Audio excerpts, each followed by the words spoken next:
I can't stand garlic. You don't have to have garlic. None of the meals that I've eaten in an Italian restaurant has had garlic in. I promise you. He don't like garlic because it forces him back in his fucking coffin, doesn't it? Exactly.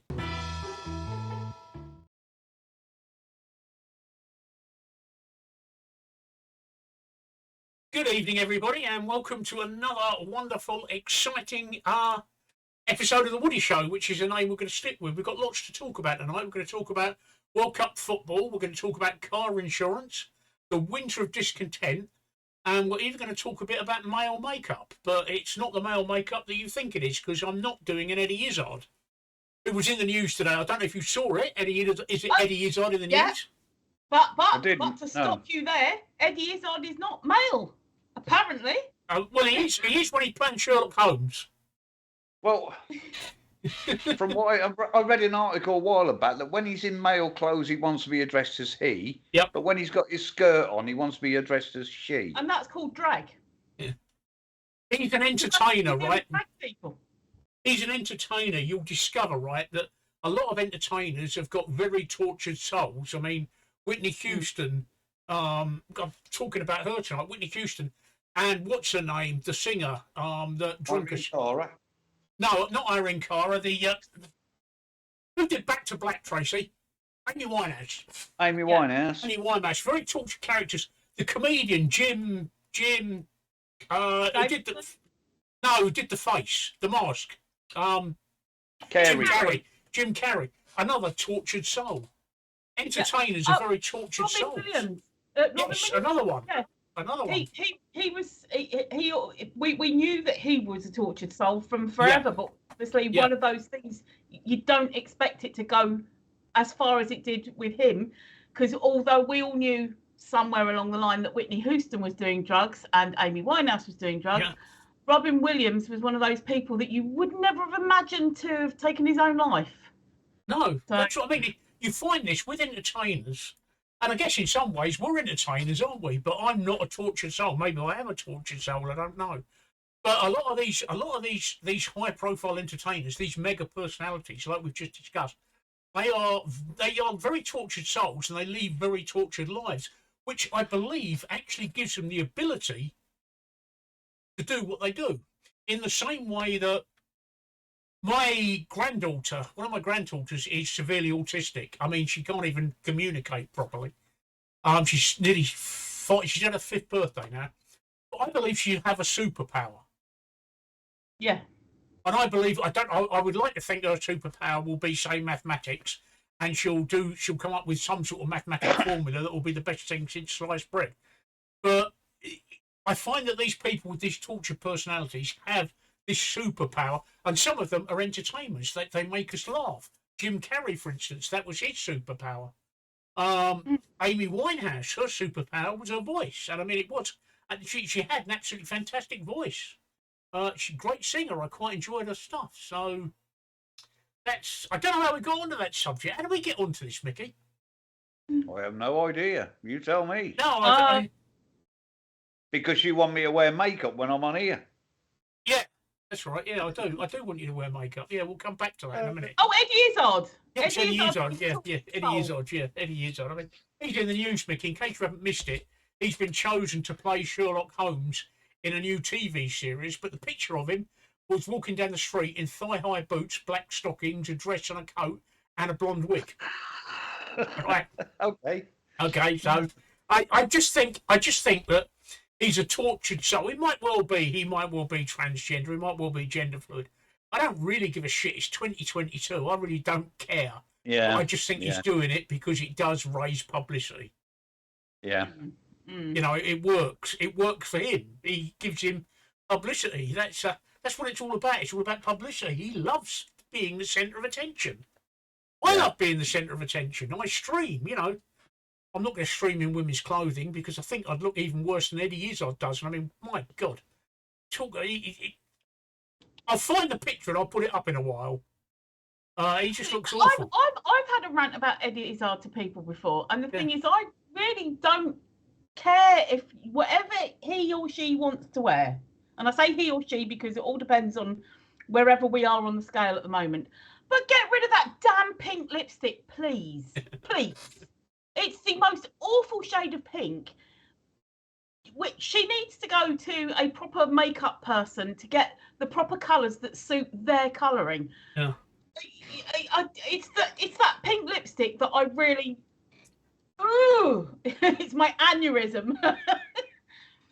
The reason I want to talk about makeup is makeup for the camera, not makeup for anybody, for anything, not makeup for any nefarious purpose, like being a man who wants to be a woman, or being transgender, or being a transsexual, transfluid, whatever they are, metrosexual. I think there's more sexualities than there is gears on a manual HGV, right? And Mick, you'll know what I'm talking about there. I think. But again, it's the wording. I prefer to use gender because gender is very fluid, whereas to me, sex is, they're really, to me, it's male or female. I'm really, it's 2022. I'm beyond caring. But again, it really doesn't matter to me because it's up, whatever you want to do, whatever you want to be, whatever. It makes no difference to my life. So. Anyway, sorry. Right, yes, no, we're talking about makeup, right? One thing I wanted to do is I wanted to improve how I looked on camera. I mean, obviously, I've got these stunning good looks already, okay, and I don't think you can improve, this stunning good looks. But I started to look at what I could do, and I watched a couple of tutorials on YouTube a few years back from some of the top streamers, and I was quite surprised that they all wear makeup. And I didn't realise they were wearing makeup until one of them openly talked about it on his stream. And you can see why and where he's wearing makeup. Now, if you have a look at the top of Mickey's head, above his left eye is shining. Can you see that, Tracey? Yeah, it's reflecting the light. It's the reflection of the light. If you look at my forehead, I'm shining. However, I have makeup on already. I put makeup on just before I come on the stream. But I didn't put my full makeup on. Because no, you don't shine. You've got powder on. I didn't put my full makeup on because. Yeah, I'm not wearing powder. All right. Well, you're wearing foundation or blusher. All right. Okay. You just don't shine then. All right. Okay. Okay. Anyway. Yeah. Anyway, so I didn't put my full makeup on because I thought I'll do it on stream and I'll talk about it because I normally do it while we're doing the countdown time, so this lot can't see me. But I do wear makeup. The only makeup I wear is powder. I particularly wear this. This is Rimmel Stay Matte powder, and what it does is it's neutral. It's skin coloured. It doesn't give any colour at all. It just says lightweight, mattifying, lasting up to 8 hours. It's completely. It is cinema video makeup. If you go into a television studio, before you go on the air, they will put makeup on you, and they put makeup on you for the very same reason that I do, is to take the shine off of your body. Now, I've got a makeup brush. I'm just going to put some more on my forehead, and it'll just dampen down. You won't actually know that I've got it on, except you've seen me putting it on. It'll just dampen down the shine of the camera on my forehead. Now, if you look under my eyes, you can see under my eyes just there, and there. You can see where I'm getting the shine of the lights. So I'm just going to take there, yeah. It's just it's like at the top of your cheekbone. Yep. So I'm just going to take the shine off of that. I've got to be careful because I've currently got an eye infection. So I've got to do my right eye first. So I'll just do that. And that should take the shine off. There you go. Yeah, there you go. And the shine's gone. I've still got some more shine on that eye, actually. So I'm just going to put some more on. It also, what happens is it stops the deep shadows. Yeah. So you're putting it on the shiny bit there, and it stops the bit above that under your eyes, which was creating more of a shadow, and it just balances it all out. Do you see the difference, Mickey? Oh yes, yeah. And that's just a little bit of makeup, and I'm not actually. I've just put some on the end of my nose as well because my nose is shining. And that's not being effeminate in any way. I'm not putting lipstick on. I'm not doing anything else. All I'm doing is I'm taking the shine of the camera off of my head and my eyes.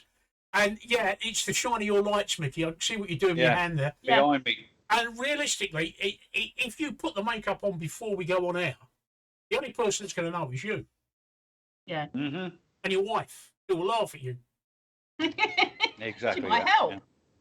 She's been laughing at you for years, mate. 30 odd years, mate. She's been laughing. If I worried about Sean laughing at me, I'd never get anything done. Right, she laughs at me a lot. All it does, it just makes things a little better because that shine is quite distracting. It's like I've got special glasses that have got an anti-glare coating on them, and I had them made specially because I'm streaming. If I find my other glasses, which I've got no idea what they are, but when I hold these up to the light, look, you can see the light glares on them. But with Tracey, when the light glares on her, it looks like she's got milk bottle tops on her glasses. Yeah. No, it's, there you go. There, yeah. Screen, yeah. You see, I've got I've got an anti-glare coating on my glasses. Mickey's got the same thing as well. But I don't expect people to do that. But you can actually get spray. Did you know you can get spray on anti-glare coatings? Yeah, that would when I buy my next load of cheapo glasses, I will invest in anti-glare coating or spray or something because they were so cheap that and you know I didn't sort of think streaming at the time because I've had them for since the pandemic I think or just after the first lockdown. And going back to the makeup thing, literally the only makeup that I wear is some mascara and lipstick. Now, if I was a shiny person, I would wear powder. But I've never worn foundation. I've never worn powder generally. But when I've done TV and film, that's one of the first things that they do. They whisk. You feel like such a professional because they go, right, Tracey Greenwood to makeup, and off you go to makeup, and they check you over. And a lot of times they don't have to do something, or other times they get their old brush out and they're, dampening you down. So yeah, I understand the concept of it, and I really would be wearing it if I was finding that my skin was shining. But I'm just not a shiny person, so I'm quite lucky in that respect. You know what? The REM song "Shiny Happy People" is going around my head at the moment. Well, that's us. I actually prefer not to wear glasses on stream at all. I prefer to wear my contact lenses, but my contact lenses are okay for everyday stuff. But when I want to do things on the monitor, like the things we do here, I've got to keep going forwards and backwards. And the contact lenses aren't very good for that, but my varifocal lenses are, even though I've got something called monovision with my contact lenses. And I can't wear them at the moment anyway because I've got an eye infection. I had to clean my glasses because I've got powder all over them. Yeah, they wanted me to have varifocals, and I just because I said before, they've said to me, where have I don't even know where my other glasses. Oh, there we go. Yeah, so got me long sighters. So I was wearing those. But that I can't see. I can see the screen, but can't see it sharply. Milk bottle eyes. Yeah. Is it milk bottle eyes on there? Yeah. Oh my God. Right. Well, they're my long ones anyway, and then these ones are just easy readers at like +2 or something. And they said that I needed to have varifocals so that I didn't have to keep changing the glasses. I genuinely don't have to change the glasses. If I'm sitting working at the computer, I wear these, and if I'm walking down the street, I wear these. There's never, ever, ever any time that I have to go, hang on, I can't see, let's change. And they obviously they wanted to try and sell me like a £400 pair of glasses because we'd have all this and we'd have that. And then no, thank you. So I went to Poundland and Primark and picked up a bunch of glasses. I think I spent about 20 quid for a handful of different glasses in different strengths and styles, and I just wear whichever bloody hell I want that day. Mickey, glasses. While we're on the subject, yes. Were you on Pornhub just then? Oh, no, I was reading something about football. Well, I wear reading glasses, and I wear me normal day glasses, and I do sometimes have to. They tried to get me to have varifocals, but when I was lorry driving, I found it not very good. I mean, because you just tilt your head slightly, and everything ahead of you is blurred, and you don't need that. No. It's okay when you look down at this, but I mean, I can read my speedo and everything else. I can read everything fine. So no, I've never had them. Don't want them. Thank you very much. Yeah, my mum was I say typist. She used to type people's theses and books and things like this. And then she got varifocals, and she'd sit like this. So the chair would be pushed out, and she'd be sitting like this. Unlike that. Yeah. so that she could see the screen and what she was typing. And she was always getting pains in her neck and her shoulders and that. What she had to do really was just get a pair of glasses in the strength that she needed for the bit that so she could see, and sit there with it, because when she's at the computer and typing, she only needed to be sitting. She wasn't having to switch glasses like me. I mean, like me, it's exactly the same. So anyway, I've got varifocals. I've had varifocals since I was in my late 20s. I don't have that problem of doing that. I mean, I'm reading, it's just an appointment card I've got here. I'm reading that quite happily. And when I do distance, it's, yeah, I can swap. Yeah, I'm doing close, I'm doing distance. Yeah, but it works well for you. That's the thing. It works well for you. But if that appointment card was, let's say it came on a monitor above your normal screen, to read it, you wouldn't be able to use the top of your glasses. You'd have to look under the bottom. You got your head back. You did it. You had your head back when you did it as well. You had your head back when you did it. So, yes. I understand what Mickey means about driving. I mean, I used to get like that when I had 10 points. Yeah. Everything was blurred. I couldn't, when I lifted my head up, I couldn't see the road. In fact, all the cab would do would spin. But no, that's why I never wore them when I was driving, simply for that reason. Because you were drunk. Yeah. I think some people get on fine with them and they can adjust really well, and other people can't and don't.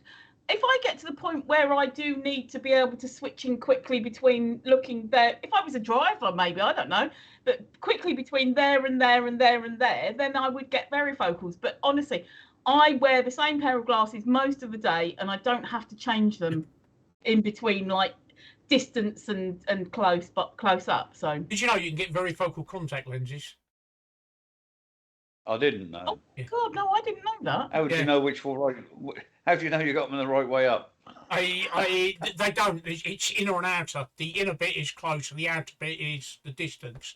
But I can't. Right. I've tried them, and I can't get on with them. So I've got something called monovision, which is my dominant eye, which is my right eye, is set for distance vision, and my weaker eye, my left eye, is set for close up. So let's have a look at my prescription. What have I? Do you know that people with a squint, or in other words, strabismus, people who have a squint, that's how they see. Right, my right eye is 1.5 plus 1.5 diopters, because I don't need that much magnification for distance. And my left eye is plus 4.25 diopters. So that's for close up. And it actually works, because I didn't know that about people with squints, but it works. And when the optician first suggested it to me, I thought, that's a bit odd. I'm going to be looking at one eye out of focus, and one eye out of focus for distance, and one eye out of focus for near. And it's going to do my head in. But you know what? Your brain automatically adjusts. That is it. It just, you know, like driving on the other side of the road, Mickey? Yeah. Your brain automatically adjusts. But in 5 minutes of having my lenses on and getting in the car, I realised exactly what my brain was doing. That every time I looked up, it was just blanking out, and you don't realise it's doing it unless you think about it, but you've got no vision in your left eye. It's blanking it out, and you're looking through your right eye. And then when you look down at your speedo, you're looking automatically through your left eye. And it's quite fascinating how it does it. Where it doesn't work is at night. I cannot wear my contact lenses at night. As soon as the lights go down and the car headlights come on, I have a lot of problems, because if you've ever looked at a light in the wrong glasses, it's out of focus with a halo, isn't it? Yeah. It gets like that with monovision, that you're looking at the cars in a distance with your dominant right eye. The cars are in focus, but you've also got the halo effect around the light, and that's very off-putting, and I can't seem to blank that out. So as soon as the sun goes down, and it gets until it goes completely down, I'm fine. Once it's completely dark, I do struggle, so I have to take my contact lenses out and wear glasses. But I've had varifocals since I was in my late 20s. I don't remember my optician. Go on. The reason that I know that about a squint and strabismus is my sister. My sister was born with a squint, and so throughout her life she's had to have I think it's 3 operations now. They put Botox into the muscles and things like this, and it's still, especially when she gets tired, I think it's her right eye goes, no, it might be her left eye goes a wandering. Can't remember which one it is. and people do have trouble telling if she's talking to you. You can sometimes have trouble working out whether she's talking to you or that person there. But she's lived with it, and she did a fantastic YouTube video about it, about her own experience with it. And for some reason, she's deleted it. But it was really good explaining how she's not blind, but when she's using that eye, she's not using this eye, and when she's using this eye, she's not using this eye. And she really explained. So when you were saying about the contact lenses, it was exactly the same thing. We're back to things. I went out with a girl with a squint. She used to tell me she had one good-looking eye. I said, "What do you mean?" She said, "Well, the other one keeps stopping to look at it." God. I love self-deprecating humour, and that's what she was like. What were you going to say, Mickey? I was going to say both my kids have had squint correction operations. Oh, cool. My daughter did. My youngest All daughter did. All they did was they shortened the muscle Yeah. on the one side of the eye, just to. My daughter, I mean, my son is more or less perfect now, but my daughter, when she gets tired, you can tell she's tired because the one eye turns in again. But my boy, he seems to be all right. But they both had them done when they were little. I think my daughter's 5 or 6 or something like that. My youngest daughter had us done about 18 months. But she has to have her glasses thinned, otherwise they literally, and she'll tell you herself, I'm sure she wouldn't mind me saying, but her glasses would be like milk bottles if she didn't pay to get the lenses thinned. Yeah. Same with me. I always go for plastic lenses because they're much thinner. They're fucking expensive though. Yeah. But it's worth it.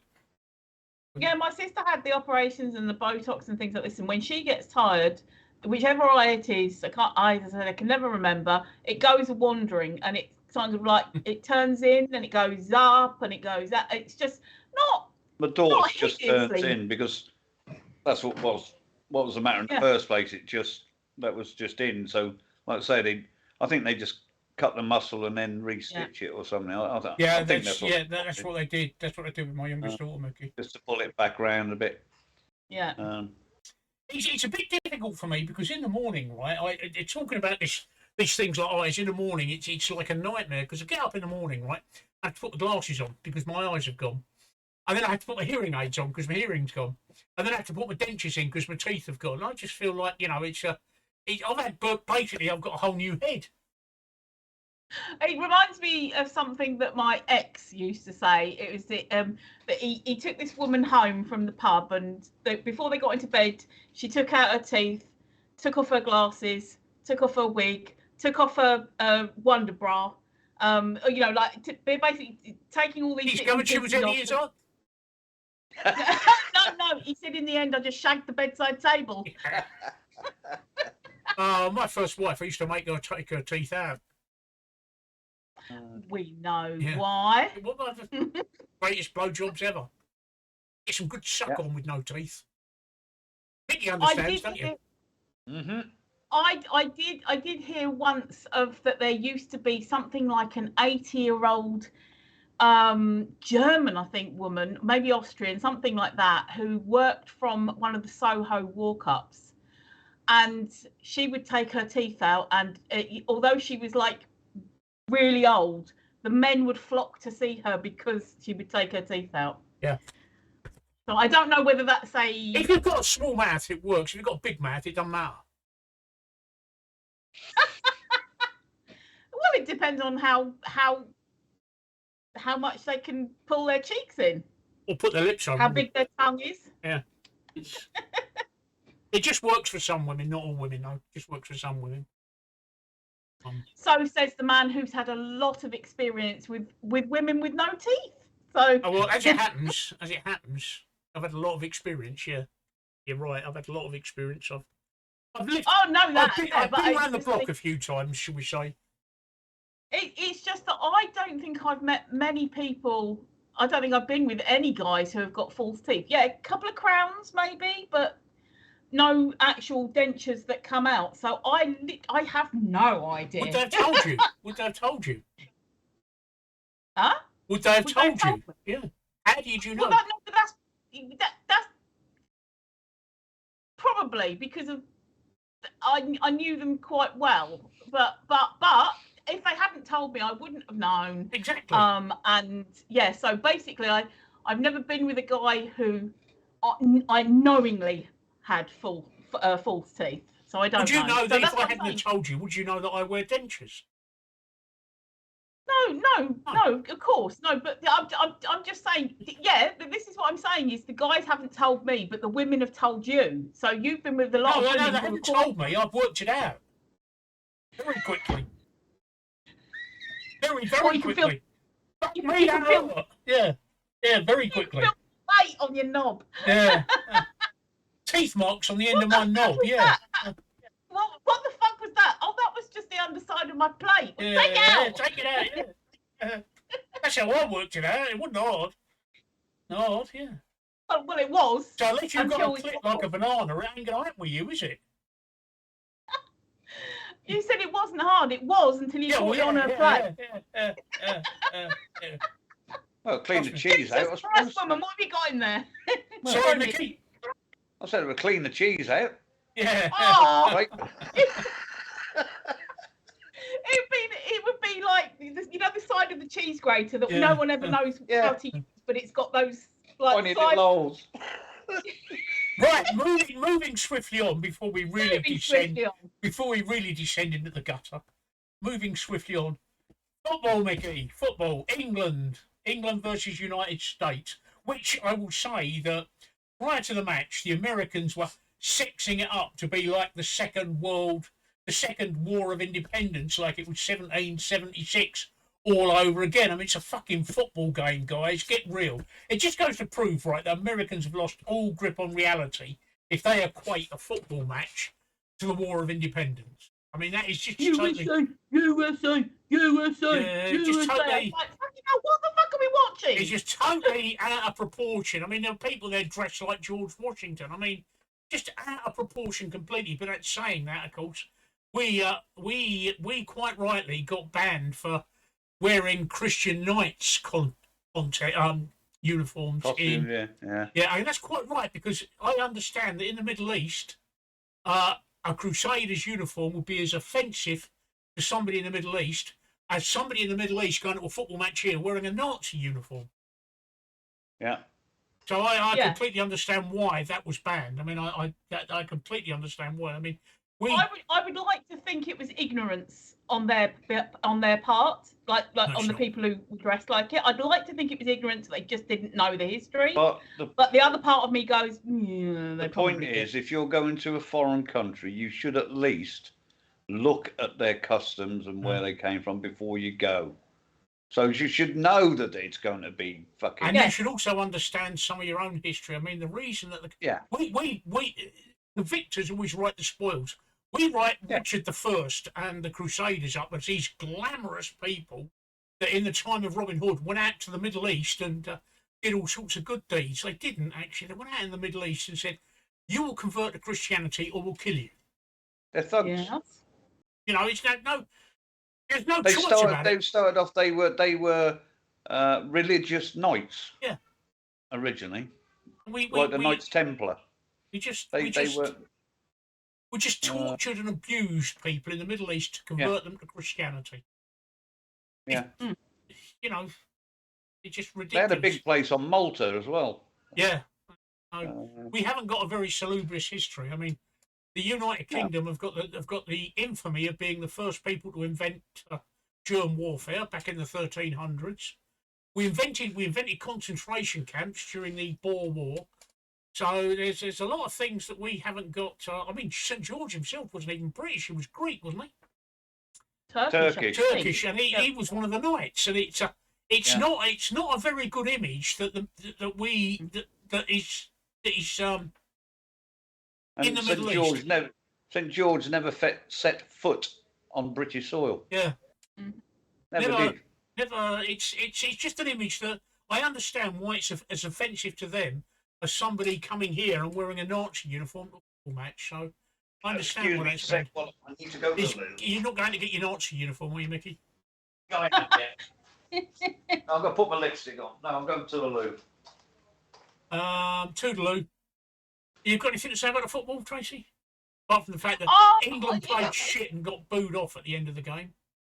It was a boring game Yeah, in the sense that it was just kind of like, oh, pass it here, yeah, pass it there, we'll do this, and there wasn't any goals, and the most exciting bit about it was when I think it was the USA hit one off of the crossbar, you know what I mean, the top bar, because it slammed really hard into it and it made a really loud noise, and it was like, what the fuck was that? But that was it. There wasn't any incidents. There wasn't any. I mean, there was some fouls, but there wasn't any sort of pushy, shovey. We hate you. We don't like this. Or it was, and then there was no goals on top of it. It was a boring game. It wasn't a fast-paced game. It wasn't this end and that end, and it was like on the edge of the seat. There was a couple of times that I was like, oh, they're gonna. No, they haven't. And then that was it. So I'm really hoping that the England-Wales one is a good match. Interesting, whatever the outcome of scores, I just hope it's one that you're glued to and you're just like, yes, that was a really good game. I can feel the adrenaline. I can feel that everybody enjoyed it. It was disappointing as well because of the fact that it was England versus USA. It should have been a good game. It should have been an interesting game, and it wasn't. I found it really boring. It was shit. We'll come to you in a second, Mickey. From my perspective, it looked to me like neither side wanted to lose, and they were playing like they didn't want to lose, which also meant that they didn't want to win either. Yeah. That's it. Yeah. You know, if you're playing like you don't want to lose, you're not going to win. So constant defence, and that shows for a boring game. I'd rather there was a couple of little sort of scrappy moments where, there was a little bit of argy-bargy. I don't want to see people fighting each other on the pitch, but just a bit of it. Like enthusiasm, that passion, a bit of passion for the game, that they want to win so much that their emotions are. No, it looked like they were going to a bloody tea party. I know. I said to the missus just before half time, about 5 minutes before half time, I said to the missus, I said, we really need America to score here just to liven the fucking game up. Did you see the England-Germany game at Wembley when Germany were 2-0 ahead and then we beat them 4-2? Oh, when was that? 6 weeks ago, Mickey. Oh, yeah, something like that. Yeah, something like that. They were 2-0. We went into half time with Germany 2-0 up. Right? 2-0 up, and we won the game. Was it 4-2 or 3-2, Mickey? I can't remember, to be fair. I think it was 3-2. But we turned it round anyway. We turned it round and we won the game 3-2, which is what I mean when I hope America scored just before half time to put a rocket up our guys' arses. And it needed that because that was the most boring football game I've seen in a long time. England were quite rightly booed by their own fans. Mickey, your opinion on the game? Although Gareth Southgate, listening to his interview today, would deny that. He said, were they really booing us? Well, who the fuck were they booing if they weren't booing you, mate? Some of his substitutions I had to take exception of. Why didn't they bring Phil Foden on? Why did they take Saka off? Oh. I mean, I understand him bringing Jack Grealish on because Jack Grealish changes a game. And he did. Yeah, he changed the game. So does Phil Foden. Yeah. He could have brought both of them on. But like you say, I think they were trying to prevent a loss. That was all. Yeah. And they played like it. And when you play like that, you're not going to win. You're not going to win, and there's a good chance that you're going to fucking lose. Yeah. America were very unlucky not to score twice, at least twice. We're very lucky to come away with a draw. I thought the fucking game was diabolical, to be quite honest with you. England were absolutely shit. Yeah. If America had scored, but that's down to the manager. He's the guy that scored. He's the one that sends the people out. Yeah. Or sets the players. I mean, we got players there that could have changed that game if he'd chosen to use them, like Foden, I don't know why he come on and change the game. Yeah, but why wasn't he on from the beginning? He never ever plays Grealish from the beginning. I wouldn't say I'm a fantastic fan of his, although he used to play for Villa, but he is that game changer because he will run at people. He scares people. He doesn't score all the goals. He's not a superstar, but he creates the chances. Yeah, and he's foul. He's probably the most foul player. He is the most. I read it yesterday. He's the most foul player in the British People League. keep saying that he goes over too easy. He doesn't. It's because of the runs he makes that and the little turns and that force the defenders into the last thing a defender wants is somebody running at him, and he does that. It's and that's exactly why what he did when he came on. Exactly what he did. Started running at him and making chances. Too little, too late. But yeah, they were booing Gareth. If you're watching, if you're among our millions of viewers, they were booing the team. England were booed off. I was booing the team off. Oh dear. Why can't the man's team have the ladies' manager? Hello, Nat. Are you all right? I know. Hello, Nat. How you doing? Hood. Little Norfolk Hood. Even just borrow her. Just borrow her for a couple of weeks. Because what she did, put her brain with Gareth Southgate's brain. And just like shake it up a bit. Look, what ideas has she got? We won the. Not just a manager. We could do with a good 2 or 3 of their players as well. Seriously, I could see that in the future. I hope that happens in my lifetime. Mixed football, wouldn't that be something? Some of them girls. Yeah, we're good. We're just bitching about the way England played last night. It was like watching fucking Norwich on a Saturday afternoon. Fucking diabolical shit. And I'm going to get another glass of wine because it's my birthday weekend and I can. Oh, it is, yes. Well, we're all going to come to that in a minute. Many happies. Thank you. He was. There we go. See, that's exactly what we just said. England Why would you bring Henderson on instead of fucking Phil Foden? England played like they didn't want to lose, which means they're not going to win. And the fact that England were booed off at the end says it all. And I can't believe that Gareth Southgate had to ask if the fans were booing England. Of course they were fucking. Who else would they be booing? I don't think they was booing. The referee. The whole match. We were lucky to come away with 1 point. I mean, and another thing that fucking annoys me: passing sideways, passing backwards. I mean, there was 2 or 3 times they were 3/4 of the way in the American half. And they ended back on their own fucking goal line. Because every time they got within the 20-yard box, they gave the ball to the Americans. Oh, is that I just said here, I couldn't believe it. They're getting near the box. And exactly what we've just said. Yeah, we just said exactly that. Follett and Grealish. They changed games, the pair of them. I tell you what, it reminded me of. The game reminded me of because it was such a defensive game on both sides. But it reminded me of how England played for a long time before Gareth Southgate got his hands on them and actually brought the team up to a World Cup Euro standard.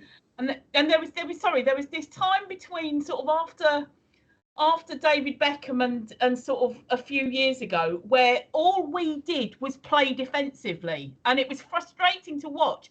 And when I watched it last night, it was like, have we gone back in time? This is exactly how we used to play, which is why I stopped watching Euros and World Cup. Anyway, sorry, Mickey. No, I was going to say that for all his faults, he's the second most successful manager that England have had. Yeah. After Alf Ramsey. I don't know why Mount's starting. I mean, at the end of the day, a draw is better than a loss. But I would like a win because now we're in a silly situation with the remaining 3 matches. If I've got this right, if Wales beat us and America draw, we don't qualify. Yep. Yeah. But Wales have got to beat us by 4. No, they haven't got to beat us at all. They've just got to beat us. And the other 2 have got to draw. No, that's if one of the other teams wins, they've got to beat us by 4. If the other teams draw, they just need to win. Okay. Yeah. Not by 4. I thought it was 5. 4. Well. But, yeah. No, if America and Iran draw, all Wales need to do is win. Do you know what? I'd put my money on fucking Iran to stick one to the Americans. They are traditional enemies. There's a lot of animosity there between Iran and America, so they are like. When is their game? I'd quite like to watch that one. Monday actually, or Tuesday. Well, we play Tuesday. We play Tuesday night, I think. So they'll play Tuesday morning. So I think they'll play Tuesday afternoon. Yeah. Okay, I'll have to look because that's one game that I'd probably quite like to see because anything's better after last night, actually. No, you're right. You're right, Nat. Playing Mant like that is, you bring Mant on when you're losing 3-0. That's what I just said, Nat. Yeah. If America and Iran draw, USA will have 3 and Iran will have 4. Yeah. So if Wales beat us, they'll have 4. They got to beat us by 4. If Wales beat us, they'll have 4, which means they'll equal Iran, and we'll have 3, which means we'll equal the USA. So it's a bit difficult. Mm. It is a bit difficult, but Wales have got to beat us 4-0. Yeah, it's complicated mathematics now, and it's all down to that match last night. Like I said, if you'd have started with Grealish, it would have been a different match. And Foden. I don't know why Mount was playing. I don't know why Mount was playing. I don't know why Rice plays, to be honest, either. He might be the world's greatest midfielder, but yeah, you're right. We've already got 4 points. I keep forgetting that. You're right. I've got the maths wrong. That you're right. But we're going through unless Wales beat us 4-0, and that's never going to happen. I mean, that's going to be the result the other way round. I mean, we're going to beat Wales 4-0. It's annoying, actually. I think we won't find if we go through. Is it the matches on Monday who decide we're playing, or the matches on Wednesday? I'm not sure. Because if it's the matches on Monday, then it's strategic as to how we play Wales, isn't it? Oh, yeah, no, if the matches are on Monday, yeah, I know, famous last words there, I know. If the matches are on Monday, then we might know who will get in the second round if we qualify first, or if we qualify second. So it might be strategic for us to play to qualify first or second. But that all depends on who we get in the next round. I think we've got to go out there to win. Yeah. No matter who we've got next. We've got to go out there. We cannot go out and play like we did fucking against America. I agree. Last night's game looked like a strategic game. It looked like it was, we've got to play like this so that we don't get this, but we get this. I don't want to watch. We've never beaten America in a tournament, No, I know we've never beaten them. Well, we did. We did in 7. Well, we did, yeah. Well, no, we haven't. No. It's difficult. It's difficult. You're right, Nat. You're right, Nat. He probably does because we get an easier run. Well, no, yeah, we'll get an easier run through if we come second, yeah. But I don't think there's going to be any. Don't say that. Argentina stand a good chance of qualifying second, and Germany stand a good chance of qualifying second. Yeah. Yeah. Do you really want to? Do you really want to face Germany this early in the fucking knockout? Not that I want us to lose, but at least it'll be an interesting game. We want games that we can actually root for and cheer on and get excited about. And England v Germany, yes, is exciting. And yeah, but it'll go to penalties and we'll lose. That's another thing that I hate. And then it'll be racist comments all over Twitter, and they can go away. Yeah, we'll go to penalties and we'll lose against Germany. We always do. I hate the fact that we're not good at taking penalties. No, I mean, we are, and then we lose it. We're really good for the first few, and then we lose it. Ask our manager about taking penalties. Yeah. I remember I watched that one. He was in tears, and yeah. Yeah, our manager knows how to fuck up a World Cup penalty. All right, was it Italian 90? Was that when he did it, Mickey? So, yeah. Or was it 94? 94. Oh. That Phil Southgate was that Southgate fucked up and cost us the championships. So I believe, looking at the scores, I mean Argentina were beaten, and Germany were beaten. I mean, I didn't see how Australia did against Tunisia today. I haven't seen. I've been busy doing that. Did you know that Qatar are the first team eliminated from their own World Cup? Have they gone? Yeah. Oh dear. Oh dear. Was that the Tunisia Morocco? Was that the Tunisia? Was that the Morocco? Oh, was that the Australian match? I can't remember what game it was, but they've been eliminated already because they ain't fucking nothing. They got no points. They're out. And that says there's no possible way that we went out there to win last night, which is what we were just talking about. Exactly how we got through to the finals of the Euros and semis of the 2018 World Cup. We all thought we'd lose to Germany in the Euros. We did, and we beat them. Yeah. Well, that's what I mean. Yeah, that's what and at least, we lost that on penalties against Italy. But again, we scored early against Italy, and then he sat back. He sat back then. He you know, rather than going for the second goal, he had them sit back. Which is why Italy scored. If we'd carried on playing the way that we'd started the match, Netherlands-Ecuador was a match that knocked I saw what you said. Thank you, Nat. Yeah, I haven't been paying attention to much of the others, and I should do, but I'm not. It's Qatar. It's in Qatar. Well, I'm going to start to pay. I'm actually starting to pay attention when it comes to the knockout stages, because it looks like it's going to be a World Cup of upsets. I mean, like I said, Argentina and Germany actually stand a good chance of qualifying second, which is unheard of, especially for Argentina. Did Brazil win or draw? Brazil, I think, drew, didn't they? But I don't know. I haven't seen the Brazil. I know that France won 2-1 tonight against Denmark. Yeah. I think they'll go out as top of their group, France. No, do we really want to be facing an on-form Argentina? Yeah, but are they on form? I don't really. Well, I don't know. Well, I think they've got the second game tomorrow, haven't they? I think. Yeah. I've not been able to keep up. But again, it gives us a game to watch. If we face an on-form Argentina, we have to step up to the mark, and if we don't, then we're out, or whatever. And I think we'll be lucky to get past the quarterfinals the way they played last night. Yeah, exactly. But at least we get a game that we can say that it was exciting, interesting. We were terrible. Okay, they're playing right now. What's the score, Nat? I really haven't got the internet on. Cool. Oh, thank you, Nat. Yeah, they're playing right now.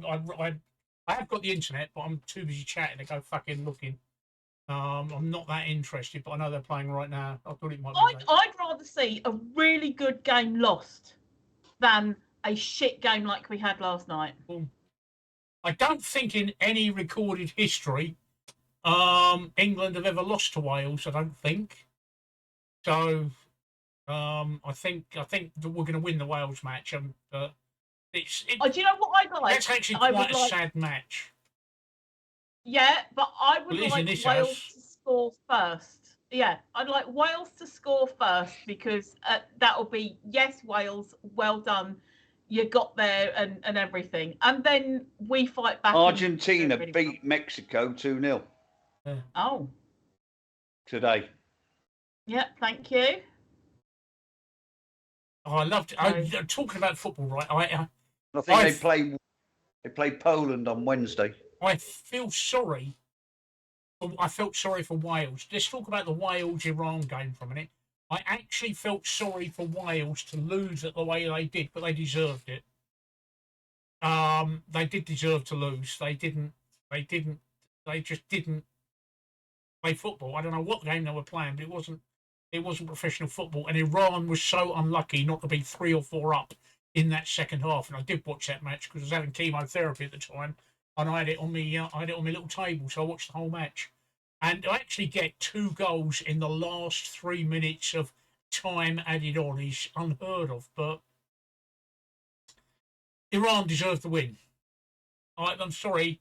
And their goalkeeper, did you see the foul the goalkeeper committed?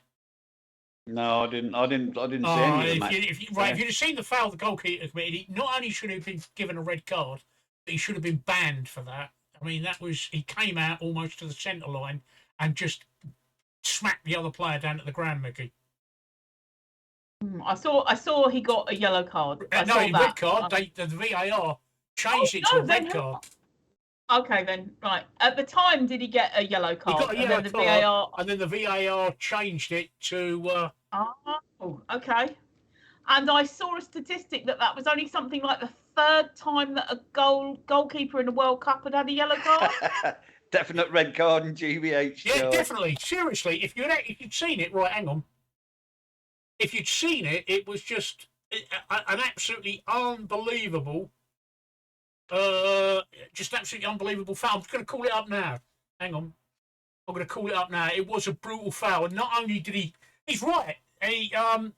That's right. He deserved a red card, and he deserved a red card to be done for GBH. In this country, the police would have probably arrested him after that game. Let me see if I can call it up. So just bear with me for a minute. Here we go. Oh, hang on.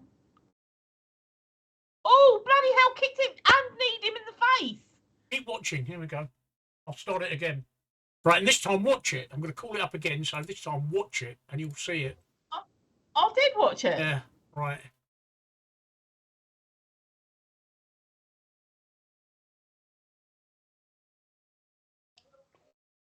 He took his fucking head off. Yeah. I think if that had been in the UK, it's all right, Matt, and we'll use it. If that had been in the UK, I would expect the police to have been arresting him for that. Seriously. That was the worst foul I've ever seen. Not only is that the first red card of the World Cup, but that's one of the worst fouls that I've ever seen. Yeah. Yeah, no, but that's what I said. It was it not only did he knee him in the face, he then kicked. He then had his boot in his face, and then a whole. He's got his arms around his neck as well, hasn't he? Yeah. He pulled a machine gun on him, for fuck's sake. I shouldn't be laughing at something that was quite so horrifying, but yeah. It was just amazing. I mean, it's just an amazing thing. And like I said, the ref originally gave me a yellow card, but the VAR soon stopped in and said, "Oi, what are you doing? If ever there was a clear red card, I mean, red card, it should have been a public flogging. It was just the worst foul I've ever seen committed by a goalkeeper. Unbelievable." Yeah. Right, moving on. Sadly, Swift. Irene Cara's died. Oh, is she? Yes, Irene Cara. Do you know who she was, Mickey? Yeah, she's out of fame, wasn't she? Yeah. It's another sort of childhood icon that's gone. Oh, the same for me. She was out of fame, but she was out of fame the film and not the series. Yeah, and I but she was sung. a She massive sung. fan. She sung. Footloose. a song. Footloose. She did. She did, and she was. It was also. Oh God! It did. What a feeling! Yeah. That one. Footloose. No, it's not Footloose. It's the other one. Right. It's the one with the dancing. Da, da, da, da. Oh God, man! I'm gonna have to look this up. Oh no, I can't curse. Right. Oh, is it? There we go. Flashdance. Madadillo, fuck off. And she was only 63. Now I was actually thinking she was maybe 10 years older than that, only because I remember her from being like late 70s, early 80s, when everybody was wearing leg warmers because she was in the film of Fame. She was in the film of Fame, and then it turned into the series, but she wasn't in the series, but she did the singing for, like you said, the fame and all that kind of stuff. I think if it wasn't her, we wouldn't have heard of Kevin Bacon, would we? No, it wasn't Footloose. She did Flashdance, Steve, not Footloose. I'm 63 in less than a month. Yeah, she did Flashdance, which was the female welder who would then go and dance in the evening because she wanted to be a dancer. Auto-modded, it just says Madadillo redeemed no cursing, which kind of means maybe what it is that Madadillo's redeemed no cursing, which means that you guys can't swear in chat, but us guys can. Yeah. Hey! Yeah, see, he's not allowed to swear either. Yeah. Sad times. Hey! Yeah, that's what it is, Madadillo. You've actually set no cursing yourself. So that's your fault, really. So you can fuck off. How long is their swear word silenced for? 10 minutes, I think it is, isn't it? I don't know. I'd have to go into another set of tools. Hang on, I have to go. Yeah. Well, we'll soon find out when they start swearing at us Yeah, again. we'll find out when you start swearing at us again. Yeah. Well done, Madadillo. That's what I've got. I keep getting your message wasn't posted due to conflicts with the channel's moderation setting. Oh dear, oh dear, oh dear. That's That'll teach you to go redeeming things without finding out what they are, won't it? Oh dear. Right. Okay. Right, so back to Irene Cara. Irene Cara, right? Yeah. I've said my bit. I mean, I'm saying it was fame and flash dance that she was famous for singing. Yeah. Famous for being in fame. Flash dance. That's it. That's it. Flash dance. Yeah. And it's a sad loss because she was a great singer and she's only 63 and she was one of those people from our generation. She also did a lot of singing that we didn't know about, that you would hear and think, oh, that person's a good singer, but it was actually Irene Cara doing the singing. So it is a sad loss to the industry and to our generation. So yeah. Mick and Steve. Well, oh yes, right. Hang on, I'm in mod view, so I can't see the running order. Just fucking ain't right. Okay, Cara. We've done Irene Cara. Oh, I want to hear what you two guys think about Irene Cara. I just think I'm 63 in 3 weeks. No, I'm 63 in just over 2 weeks. It's a bit of a worry that people of my age are dropping dead. I'm hoping to live a bit past 63. So, speaking of birthdays, I was going to say, moving on, speaking of birthdays, you're 51st, yesterday or today? Tomorrow. Tomorrow, so happy 51st for tomorrow. So, enjoy. Thank you very much. 51. Right. 51 today. 51 today. Mickey, you've got to be careful how many swear words you let through, seriously. I haven't, look, if you have a look. Yeah. Add blocked term. Yeah, they time out as well after a certain amount of time, so it's okay. I think as long as we're not sort of abusing each other and everything. Speaking of abusing in 51, are you on HRT yet? Is it all dried up downstairs? No. Actually, when Mickey comes on screen, do your knickers get damp? Every time, of course. What woman wouldn't? Huh? I don't know. Save you a few pennies on sanitary products, yeah? Or what? No, I tell you what it is. Have you tried a Shiwi yet? Oh, dear. Do you know what a Shiwi is? I know what a Shiwi is. I was trying. My brain was going, what can I say that's cleaner than what first came into my head? No, I better not say any of that. I know what a Shiwi is, yes, but I don't need a Shiwi. That's got nothing to do with in 51, it is. It's not a Shiwi. It's when you can. Stand up to have a pee. Yeah. Are you talking about the adaptations that you can put on male urinary bottles so that ladies can have a pee? Yes. Or they can stand up and pee in a urinal because they're desperate, because they're old, because their pelvic floor muscles are fucked. Right? Can I take something? And they're as dry as a dog's bone, right? I am very, very proud of my pelvic floor muscles. Thank you very much. Mine have seen me through to 51 and they're still going. I do not pee myself or anything like that. They're on the pelvis is on the 51st floor, is it? Yeah. Oh, dear. I'm not on HRT or anything like that. I'm still sort of all the time. I'm right on the verge of I'm perimenopausal. I'm right on the verge of going through menopause. When is it going to happen? When's it going to fucking happen? Tomorrow. When's it going to happen? Tomorrow. No, I hope it bloody well does because I've had enough of it. Mainly because I've just had enough of buying tampons and sanitary towels and what I did have to have, because I had an issue with extreme periods. This is where everyone fucks off.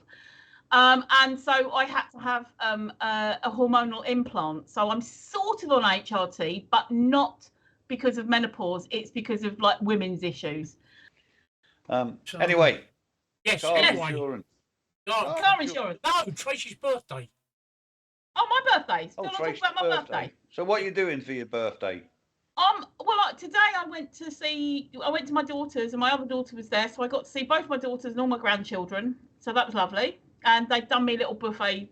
Yeah, so what are you doing on your birthday? Yeah. And tomorrow, I was just saying, so that was part of it. And then tomorrow, I'm probably going to go. Is that a menopause, Mickey? I'm going to have the menopause, yeah. Tomorrow I'm going to have the menopause. Please. But it's the strangest birthday wish I've ever had. What do you want for your birthday? Oh, the menopause. Yeah, no. And what do you want for your Christmas? Oh, a Shiwi.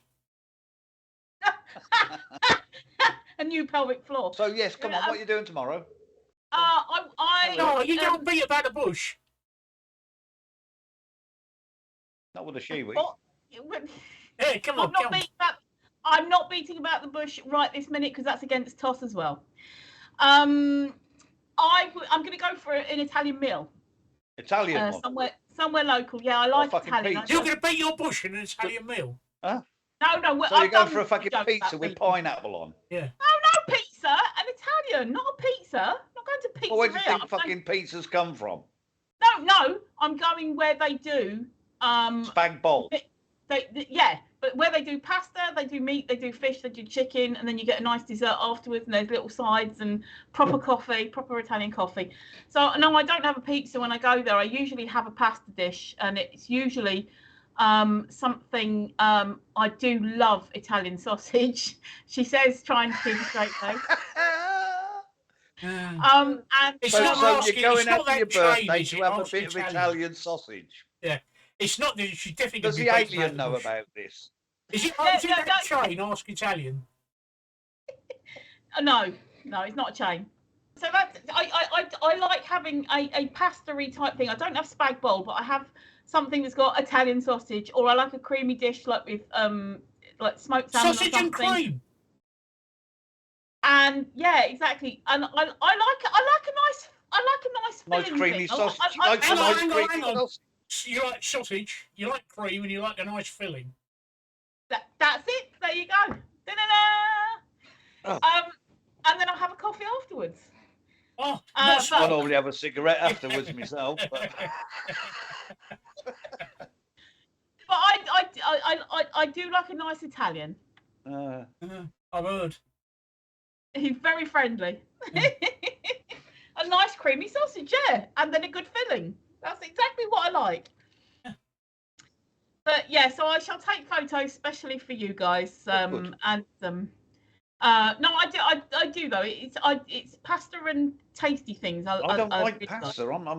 It's funny because I'll eat spaghetti out of a tin in tomato sauce, but I don't like pasta.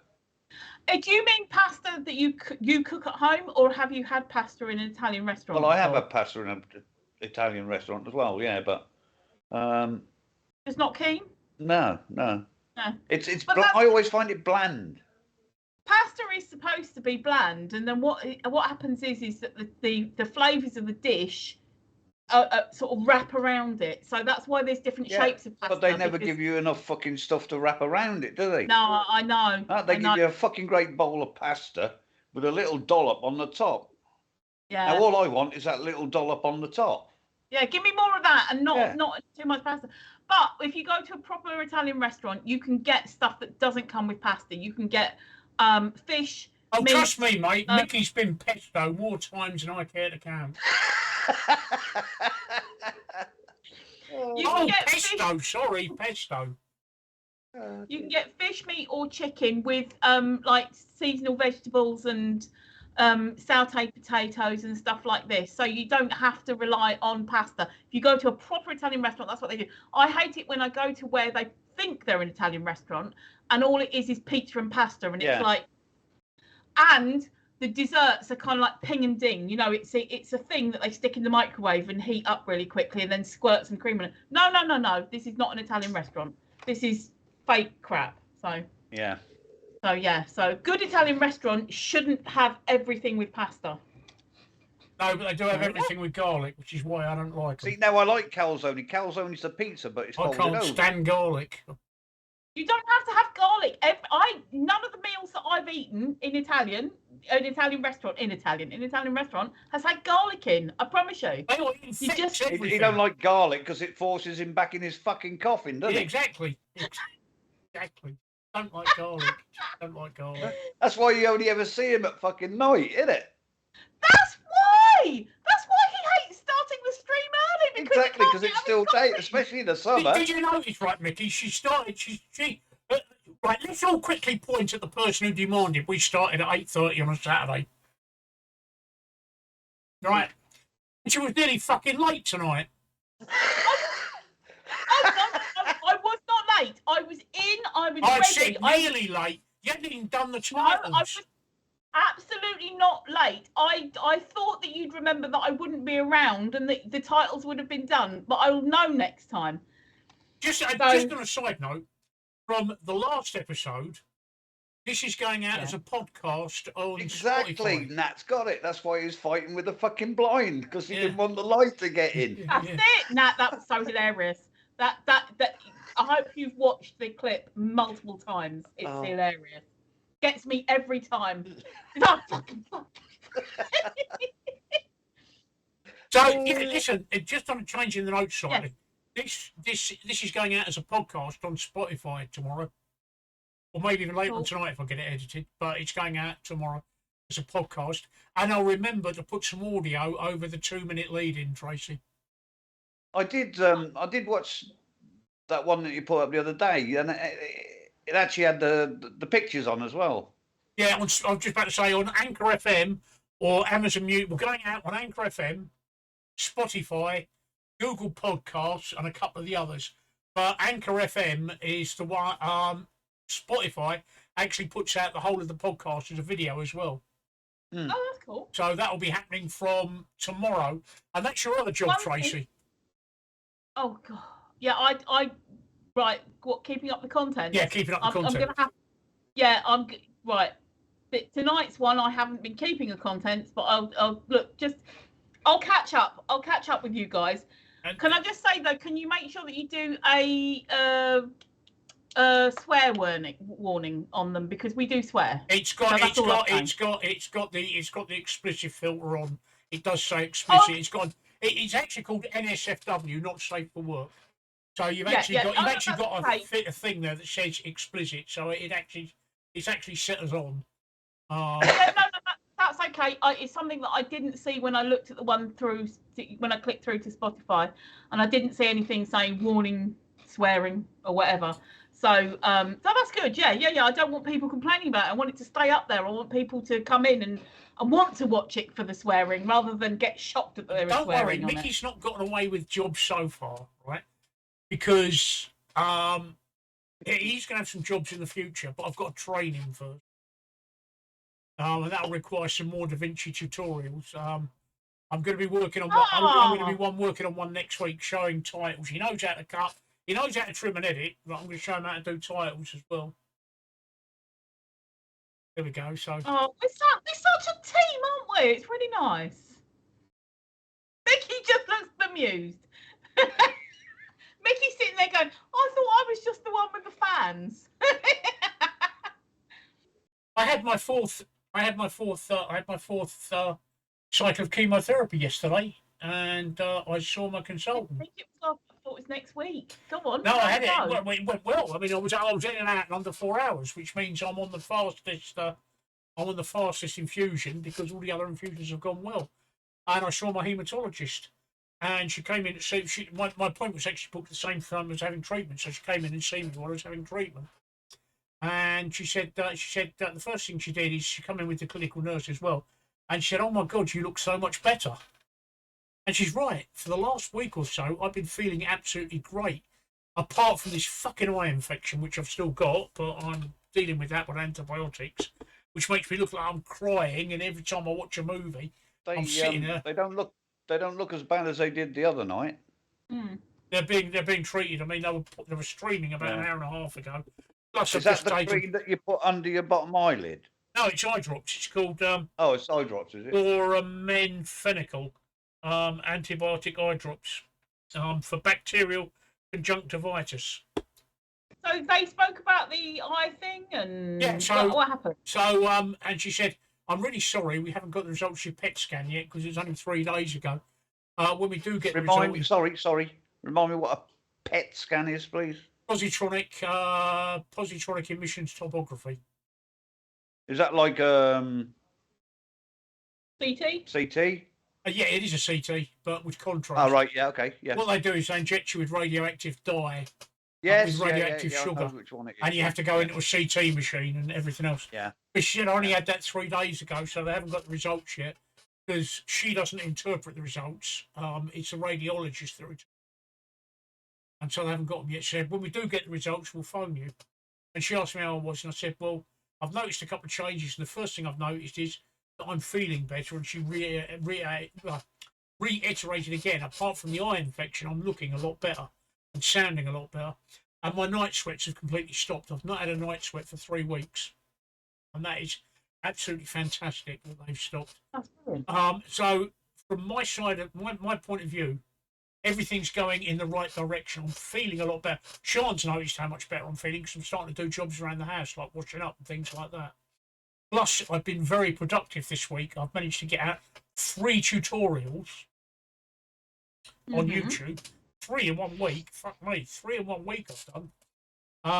And no point you looking at them, Mickey, because they're for Premiere Pro.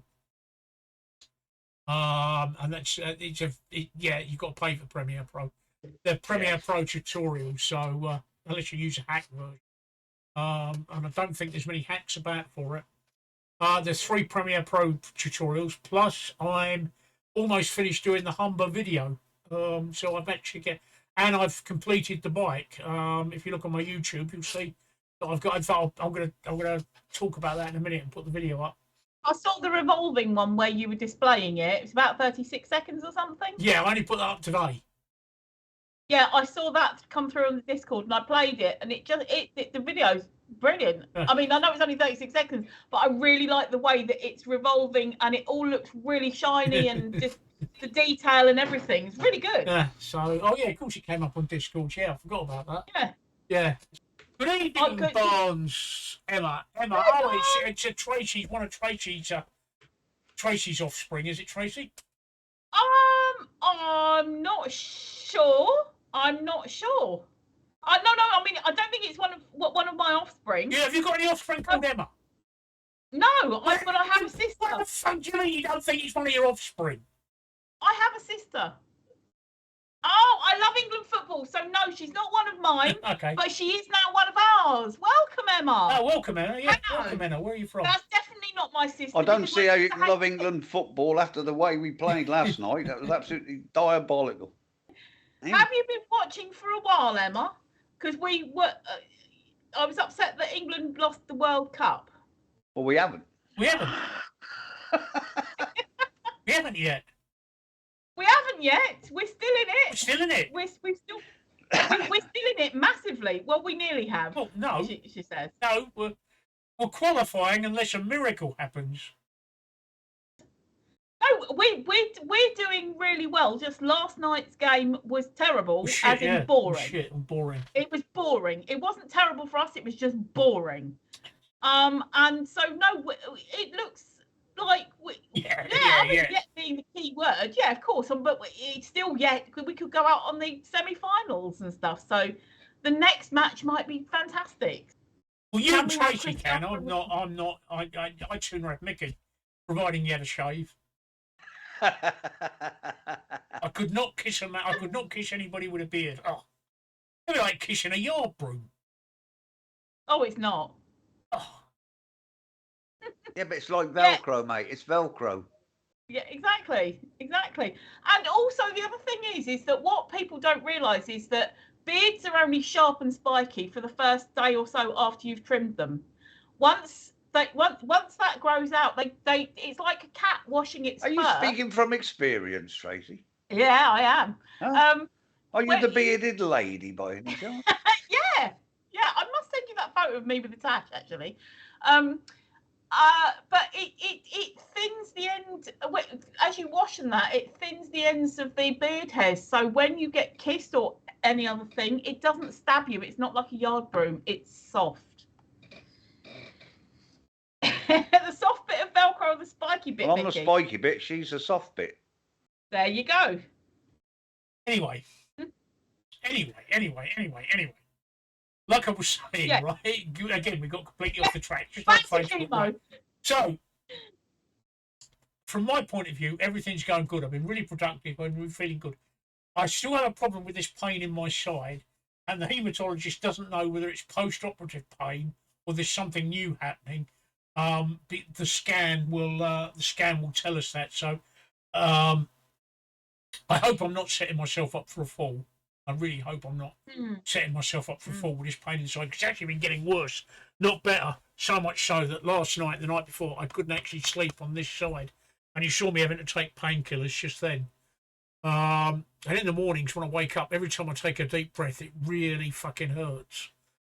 So I hope I'm not setting myself up for a fall, but she's going to phone me with the results of the scan during the week. But otherwise, other than that, I feel positive. There is a downside. My teeth are going really yellow. Look. Yeah, you said the other day. Yeah. I cannot believe how yellow my teeth have gone. It's unbelievable. Do you think that once you're off of the chemo, that might revert? It might. It might not. The dentist said that dentine, which is the stuff inside your teeth, which is going yellow, it's not like your liver; it doesn't repair. So they might have to look at whitening my teeth. You might have to take a trip to Turkey, mate. Yeah, so I might have to get all pulled out and fucking piano keys put in. Yellow. So I might. She might look at whitening them. But the trouble is, the NHS doesn't do whitening as a rule. NHS does mostly fuck all for teeth. Yeah, so take one look and they say, yeah, you got to pay thousands. Well, you can't pay thousands, all right. Yeah. We'll yank that one out and come back in 6 months. No, you can get them whitened under special circumstances, and she thinks I might be a special circumstance. Well, let's hope. Let's hope, because I know you're special, Steve. I don't want to go around being out and not smiling, because at the moment they look quite awful. But you said that is chemotherapy. So people start going on about my teeth. I'll just say, look, it's cancer, it's chemotherapy. Shit happens. If you don't like it, fuck off. Go on, what you can say, Tracey? I was going to say, you said just before we started, you said that you about the scan on Tuesday, and I'll talk to you about that, and you're not going to like it. Yeah, well, because I've got no news. Oh! Because I've got no news. No, but you no wanted news is I've got no better than news. bad news. I've got Well, no we news. might find out Monday or Wednesday. I was being rather productive, and I finally finished my bike. Yeah, I saw the picture. The picture? I've gone better than a picture. Hang on. I finally finished my bike. Oh, and hi, King. Why aren't you using the chairs? Because I like sitting in the like wall. Floating. Look. We like floating. Look, I am. Look. Yeah, he's using a chair. I'm using a chair. Me and Mickey like floating. I'm using a chair. What's wrong with you? I'm using a chair, right. If I sit in that chair over there, I'm going to be too far. If I sit on the sofa, you won't be able to see me. And me and Mickey just like floating. So Mickey is God, and I just like resting my boobs on Steve's head. There we go. Oh, there we go. There we go. Love this. This is amazing.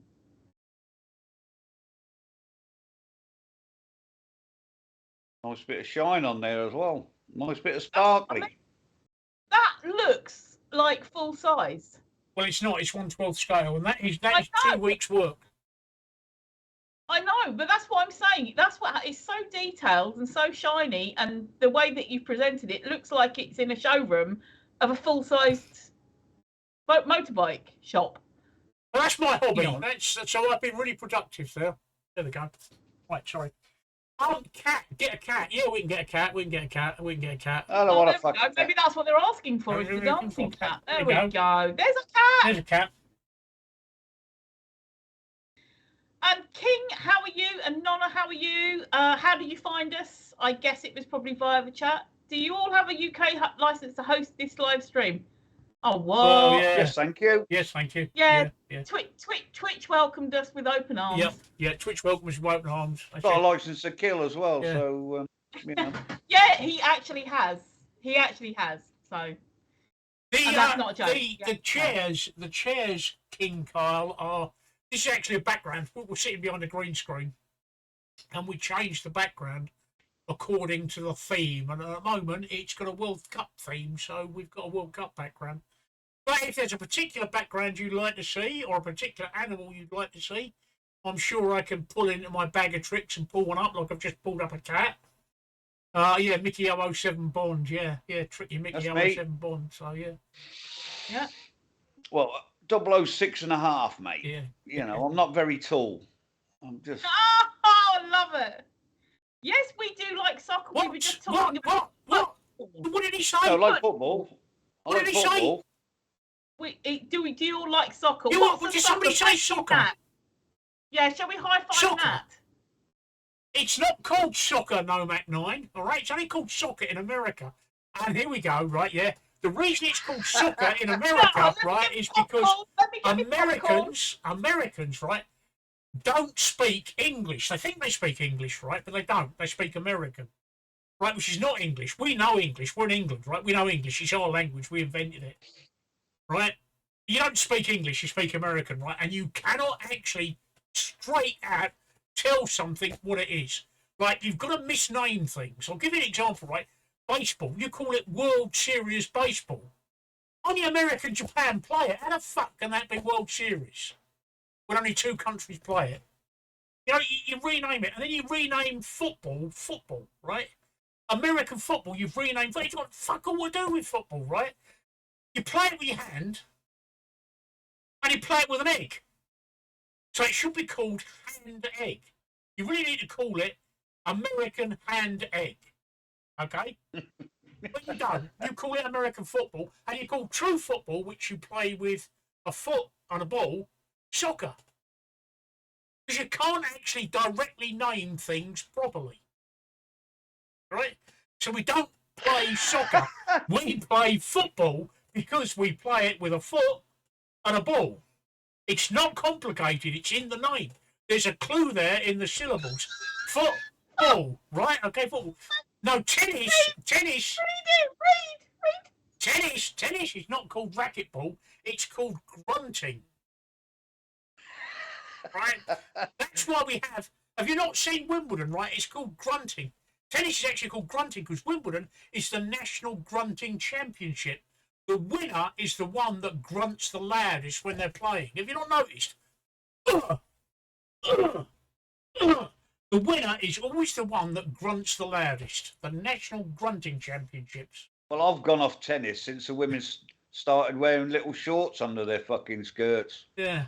And I think King's got a point there because they call tennis racquetball, and that's what we should be calling it. Yeah. If tennis is like tennis, but what is that? Racquetball, it should be. But Nat says, fun fact: America are actually 5th in the WBSC World Rankings. What the fuck is the WSBC World Ranking? It tells you, World Baseball Softball Confederation. How can they be 5th?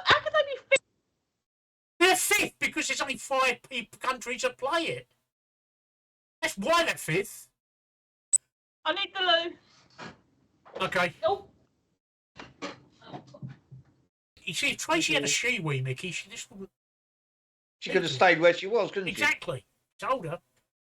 That's what she wants for her birthday. She wants a she-wee. Well, moving swiftly on. I take it we've got some Americans in. Do we have any Americans in? 9, how do you feel about Wales being the best Brits? Well, they're not at the moment, are they? I mean, certainly not in football terms. Yeah. Yeah. No. I mean, they lost to Saudi Arabia and only drew with America, and yeah. The best of what? Yeah, best of what? Best Brits overall. Well, there's only 60 of them that live in the whole country. Yeah. Seriously, there's only 60 people that live in Wales, and the rest are sheep. That's why Wales are no good at football, because they've only got a pool of like 60 people to choose from, and the rest of the population are sheep. If you think I'm joking, go to Wales. Personally, if Wales were the best Brits overall, that's great because we're all British. So what? Yeah. Fantastic. You know. When it comes to football, if it's England against Wales, of course, because I'm English, I would rather England won. But as a British person, I'd be amazed and proud for Wales to go through further and further. So. Mickey, I know you want to have a rant about car insurance. Well, it's not really a rant, but I mean, yesterday I got an email. My car insurance is due for renewal 21st December. So I got an email from my company yesterday. We're going to take £499.84 out of your bank account for your. I thought, what? So anyway, I did what most people do and did my due diligence. Went on moneysupermarket.com. And the consensus is between 320, 360 for my car. So it rings up my insurance company. you know, you go through all the fucking palaver, blah, blah. I said, yeah. I said, you sent me a renewal. It's £499.84. Yes. We think. I said, not acceptable. Too much. Oh, hang on.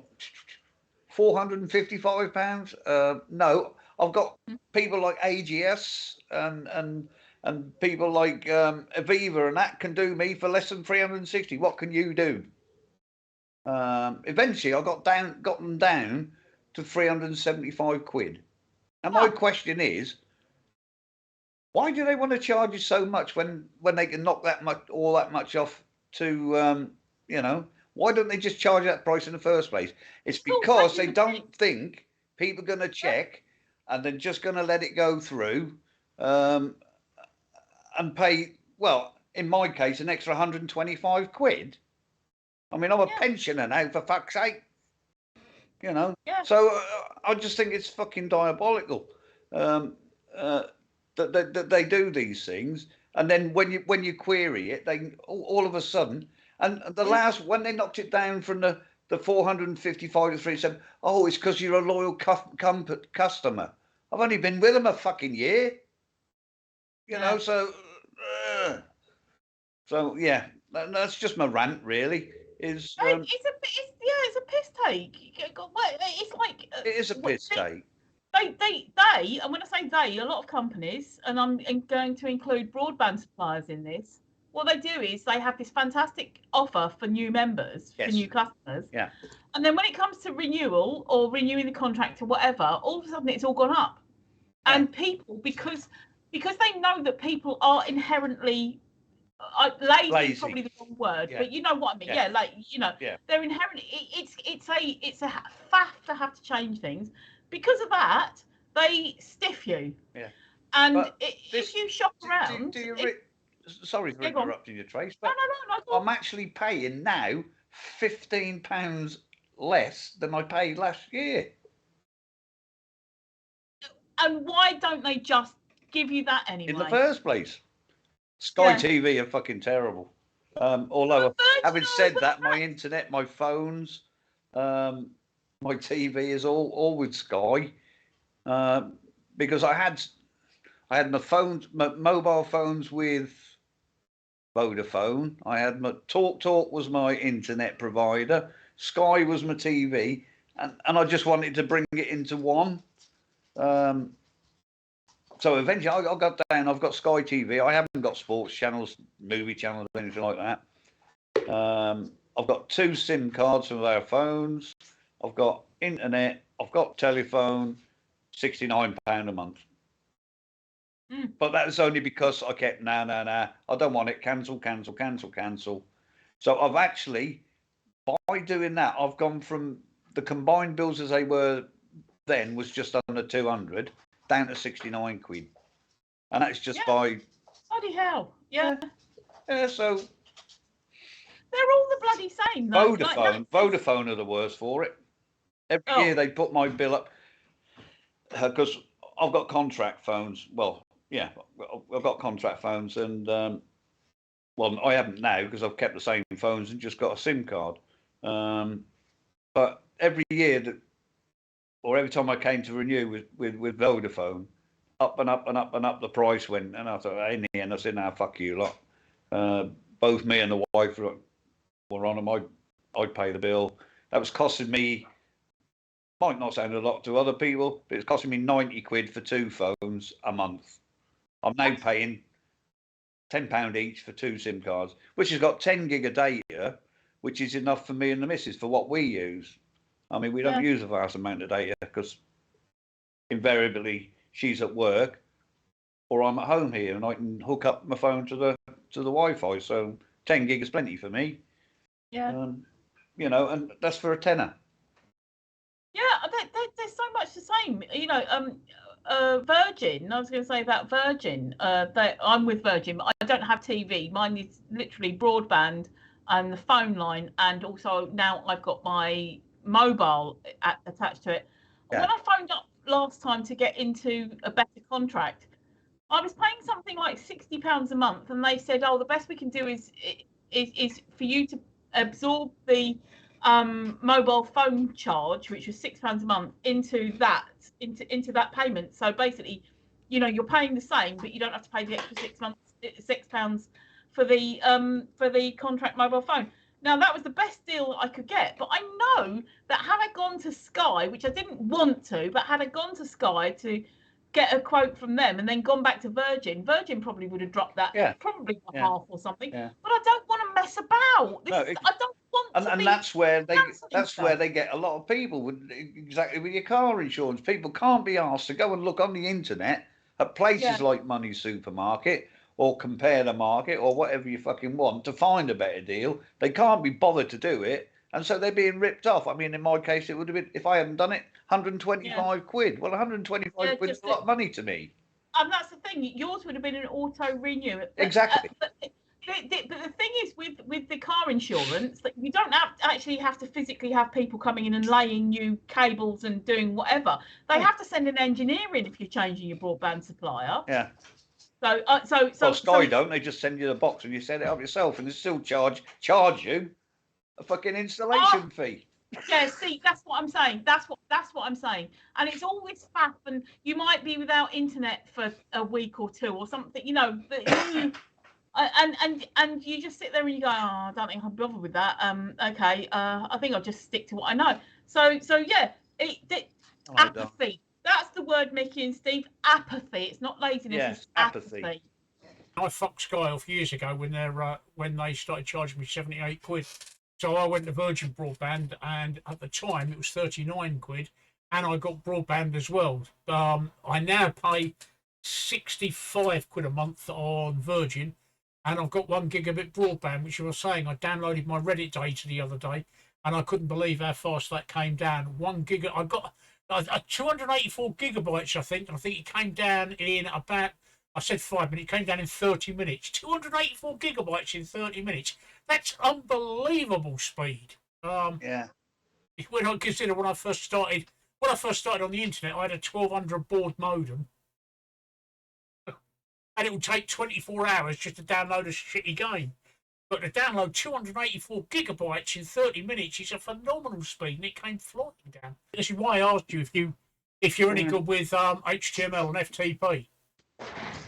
No, I'm not, but I'm really good at copy pasting. So if there was anything there that you said, oh, you can do that, you just copy this bit and then put your text in between this bit, I can do that. Right. Okay.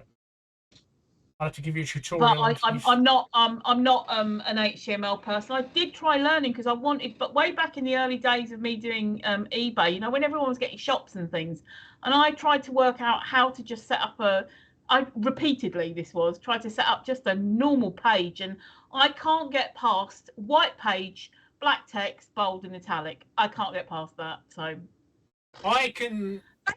Thankfully, programs came out. I remember trying to learn it when we were on eBay, and then I'm sure they changed it to HTML2 or something. I can't remember now. Well, HTML5 at the moment, mate. Well, I'm going back in years, aren't I? There was all JavaScript and all the other stuff. Do you remember having to download the latest edition of? Probably was Java, but I can't remember. Yeah, they've done away. You have to download a Java. Yeah, Java. You can't. They don't use it. It's now integrated into Windows 11, Windows 10 and 11. Automatically updates your Java. It's all done behind the scenes there now. Oh, that's a point. Mickey, what have you been up to? Hey. We haven't asked what Mickey's been up to. We know what you've been up to. We know what I've been up to, but Mickey hasn't said that he's been sat there doing nothing this week. Well, no, I haven't. No. Well, yesterday was my granddaughter's birthday.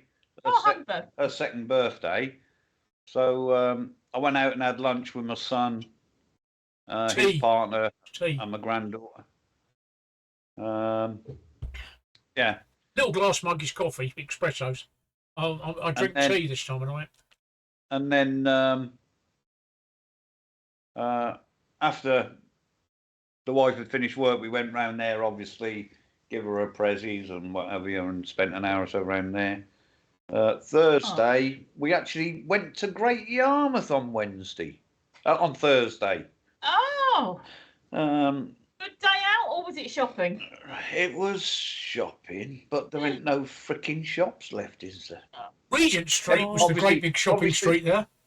Yeah, but it's winter, Steve. It's shut. What, Regent It shuts Street? down in October. Regent Road. Is it Regent all Road? shut Sorry. Yeah, it's all shut down. Oh. You might have one or two shops open, but the majority of it is shut down. They got McDonald's at the top. Yeah, you have, yeah. They got a little Yeah. they got a little shopping centre there, haven't they? A little Actually, shopping precinct. What down Regent Road? It got At the burnt down top, a at few the top. years. As you get to the top of Regent Road, just on the right hand side by the bus Oh garage, yeah, behind yeah, the bus garage. yeah. There's a shopping Yeah, you precinct in have. there.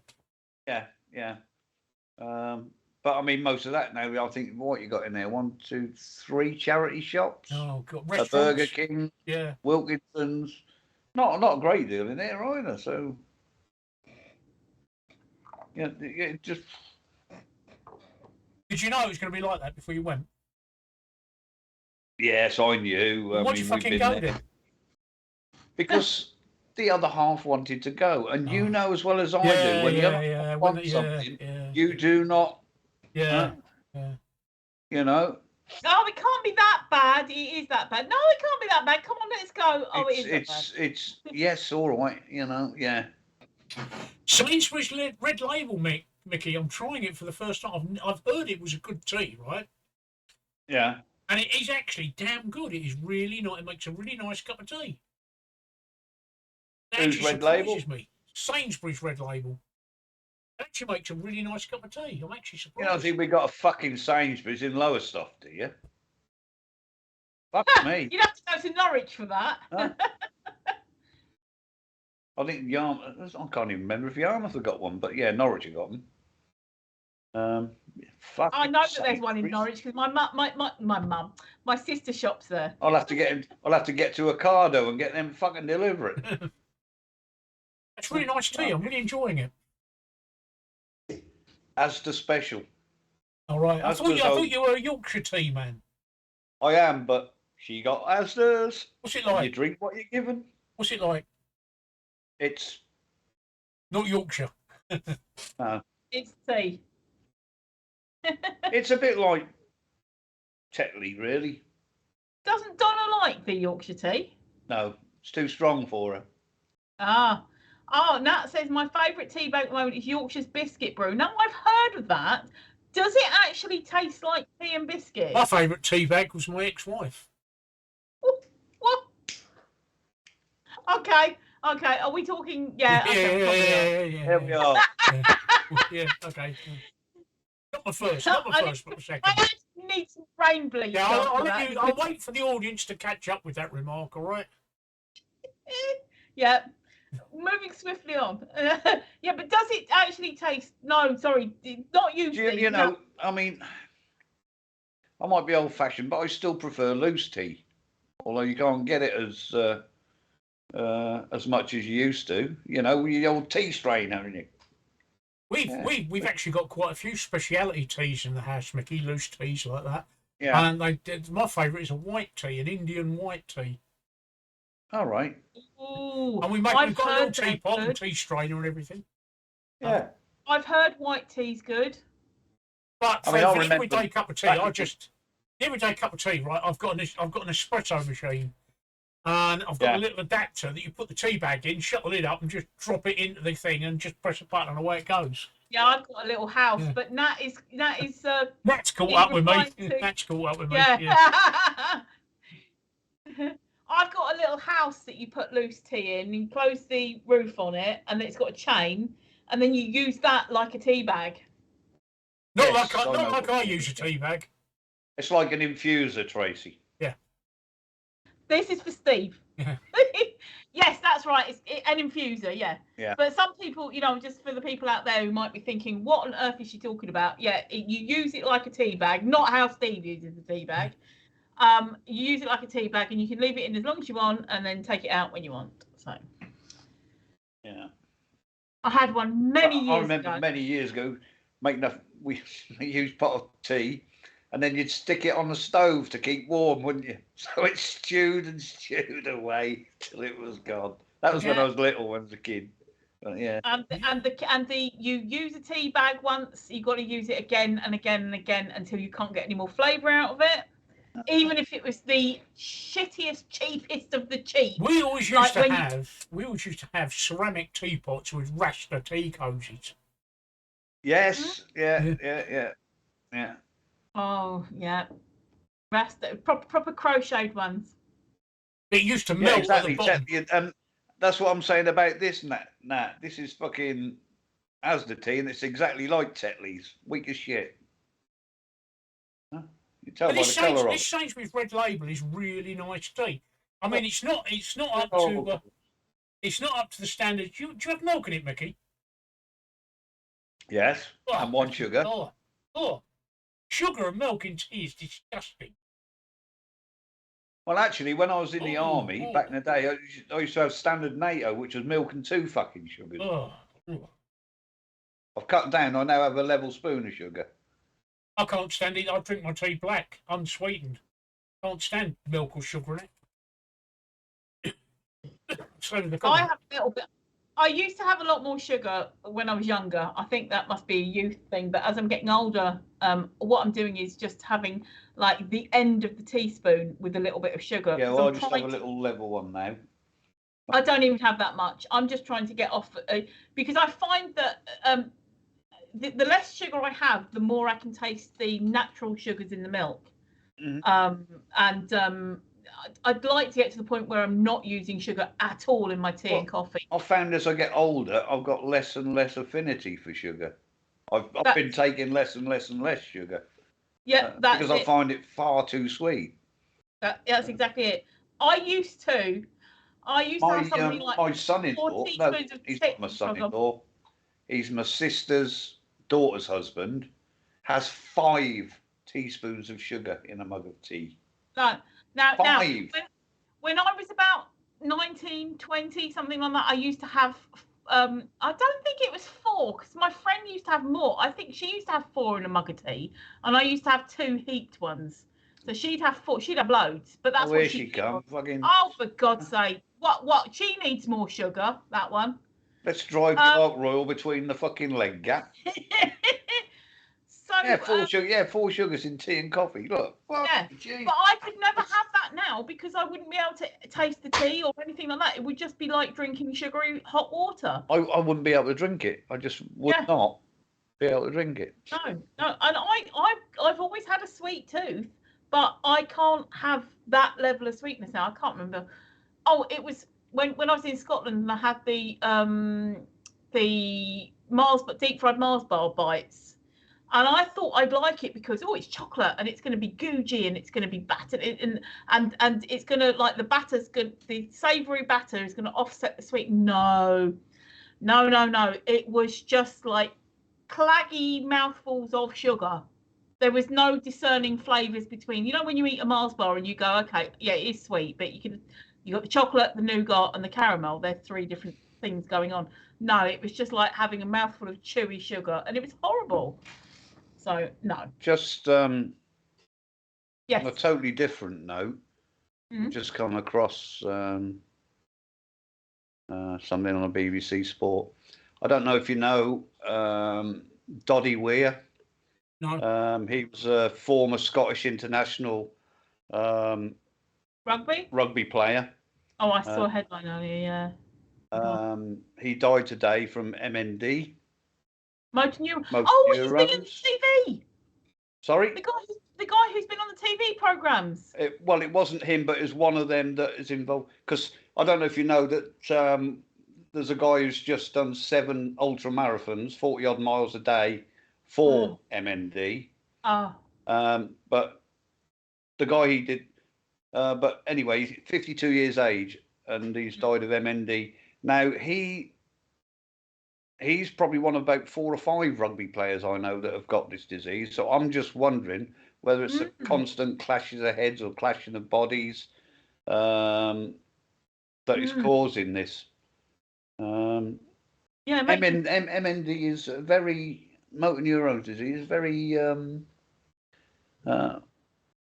it's not known so well as a lot of the other diseases, which is a lot of sportsmen seem to be getting this. But it was just something I thought I'd mention, that he's passed away today at the age of 52. Yeah, from MND. I saw someone had died. Go on, sorry, Yeah. Vicky. But yeah, that was it, basically. Yeah, no, I'm just saying. Yeah, I saw a headline that he had died, but I didn't click that this was one of the guys who had developed motor neuron disease. Yeah. But, and it's a horrific disease because you're still in there, but you just can't function. It just takes away all your bodily functions.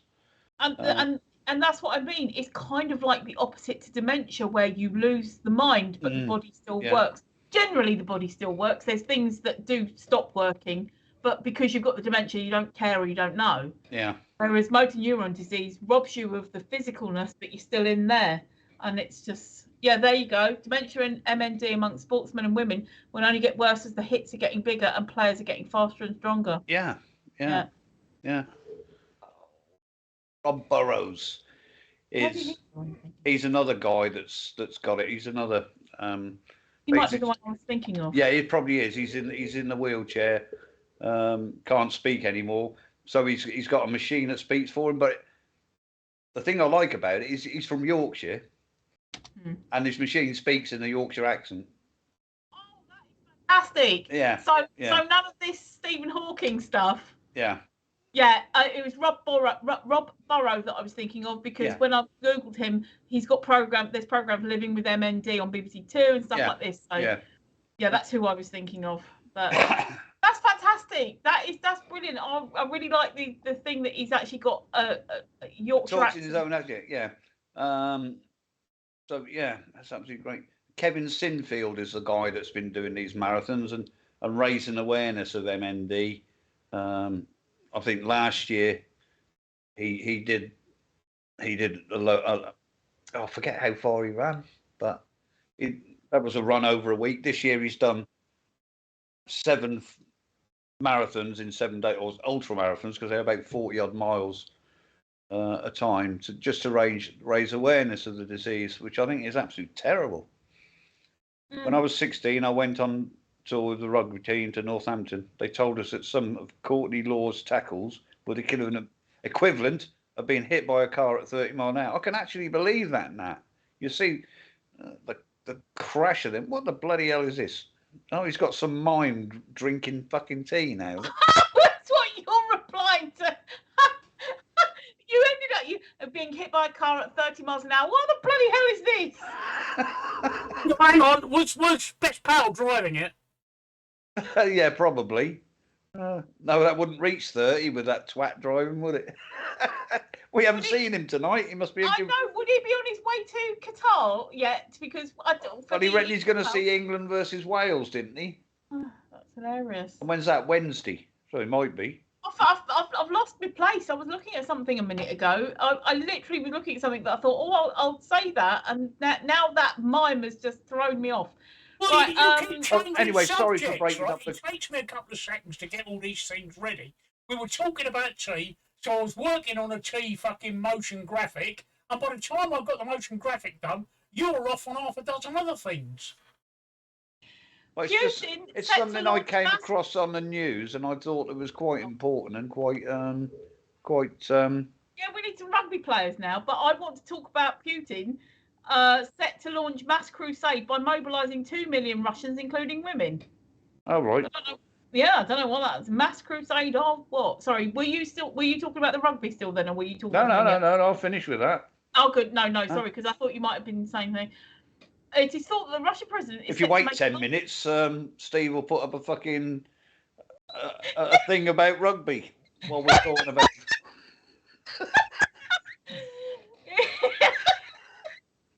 You're gonna get it. Give him time to pull these things out of his arse. He's got to find them first, because the skunk and the mackerel are still up there.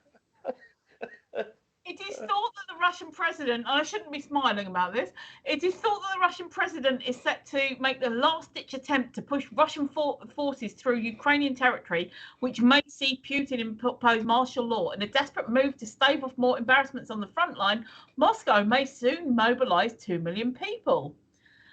Basically, it combined with martial law in major cities such as Moscow. However, Zelensky has warned that any hopes of lasting negotiations between Ukraine and Russia will only occur if Moscow withdraws its forces from Ukrainian territory.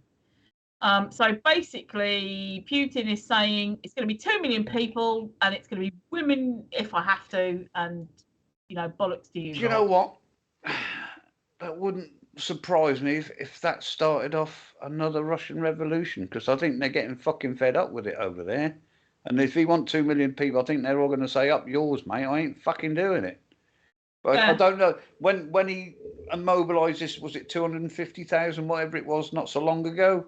Did you see the queues of people trying to get on aircraft to get out of the country? Yeah, so you can see how... Oh, here we go. Look, we're on rugby now. We're fucking talking about fucking Putin. Huh?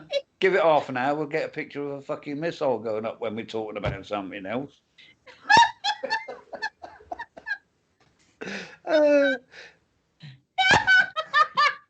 Haven't you got one hidden away for me, Steve? One that goes...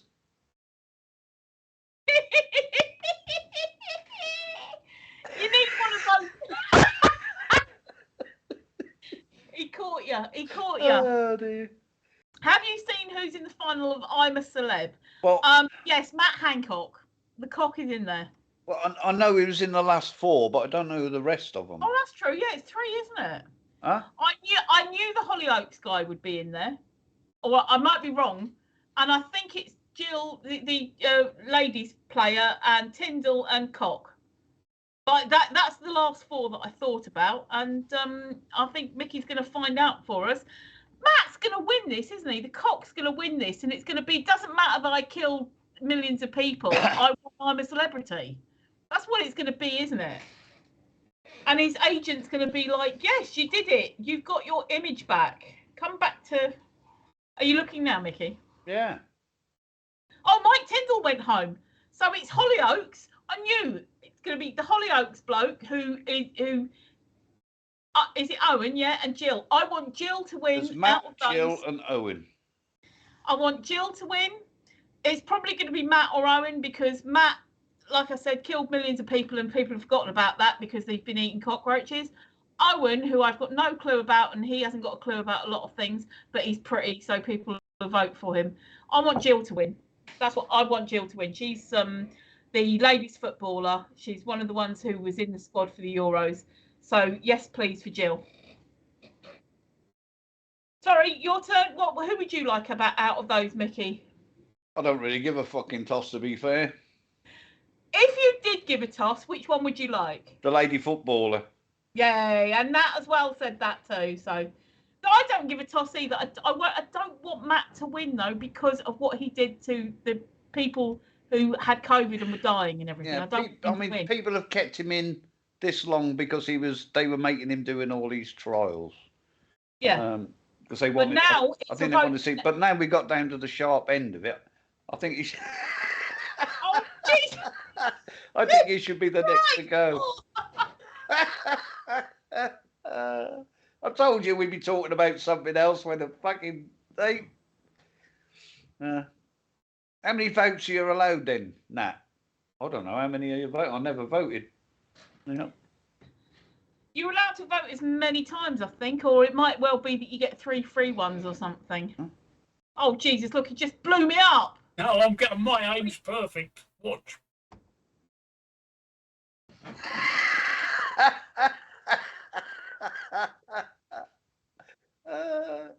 Oh look, Tracey's in a normal position, comatose. Stop fucking changing the subject, for Christ's sake! You gotta get with it. This is a fast-moving show, you know. Yeah, this is it. We're fast-paced. You know, we've got our fingers on the button. 5 on the app. Yeah, I thought it was going to be like a. Okay. Huh? Can I put a postal vote in? But that probably won't get there till the new year. Huh? Oh you got to nip down the post office and get the plain postcards first, and then get some stamps. I've got a woody one here. I can write the back of that because no fucker else has written on it.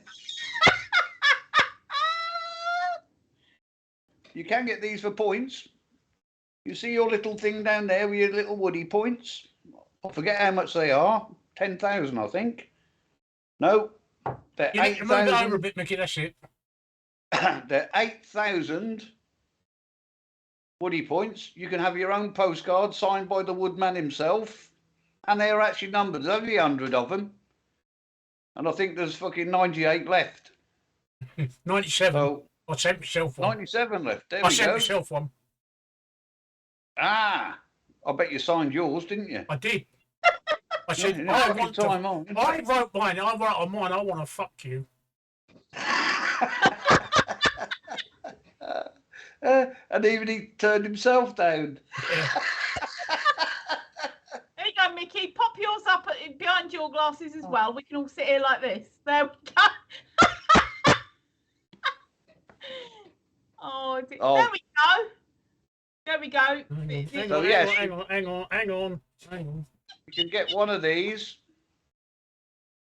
for 8,000 points if you, well, you don't even have to subscribe. You just have to spend time talking to us for your Woody Resort rewards.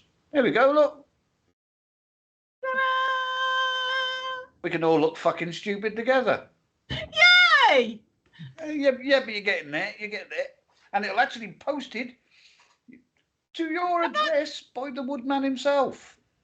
That if you anybody sitting watching, your channel points are going up, but if you're sitting chatting, the points go up quicker. And you get bonus points. Exactly. What's exactly. this day of the So fucking that you're doing Triffids really now well. or something? Huh?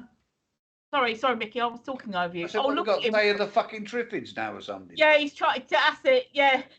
I just caught up with Jungle. Oh. That looks more like poison. I just caught up with fucking Jungle. Mickey, he's just caught up with fucking Jungle. Oh dear. Oh no, it's growing again. Quick. Are you saying that you need 6.8 thousand more, or that you are on 6.8k? Because obviously, the more you chat, the more you contribute. Yeah. You will get more points because you get bonuses. The little green box appears. You click on that. Did you like my Jungle background that I just pulled out of my arse? Now it's better now it's behind us than when it was in front of us. So anyway, what's this winter of discontent? All the fucking strikes we're having, mate. Got Royal Mail on strike. We've got the Royal Mail on strike. Train strike. Got the nurses coming up. And I think I'm not sure if I'm 100% right, but I think it's the first time that the nurses ever gone on strike. I think so. Yeah. It's just.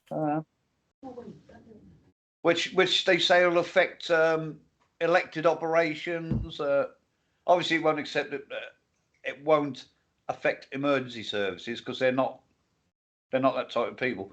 But elected operations and clinics and things will be accepted. Will be affected.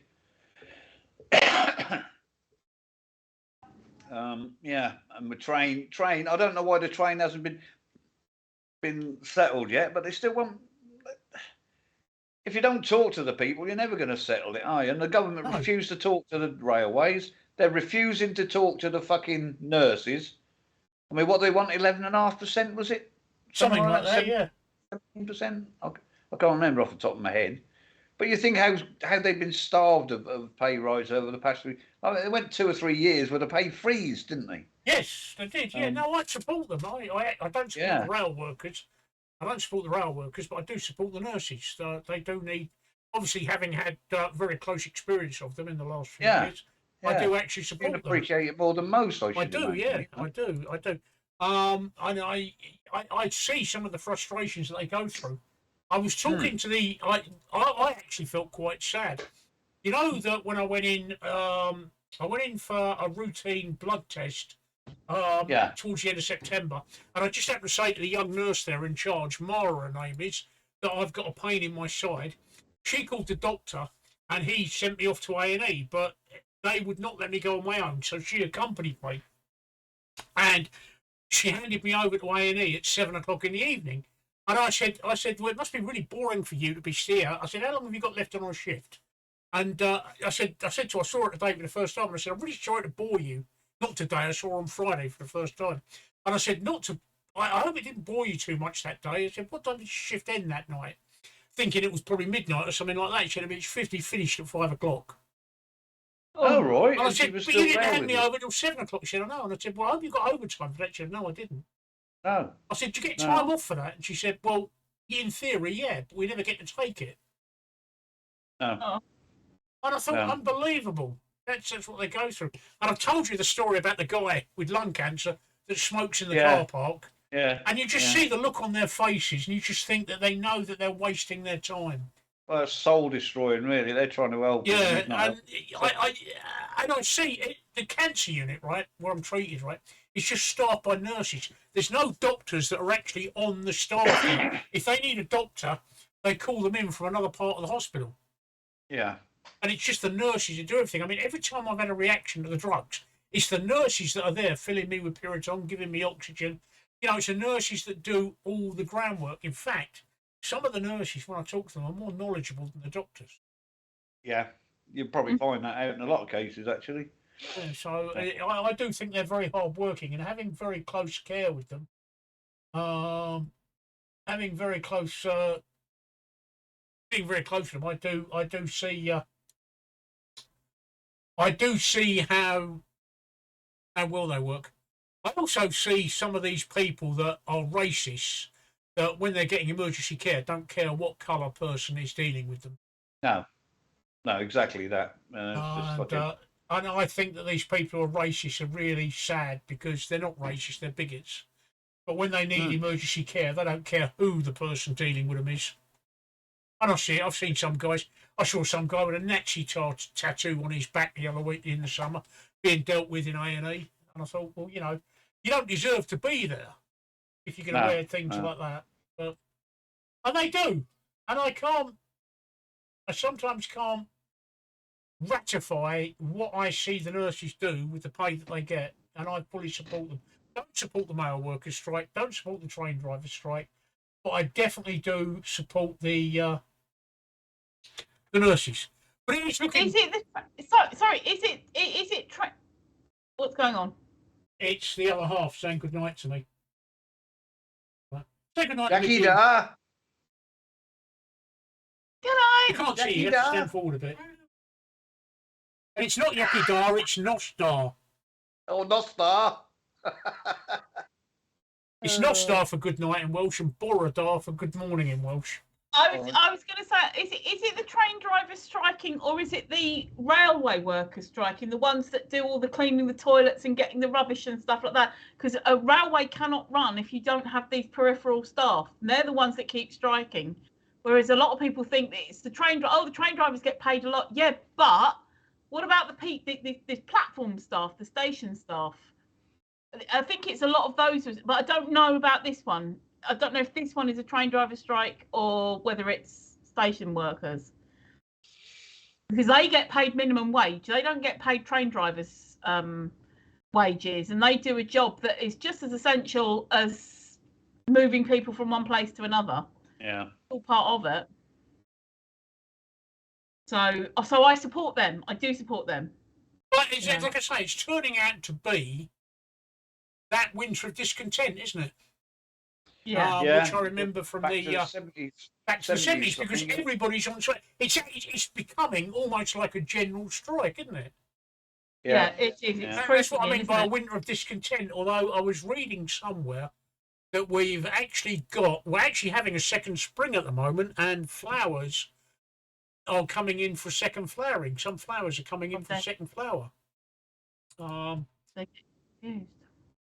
But it is a winter of discontent as far as I'm concerned. Yeah. Oh, you got that one in quick. Yeah, my wife says that a lot. That's actually quite a nice effect, that one. Are you trying to say we're snowflakes? Yeah, absolutely. Huh? Look, winter of discontent, get it? Yeah. Yeah. Woody the Snowman. Yeah, Woody the Snowman, yeah. Woody the Snowman. Oh, please. No carols. No bloody Christmas Not songs. Carol. No Christmas songs until fucking November.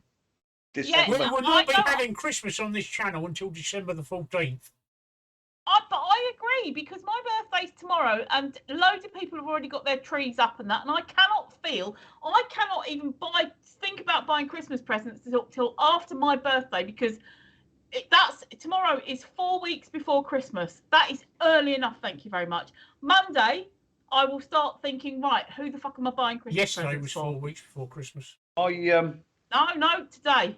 My tree's up. Today is, sorry, Mickey, I've got to have an argument with Steve here.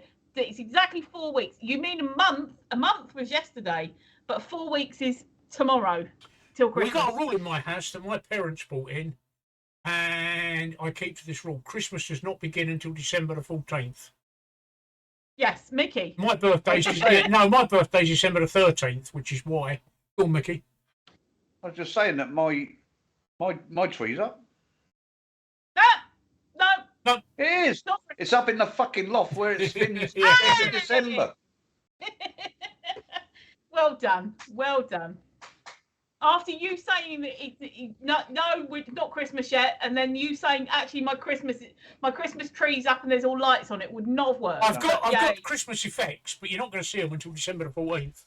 There's No, that's absolutely fine. There's a picture somewhere on my Facebook of me when where Donna asked me to put the tree up, and all it is the box with the box of lights sitting on the fucking top of it. And there you go. There's your Christmas tree up. I normally don't even bother putting them up till the week before Christmas, and they come down. Well, actually, they come down New Year's Day. Well, ours come down on the 2nd, not Year's Day. They come down on the 2nd. Well, they go yeah, up on the 14th and come down on the 2nd. Yeah. But it's just me and the missus at home, and we're both in our 60s. I mean, I'll be 63, which is a bit worrying because that's the same age as Irene Cara. I'll be 63 this Christmas, so I just a little bit of a tree. If that's the fucking case. Just a little bit of a tree. But That's so with me though. I don't bother about Christmas decorations until probably mid-month. The only thing is though that we have a Christmas family gathering every year, and it's different places. It's different houses, people's different houses each year, and this year it's mine. So I'm going to have to put decorations up before the 10th because that's when it is. Anyway, we have the family round every Christmas, so I decorate for the kids and the grandkids and whatever. I mean, not being funny, my kids go mad if we still don't buy them a selection box. Hey! They do. Oh, they do. Mickey, until about 2 years ago, my daughters, who are now in their 30s, my daughters were like, "Oh, why didn't you get us an chocolate advent calendar?" And I'm like, "You're in your 30s." Talking of advent calendars, we were talking with me, my daughter, and the wife were talking the other day about them, and they were saying, "Oh, chocolates, you can get them with all these perfumes and that." I said, well, back in my day, obviously, when they first came out, you just opened the doors of the picture behind them. Yeah, little cut. No, get that off the screen. It is not Christmas. And my wife found that fucking highly hilarious that you opened a fucking calendar and there was nothing behind it but a picture. I used to love that. So did I. That was, but they were like nativity scenes. Seriously nostalgic. Seriously. And then now they started putting chocolate, well, you can get them for thousands and thousands of pounds with fucking perfumes and shit in them. I used to love going to the local newsagents, choosing my advent calendar, which was a card calendar. Yeah, exactly. Nothing behind it. You don't know what's going to be behind there. No. And you open it, and it's like a little Christmas picture of stocking, or it might be a snowy scene, They all used to end up on Christmas Day with the nativity scene. Yeah. Loved it. I loved it. We didn't have the chocolates. We had selection boxes. But Donna found that fucking highly amusing that we didn't have chocolates or anything. Bear in mind she's 10 years younger than me, so. No, but I'm a few years younger than Donna, and I remember the cards. I remember the card advent calendars that you opened. There was no chocolate. There was no treat. Yeah. Nothing. You'd pay. I don't know how much they were, but it'd just be a card, and you'd open each door. Bit like the scene on Father Ted where Father Dougal opens the door. Yeah, I didn't know it was going to be that behind there, and it's just, well, what would you expect? It's Christmas Eve. It's the nativity. And also, she laughed when I said we used to get a stocking with fruit and nuts in it, a proper stocking, you know, a lady's stocking. I mean, I used to. I'm not telling. Oh, well, I used to wear it after I'd emptied it. You know, put it on my head for my night-time job. Oh, we've got some sexy dears going on here. Oh dear. We've got some seriously sexy dears trying to have a bit of a dance here. Not shaking their tartars. Not very well endowed, are they? No, they're shaking it off. They're men, actually. They've got to be men because they've got the horns. Antlers, dear. Antlers. Horns. Antlers. They've got the horns. Horn.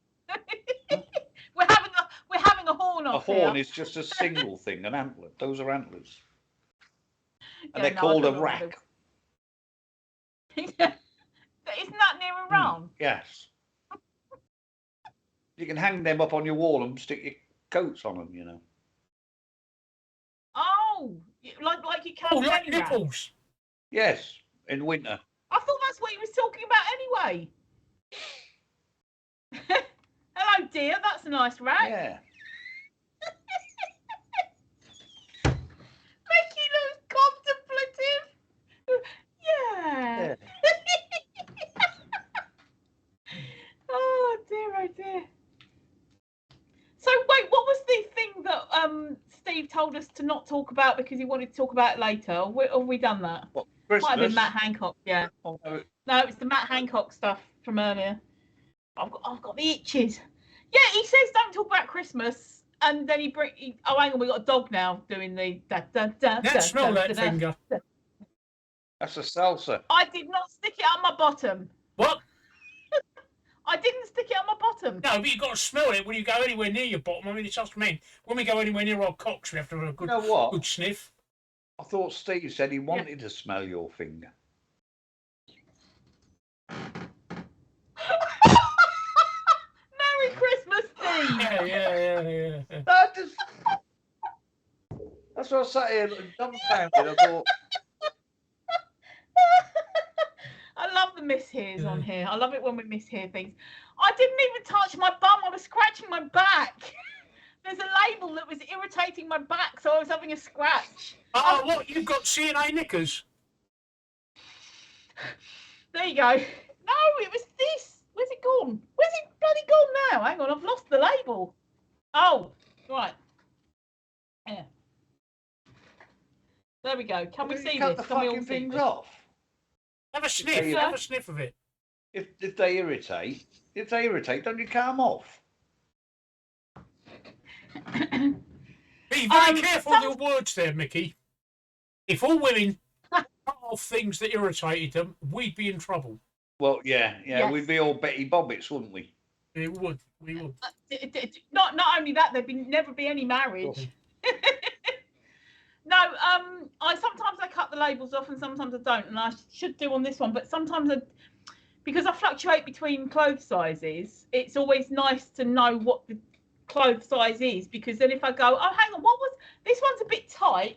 Can I get? Oh, right. It doesn't matter because you go to a different shop, they're different fucking size, even though they say the same size on them. No, I agree. But if I wanted to buy, let's say I wanted to buy another one of these From the same shop, yes. Yeah, exactly. So sometimes I like to know, but I agree. There are some. I bought things before where it's my size and they've been like a tent on me, and I've been like, okay. And then I've bought something from the same place, but it's a different brand, a different garment, and it's too tight around the bust, too loose around this bit, too tight. You know what gets me, right? So, we were in Primark the other week. Women's clothes, size 4 and size 6. Oh, they're God. like a 12 or 13-year-old, for fuck's sake. Oh God, no, yeah, even smaller. 4 and 6. Yeah. You were in the women's clothes section in Primark. Look at clothes. Yeah, of course it was. It's what? I was with the fucking wife. What do you expect me to be? Huh? In the pub next door. No, I have to go and carry the bag. So right. Fill it up. You really shouldn't. You really shouldn't refer to your wife like that on air, Mickey. Well, I know I shouldn't really. No. I always do that in Sainsbury to Sean. You know, she when I go, "Do you want a bag for life?" and I look at Sean and point at Sean, like, "I've got one." And the cashier goes, "Oh, oh, yeah." My best one is I fart, a smelly fart, and then walk off and said, "Fucking hell, Donna, couldn't you have waited?" Huh? What does she say? You know that look. nothing except he sleeps in the next room that night." You know that look, don't you? Huh? Oh, that look, yeah. You get that look, and then when I get outside, I just get a fucking ear hole full. I wouldn't even wait. I would just be like saying it very loudly in the shop, and he'd be going, "No, shh, you were the one that farted. Don't you bloody give me shush. You're silent farts." That's funny. How come we always end up talking about farts? I always said it's a farty stream. This is what we love. We love farts. Everybody loves farts. Well, no.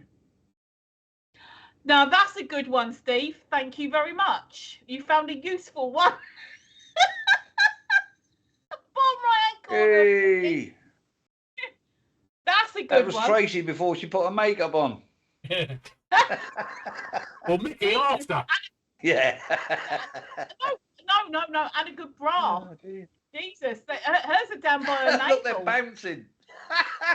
Yay! I'm sure they bounce in. I saw them. Actually, I'm escaping here. Hang on. Oh, hang on. Yeah. Hey, there they go. Yeah, hang on. That's good. You just need to find more of those things that are holding up a banner saying subscribe or follow or smash that button or something, and then yeah, I'm not going to complain. Even if Polish lady or Romanian lady walks in with a sign between her legs that says subscribe, I'll be happy. I've ordered some green primer. I mean, because my next model is going to be this one.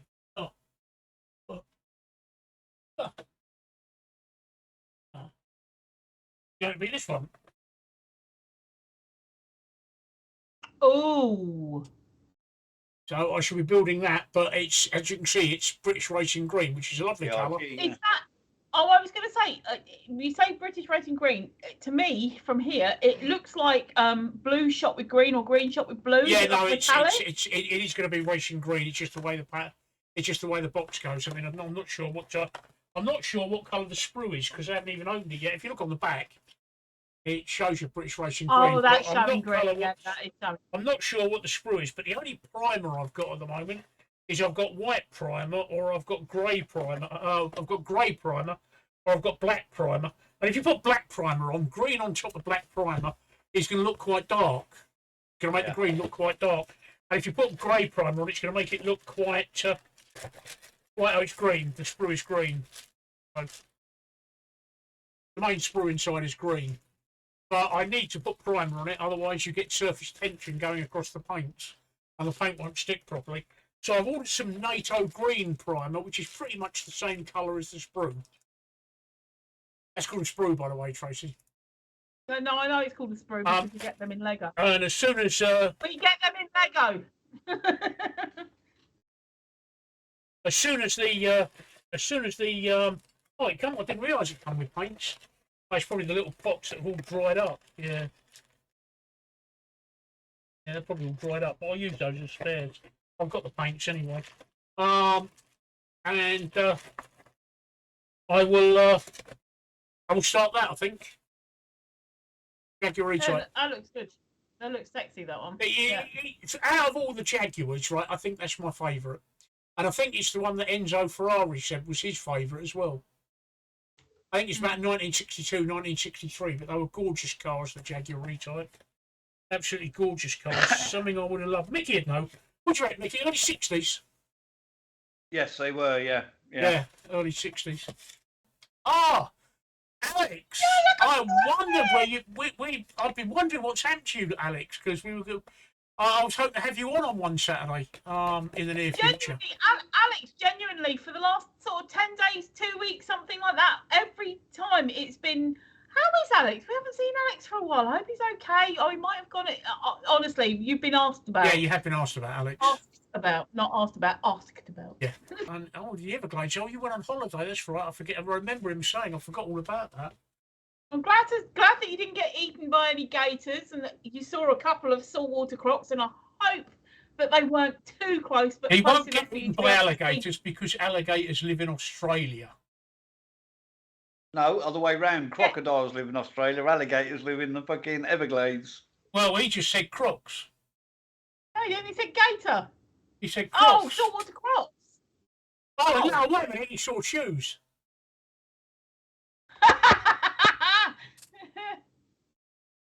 Maybe. Yeah, alligators. You're right. Right, Mick. Alligators live in Florida and crocodiles live in Australia. So he wouldn't have seen crocodiles. No, I'm right.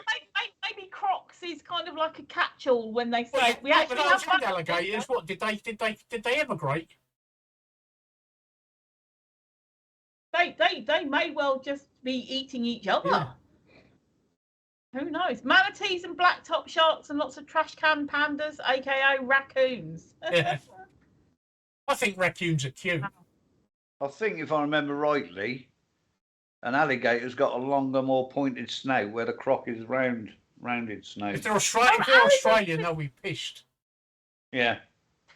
Alligator are in brackish and fresh. We have saltwater American crocs and alligators. One of them, There you go. one of the species is smaller than the other. Is it alligators that are smaller or crocs, or is that Smaller than crocs? I mean, if you see the size of some of those Aussie fucking saltwater crocs, they are fucking huge. I watched the YouTube video on one of them the other day where it had a problem with its tooth. Because their teeth I don't know if you know, but their teeth regrow. They'll come out and regrow.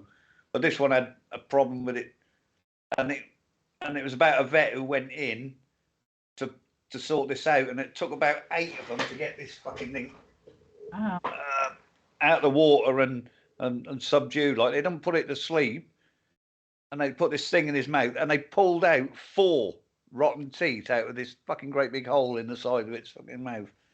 But that was something like 12 feet long, crocodile. Big, yeah. Yeah. That's quite interesting. But all its teeth were green. Must be the algae in the water, I should imagine. Hurricane Evan and Ian pushed the alligators more inland and brought the crocs into the glades. Oh, now that sounds freak. Hey, subscribe. Yeah, I like it. He's cute. Yay. I like it. Yeah. All right, that's a preview of what's coming. So I've not been idle there.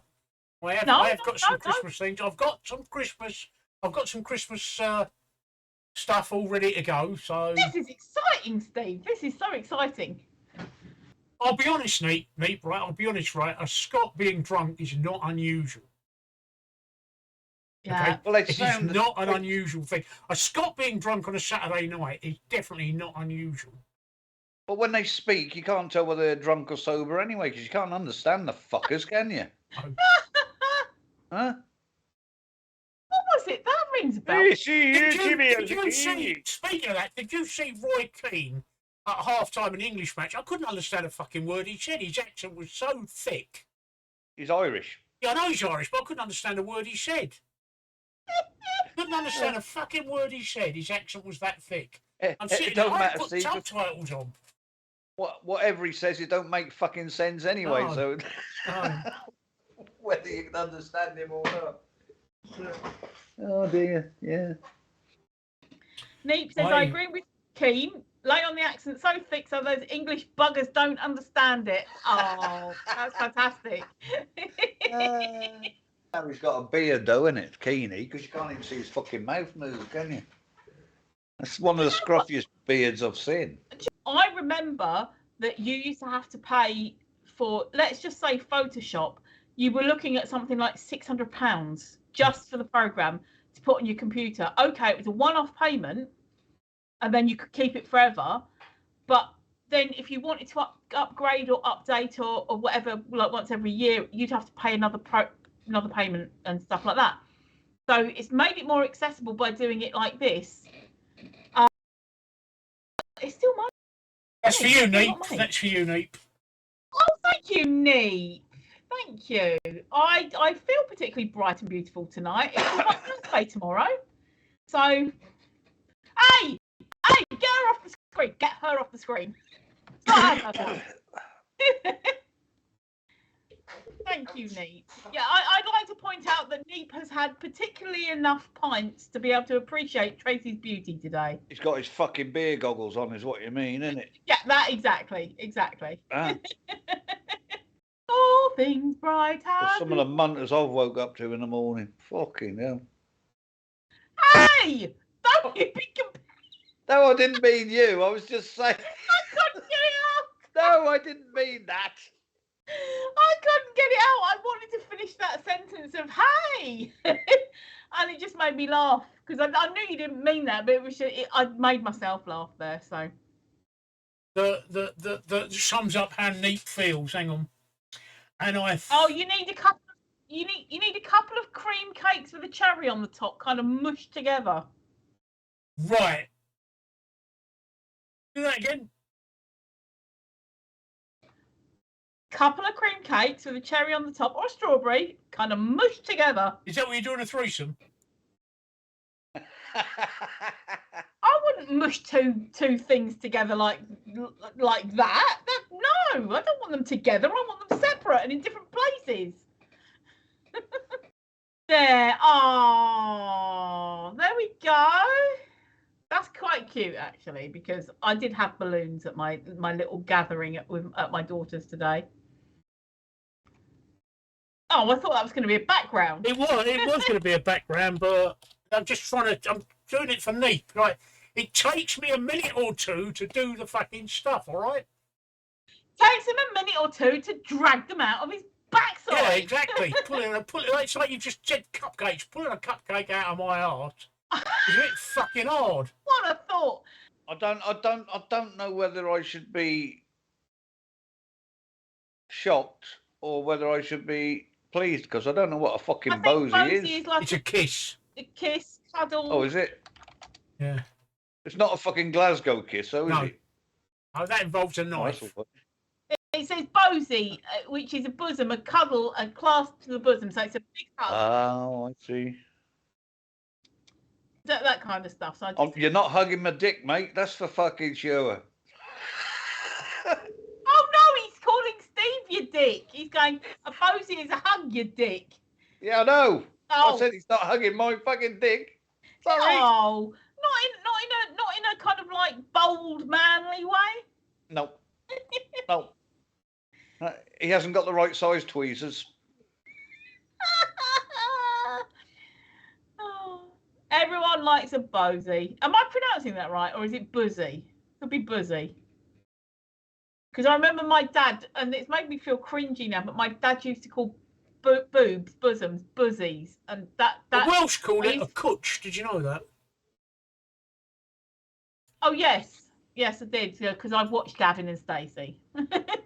Okay. Thank you, Alex. Actually, sorry, it's my birthday tomorrow, but I was saying Monday he can put cakes and throw things at me because it'll be just after my birthday. But yeah, I'm off to probably off for an Italian meal tomorrow. So, and she wants some Italian sausage. She was saying. Yeah, and then she wants some cream, and she wants to be filled. Cream. Yeah, she wants it to be creamed. I want some hot Italian sausage, creamy sausage action, and my teeth. That's what I want. So, yeah. Thank you, Alex. Oh, sorry. Steve's bugging off. Thank you. Thank you. I mean, it's the same thing. So it's weird because when you get to an age, when you're a kid, it's the day. But when you get to an age, it's like the few days around it's not really the one day. It's because like when you see family one day and you go out on this day and that. So it's a few days of celebration around it. So it stops being the day. Like Christmas Day is the day. I'm talking rubbish. My birthday. It is. That's what I mean. It's pre-birthday glue. Exactly, Alex. Exactly. Thank you very much. Yeah. No, I'm glowing, and I'm just gearing. I'm having a nice glass of wine, and I'm gearing up for. I don't actually. I was going to say I don't drink with a meal, so I wouldn't be. I'll probably have like a nice. What? You don't? No, have I a don't drink with the me. meal. Oh, I do. I have a bottle of wine. No, I can't, because basically the flavour of the food ruins the wine, and the flavour of the wine ruins the food. Donna always laughs at me because at the end of every meal, and I mean every meal we have out, I will have a cup of coffee. Yeah. Oh, after I've finished. Yeah, no, see, and I start with a cappuccino.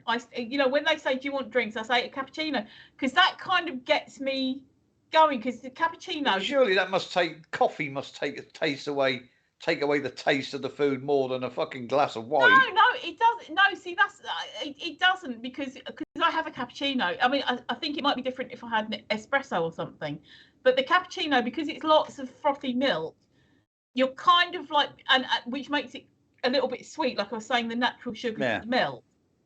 So by the time it comes to the savoury food, you can taste it, you can enjoy it. So I suppose it's a bit like having melon balls or something before it. So yeah, well, I was just about to say melon. Where I go in Greece, a lot of the restaurants there will give you either melon between courses because it cleans the palate. Yeah. Or melon at the end of the meal because that cleans the palate. Yeah. I like. I always have a fucking jug of wine when I'm fucking having a meal out. I like a nice sorbet, like an orange. The Indian restaurant does it well. They get an orange or a lemon, half an orange, half a lemon. They scoop the centre out and fill it with an orange or lemon coloured sorbet and freeze it up. I always have an Irish coffee after meal. It's the only time I drink coffee with milk in it. Well, it's not milk, it's cream. But after a meal, I don't have sugar in it because it's the only way you can make the cream float. But after a meal, I always have an Irish coffee. The most disgusting coffee I've ever had is Turkish coffee. Oh, that's evil. It's strong. It's evil. I don't mind. But I'm going to be very naughty tonight. But even Greek, what, you having another beer? Oh, no, he's got the whiskey out. There's a whiskey mac. Yeah. Oh. White McKay's. The only time I'll drink blends. White McKay's whiskey, 2 fingers, and the rest is green ginger wine. Hey? Sorry, talk. Sorry, I was getting excited. Go on, Karen. What have you got? It's a whiskey mac. Whiskey mac. That's whiskey. Blended whiskey, because you can't drink blended whiskies neat. You've got to mix it with something. That's 2 fingers of white McKay's. I've got single malts, but I saved that for Christmas. That's 2 fingers of white McKay's, topped up with green ginger wine. The white McKay's is 48%. The green ginger wine is 38%. That's a good night's sleep there. And the reason I was going over the top of you first was because I was saying, "Oh, you're joining in with my birthday party." That's what I was getting. That's what I was getting excited about. Oh. I'd order a kebab, except they're shut. Oh, bums. And we could sit there with kebab cam. Oh, no. Oh, that is such a shame, because I could seriously have done with some kebab cam tonight. Yeah. It's going to next door. Oh, and has Mickey just gone off? I was going to say, has whiskey just gone off from Mickey? Has Mickey just gone off for hang on, here we go. That's a blend. That's a blend. It's a brandy. It's a cognac. Oh, right. That was what my dad used to love. I couldn't get him it very often because he'd go a bit bonkers on it with his dementia. But I used to get him that, like as a treat at Christmas and things. Get him a little bottle of it. And we're going to play that game, Mickey. I'll be back in a second. No. That used to send me fucking loopy. What, Cavassier? Oh, when I came out the army, I used to drink a bottle of brandy a day. Oh gosh, yeah. You were saying that you were on the spirits. Yeah, and Donna didn't see me drink a short for 30 odd years. Because you said no, that's it. Because I used to get violent on it. Oh god. I used to get pissed and I used to get violent. So yeah. When I met Donna, and it was Donna that got me out of it, to be fair, never touched. Yeah. Sorry, Alex is saying Everclear and Gem Clear, my gut rot of choice. I don't know what they are, and also says Straight Moonshine was really good at cleaning carburetor as well. And Neat says that looks a nice one, Highland Park. Neat. Oh, my dad would have loved stuff like that. Highland Neat Park, says 12 years. it's pronounced So, White Mackay. 100 quid a bottle. So yeah, that's why she never. Is that a single? Yeah. Yeah, my dad loved a single malt. His towards the end, his finances couldn't run to anything quite like that. But I would get him a small bottle, like a half bottle of as much as he could afford, even if it, like at Christmas. Sorry, not all the time, but like at Christmas, let's say it was £25. I'd get what I could what he could afford for it, because he shouldn't have been drinking it because of dementia, but it was Christmas, so it's like. Yeah, you're right, White Mackay. I'm sorry, I do apologise. But it's a blend. I don't really like blends. Go on, Mickey. Sorry. I'm just looking at pictures of Tracey's It's sausage rolls and crisps and I haven't even seen those yet. Hold on. Yeah, okay. And chocolate orange and Lindt and yeah. Oh, is there only 3 that was put up? Yeah. So the wine and the chocolates were my present. Yeah. I made my older grandsons laugh because I said, well, I picked up that platter and I said, well, this is mine. I don't know where your party food is. And then the little baby, that's my youngest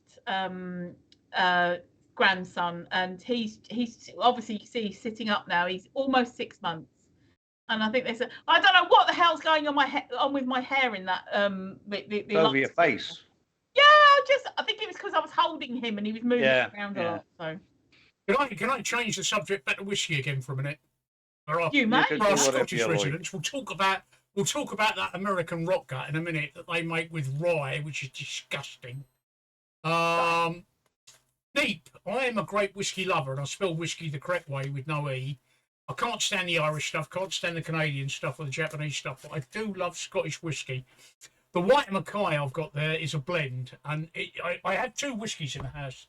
I have a blend and I have single malts. The reason I have blend is because I have it with a mix, so I'll either have it with ginger ale, or in this case, ginger wine to make a whiskey mac. I prefer it with ginger ale and a couple of ice cubes. That's how I'll drink a blend. The neat ones I've got, I absolutely love Islay single malts. Islay single malts are the best in the world.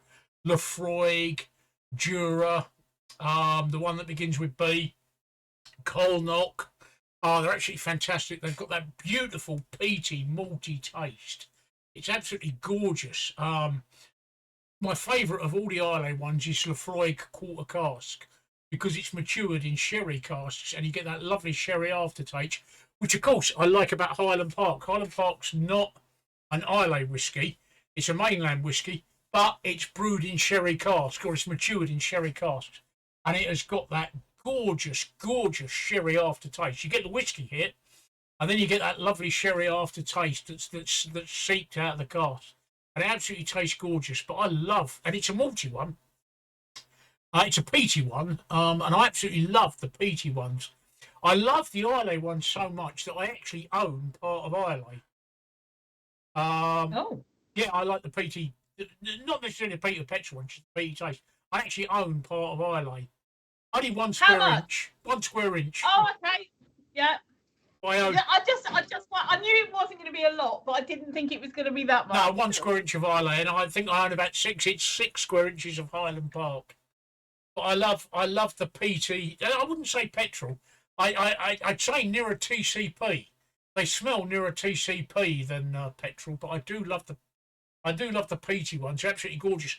Those I will drink neat. Highland Park, Lefroy, Jura, Cole, whatever. I will drink neat. I think we've had some Glenfiddich as well, but that's not a really peaty malt. But that's another one that I'll drink. But I only drink the peaty malts neat. Glenmorangie. I don't know. I don't like that one. It's not a peaty malt. I only like peaty malt. That was. I remember my dad actually buying that in the local pub. He'd have a shot of Glenmorangie at the end of the night if he'd had a particularly good evening.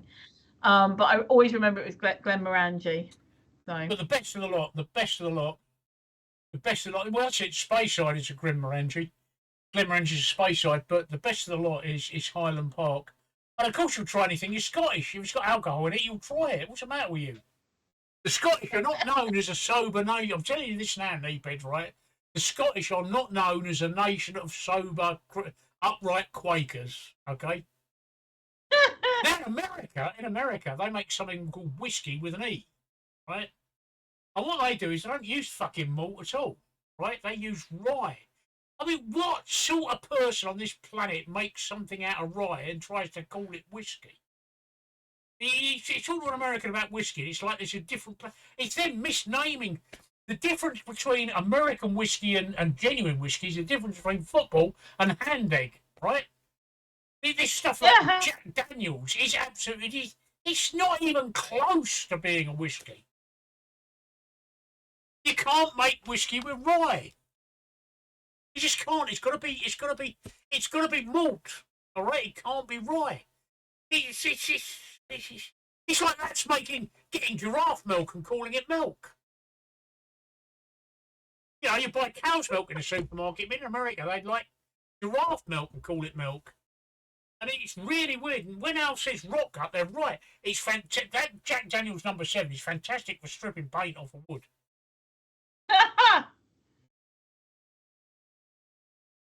But to a whiskey drinker like me, American ryes, American whiskies, as they call them, bourbons, they should really be called. They should be called bourbons because they're not whiskies, but they call them whiskey.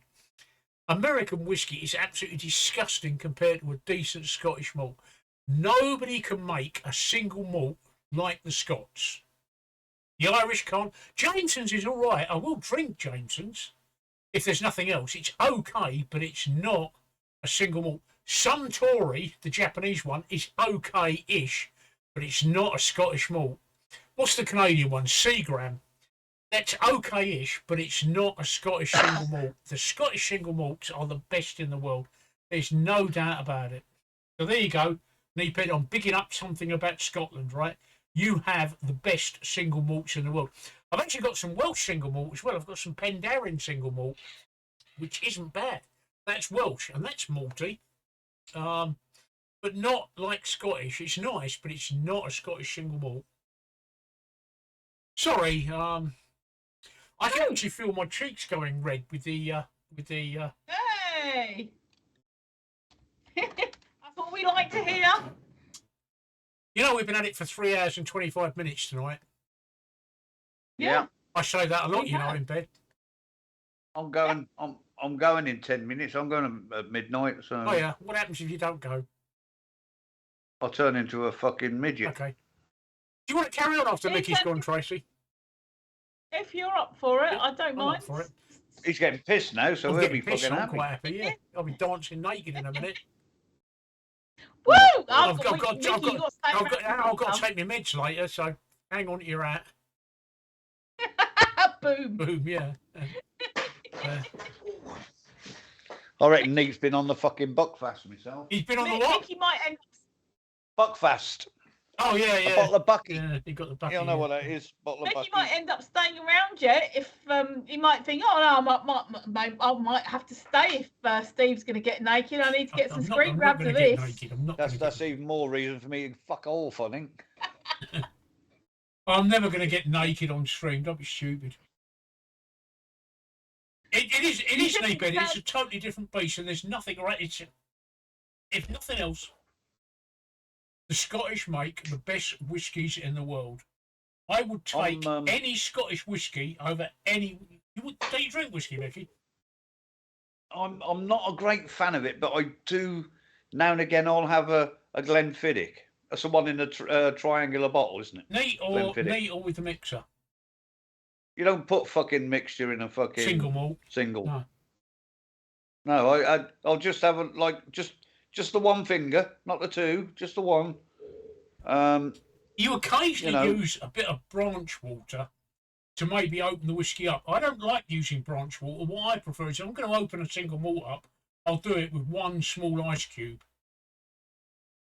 Yeah. But I prefer the single malt to be completely. I've got a bollocking once for putting ice in fucking whiskey. Yeah. It's difficult. It's difficult. It depends what it is. The barman. It depends what it is. Yeah. Sometimes, if it's Silent Park, no, I won't spoil it with anything. But some of the whiskies do need. Glenfiddich is one that benefits from an Glenmorangie is one that benefits from an ice cube. I haven't got big ice cubes. I've got small ice cubes, only tiny little ice cubes, and they're made with distilled water actually. And I'll drop one in if I'm having a Glenfiddich. I get that. I get ones that are distilled or pure. A little splash of water in them is sometimes I'll put in a Glenfiddich, but. But the ideal water is something called branch when water. you said you put anything in, I thought you meant Coke or fucking lemonade. No, I only do that with blends. Blends you can't drink neat. Blends are disgusting to drink neat. When I saw that Cavassier, I thought you had that. Is it Cavassier do brandy? No, it was it's brandy. It was one that began with C, and I thought, oh yeah, that's that one that I got caught out with one of the Scottish ones once, but no. A wee splash of water. It's just a wee splash of branch. It's got to be branch water. Tap water will do. No, tap water. You get chlorine in it. The trouble is, Al, that your whiskies are your bourbons, your ryes are about we use them here to strip paint. We call them here nitromors. What they do is a company called Nitromor. Is they buy Jack Daniels number 7 and they rebottle it, they repackage it as Nitromor. They do. I mean, I've been to America and I was in America and my mate said to me, yeah, you want to try our beers? And I actually tried the American beers and thought, I can piss stronger than this. And then he said, you should try our whiskies. And he gave me drink after drink after drink. And I kept saying to him, when am I going to try the whiskies? And he just, they just tasted disgusting. They just can't. I'm totally not a whiskey drinker or a bourbon drinker or anything like that. I have tried. I never really got on with them at all. The only one that I even vaguely liked was I think it was possibly a honey. Don't kill me for this. A honey Jack Daniels, but only because it tasted vaguely like salted caramel. But I only had one tiny taste of it, and it was like, oh yeah, that's all right. But again, that's not a proper whiskey, and that was as close as I ever got to going, yeah, whiskey's all right. I'm not a whiskey drinker. It's just like, it might be genetic. I'm not sure. It might be a genetic thing. My mum. No. Having said that, though, my mum and my dad both liked whiskey. My dad was a single malt. My mum liked blends like Bells and crap like that. Me, my sister, my brother, both my children, none of us have ever liked whiskey. We're more of a clear spirits kind of family. I'll tell you what, Napep. There's I see it. You probably see this. You two will know what I'm talking about. I don't know if you get the news shopper where you are, do you, Tracey? I don't, but that's where I got one of my jobs from. Right, so you know about the news shopper, do you? I do, yeah. You don't know about the news shopper, do you, Mickey? No. It's a free local paper that you get. Yeah. You pick it up in the supermarket. Well, I keep looking in the news shopper that they do coach tours. And one of the coach tours, you know what I'm talking about, Tracey? You see them in the back pages of the coach tours. One of the coach tours they've got is one that I'd really love to go on. I'm not really a coach tour person, but it's a coach tour of Scotland. And what they do is they do Scottish, they do a coach, they do Islay, they do Speyside, and they do the Caledonian Railway. Right? Oh, it's 10 days, so you do all the Scottish distilleries and the Caledonian Railway, and that is something that I keep looking at. But unfortunately, because I'm immunocompromised, I can't do it. I wish I could, but I would absolutely love to do that. That's the only. I mean, I've been to Scotland once, but that's the only reason I will go back to Scotland again, to do that. The reason I didn't go back to Scotland again is because it fucking rained when I was there. The whole time I was there, it fucking rained. It was middle of the summer. It fucking rained, and I complained about it, and everybody said, "Well, that's Scotland. It always rains in the middle of fucking summer. It always rains in the middle of winter. It always rains in the middle of spring. In fact, finding a sunny day in Scotland is a miracle. The rest of the time, it's raining. It rained the whole time I was in Scotland. I was only there for 2 days on one night, and it rained the whole time. It fucking rained. But the only way I'll go back to Scotland is to do that tour. My chemotherapy ends in, I've got 2 more cycles, which means my chemotherapy will end in 6 weeks. Oh, it's 6 getting weeks. closer. But I've got to leave it 2 clear months afterwards before I can get travel insurance. Yeah. Once I can get travel insurance, that means that I can. Well, it was Glasgow. I went. That means we flew in at Prestwick, got the train down to Glasgow, spent the day and night in Glasgow, got the train back to Ayr, spent the day in Ayr, and then back to Prestwick to fly out again. And it fucking rained the whole time.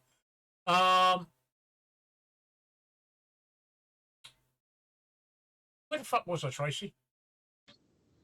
Scotland somewhere. Huh? You wanted to go coach You're trip? in Scotland somewhere. Insurance, coach trip. Yeah, so I can't get insurance. I can't get travel insurance until I'm 2 months clear of chemotherapy. I know it sounds stupid, but a UK holiday, but realistically, I need travel insurance because of my health conditions. No, it makes sense. It makes sense. Just to be on the safe side, just in case the worst should happen. I'm not expecting it. And then hopefully that means February before I can do anything. And I've sort of got planned in March to fuck off to Tenerife for a week. Oh. Or, Mickey, when's your cos trip? June the 7th. I'm also looking at cos for June the 7th. I might well join you out there, Mickey. Maybe. And why not? If that does come off, right, and I've got to speak to the missus about that, because I've got to get her to book her holiday, because it's all round her holiday. So she's got the form. Yeah. So you're going on June the 7th for how many days? 9. Right. 9 nights. I might well join you for 7 nights of those 9 nights, Mickey. Is your missus going to be okay with that? She won't have a fucking choice, will she? Is your missus going to be okay with that? She won't have a choice. Yeah, she'll be all right. Bearing in mind, bearing in mind when I'm on holiday. All I will say is that she'll probably want us to go off and do our own things for a couple of days. You know what I mean? That'll involve cars. That'll involve fast cars, winding roads, and alcohol. Yeah. Question, a serious question, right? In Greece, have they got twisties? No. What's a fucking twisty roads? Yeah, no. Windies. No, they've only got they have. There's one up the mountain, the mountain. Yeah, there's one up the mountain that's quite twisty, and I took Donna up there in a buggy. We hired a buggy for 3 days. I took her up there, and she was fucking cacking herself. Yeah, that's why I like twisty roads. I took Sean up to the top of Doddy, up one side and down the other side, and I made her sit on the side where the drop was. Yeah, exactly that. She was, because you drive on and we're going up this mountain, and I said, "Oh, look, half the road's missing," and it was half the road had gone. So I drove halfway up the bank in this buggy to get round it, and she's cursing me. Women are strange, aren't they? And we stopped, and she turned around at me, and I've never seen a look on her face before. She said, "Get me off this fucking mountain now." And I thought, oops. Yeah, I said, "You do realise that we've got to go back across that broken road?" But I don't give a... And funny enough, we'd stopped, and my daughter rang us at that particular time, and she says, "You'll have to ring me back. I'm halfway up a fucking mountain." So yeah, she doesn't like it, and it was very twisty. Yeah. She decided she was going to have a pee round the back of the bloody buggy, but just as about she's pulled the shorts down, a quad and another car came down. Oh no! No! Get me off this fucking mountain now. Well, can I just run a movie that I made? Yeah. Carry on talking. I'll just call it up. Carry on talking. What's that? When you're going up tidy? Yeah, when I'm going up tidy. Tidy. Tracey may not have seen this. This is me going up tidy, Tracey. You call it what you like, but I call it tidy. Seen it. Well, I've forgotten what I was saying anyway. We talk about holidays and I was going to say, seriously, Steve, anybody, go to. It doesn't matter. It rains quite a bit up there. Go to Scotland. Find the most beautiful bits of Scotland. It's lovely. It's just Actually, fucking. I know you don't. I know you don't get the sun and things like when you're in Tenerife and things. But honestly, it's so lovely, and there's things to do. So I go for the warmth. I haven't got round to doing the stop motion movie. It's something I've got planned, Neat, but it's not something that I've got round to doing yet. Here we go. It's on the stop, Neat. Here we go. Here we go. Hasn't started going yet.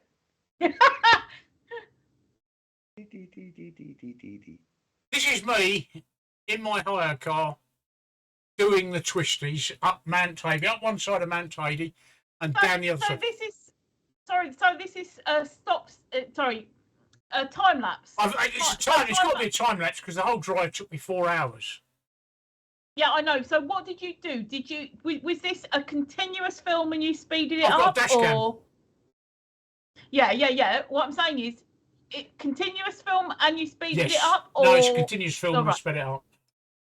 Right, okay, yeah. So I just wondered whether it was just like individual frames that you put together and made it possible. I've got a dash cam that I take away with me. You'd be stupid to drive overseas, especially in Spain, without having a dash cam.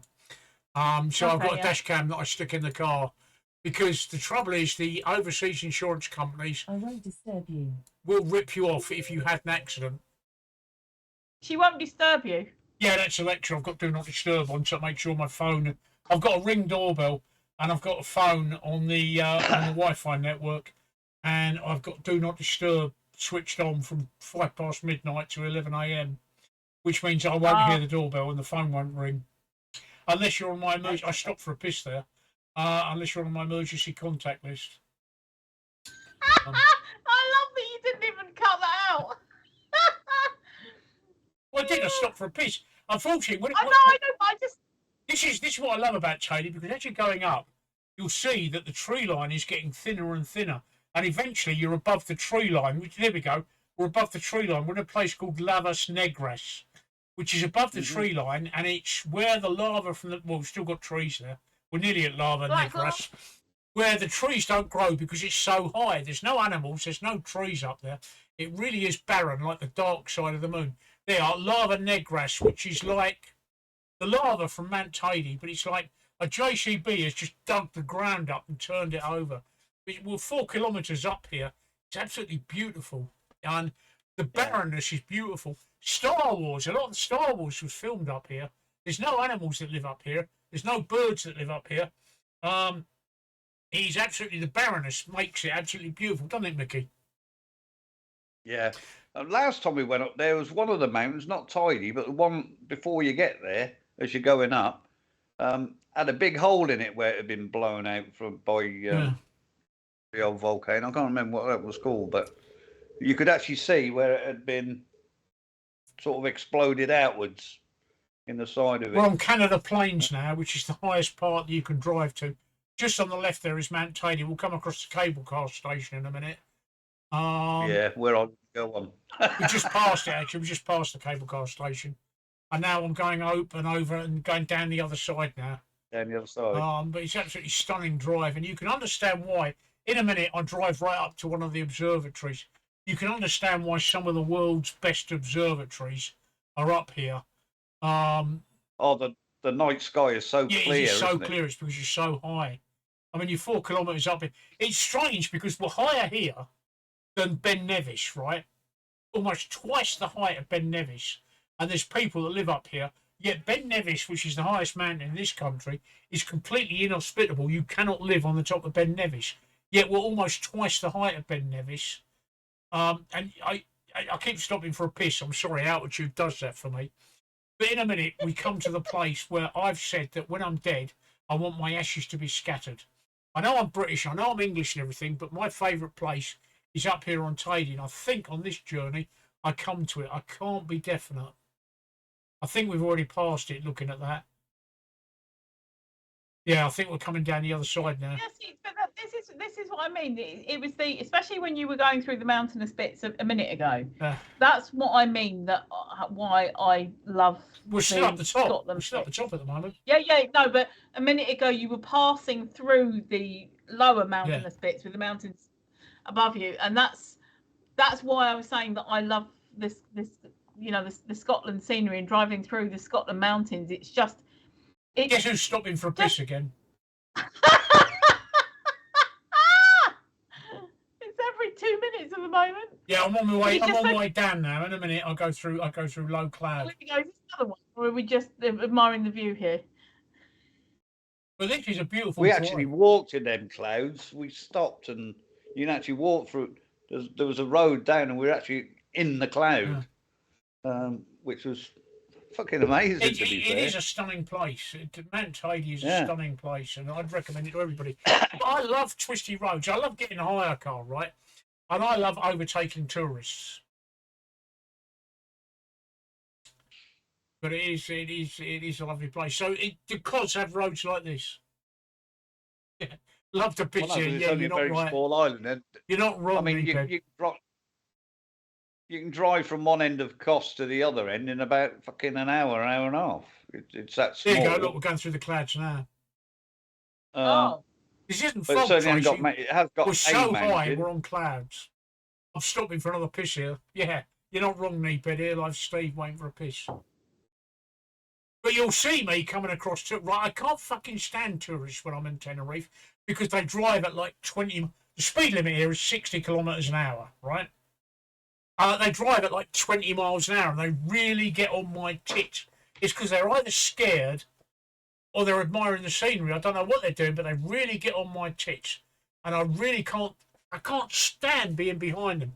And you can tell they're tourists because they've all got gold car or sea car or Avis written on the back of their car. Mine had sea car.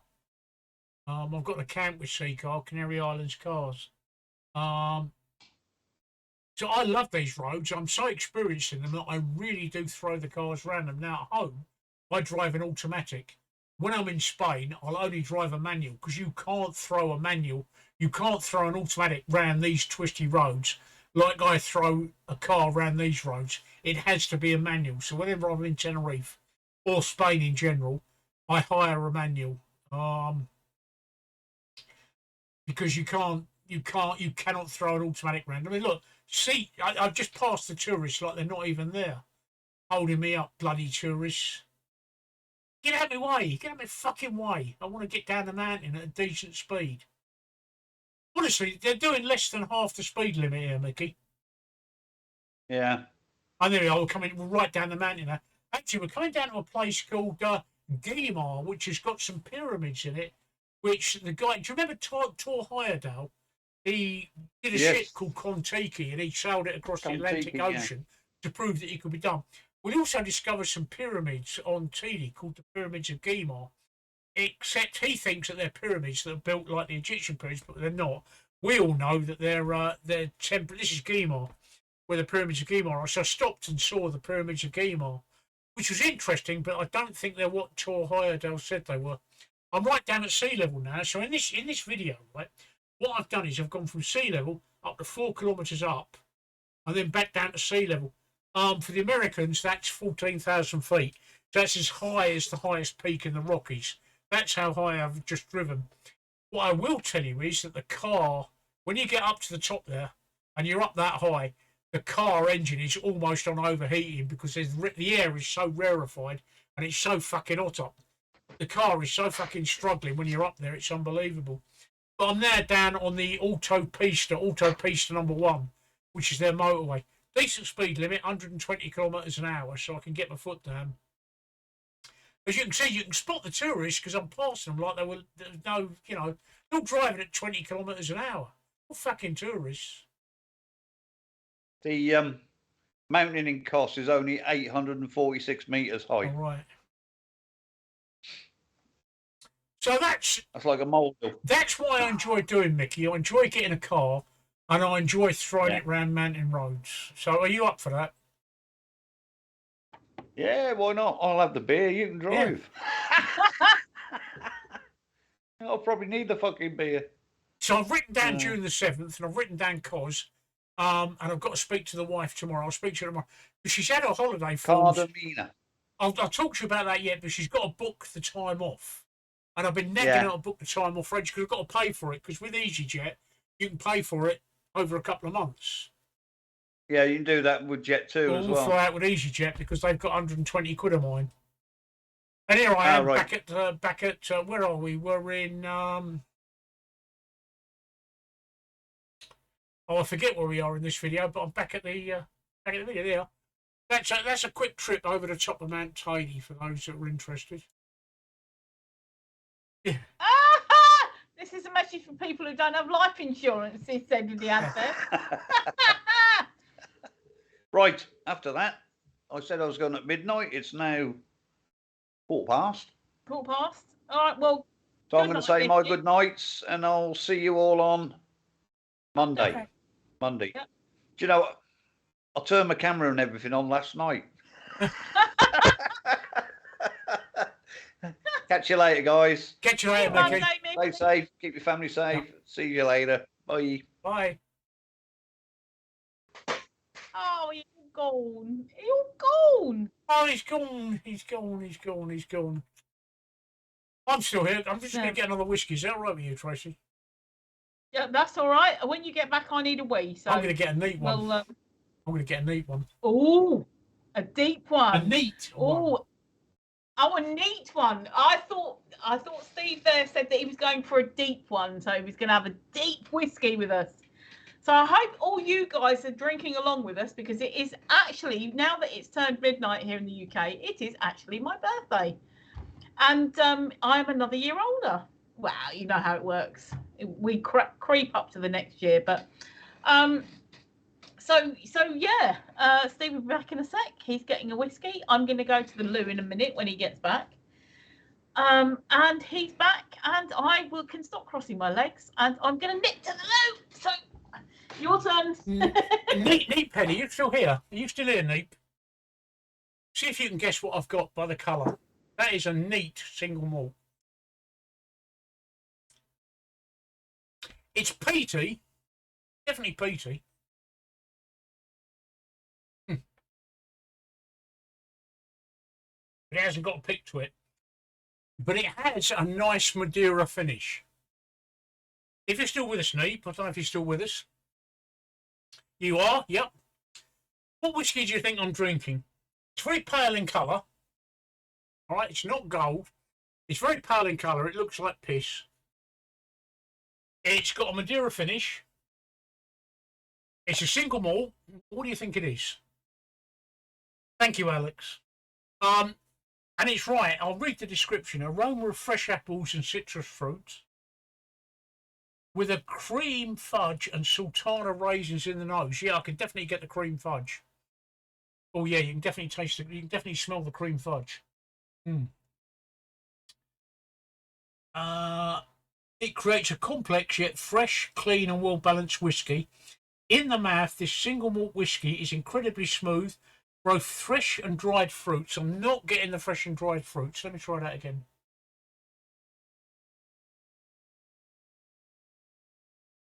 I'm getting the Madeira finish. I'm not getting the fresh and dried fruits. I'm getting the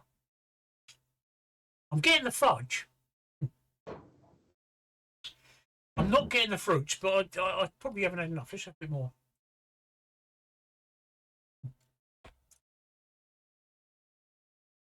Yeah, but this is a very special whiskey. Delicate and sweet on the palate with just a hint of bitterness to the rational refreshing.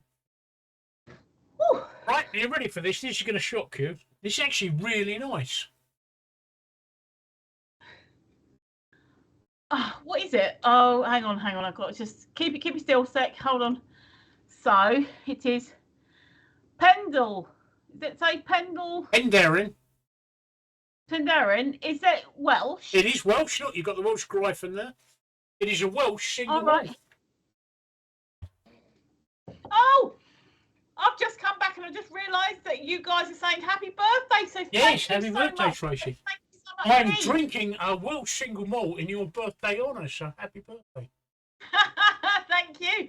No, I just noticed that I came back and I was reading up the thing, and there's Neep saying happy birthday. There's Alex saying happy birthday.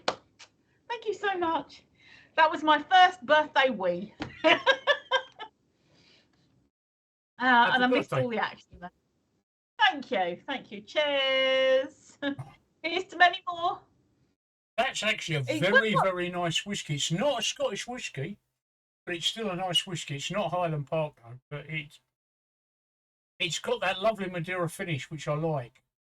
I was just checking. Your birthday is a Tuesday, which means that we'll be on stream on the Monday, obviously on the Wednesday as well. So we'll be able to raise a glass to you on the Monday. My birthday's on Tuesday, December the 13th. Yeah, but we'll be on stream the night before, so we'll be cheering you on then. To be honest, Tracey, I've got to be honest and say that I don't really celebrate birthdays. I haven't celebrated my birthday until when I reached 30. I come to a sudden conclusion that birthdays aren't something to be celebrated. They're something to remember that you're getting a year older. And I'll tell you, right, that as you get older, time passes. And me and Sean had a conversation in the car today, and I said to her, "Fuck me, Sean." This is the expression, right? It's not a request. Fuck me, Sean. In less than 4 weeks, we're going to have the shortest day of the year. And it seems just like yesterday, we had the longest day of the year. I know the feeling. I know. The way that I see it is, regarding birthdays, is you've survived another year flying around the sun. You've survived it, you're here, you're still here.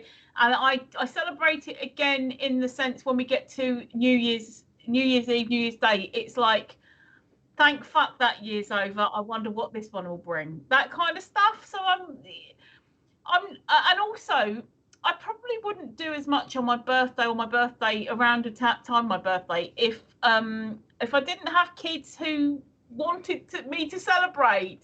They were saying about having a drink today, and I was like, no, I can't have a drink today in the day because I've got to work tonight. And they were like, oh, you're boring. I'm going, I can't get shit-faced at 2 o'clock in the afternoon. Look what I've replaced Mickey with. Yay! Mickey, you're looking well tonight. Yeah. Oh, thank you. Look at who's popped in from the other room. All right. Listen, what I'm going to do, one of the things I'm going to do next week is this is my Humber 2 scat car. Look. Brum, Yes. brum, brum, bang, bang, Yeah. bang. It's only a It's only a 176 scale model, but that's the Humber Mark II scat car, the most used scat car in the British Army in the desert in the Second World War. But that's one of the videos that I'm going to do, the making of this car. I've actually got the video done. I've just got to add the face cam to it. Yeah. And then I'll do the one for the Virago. But to give you an idea of the scale, that's 176.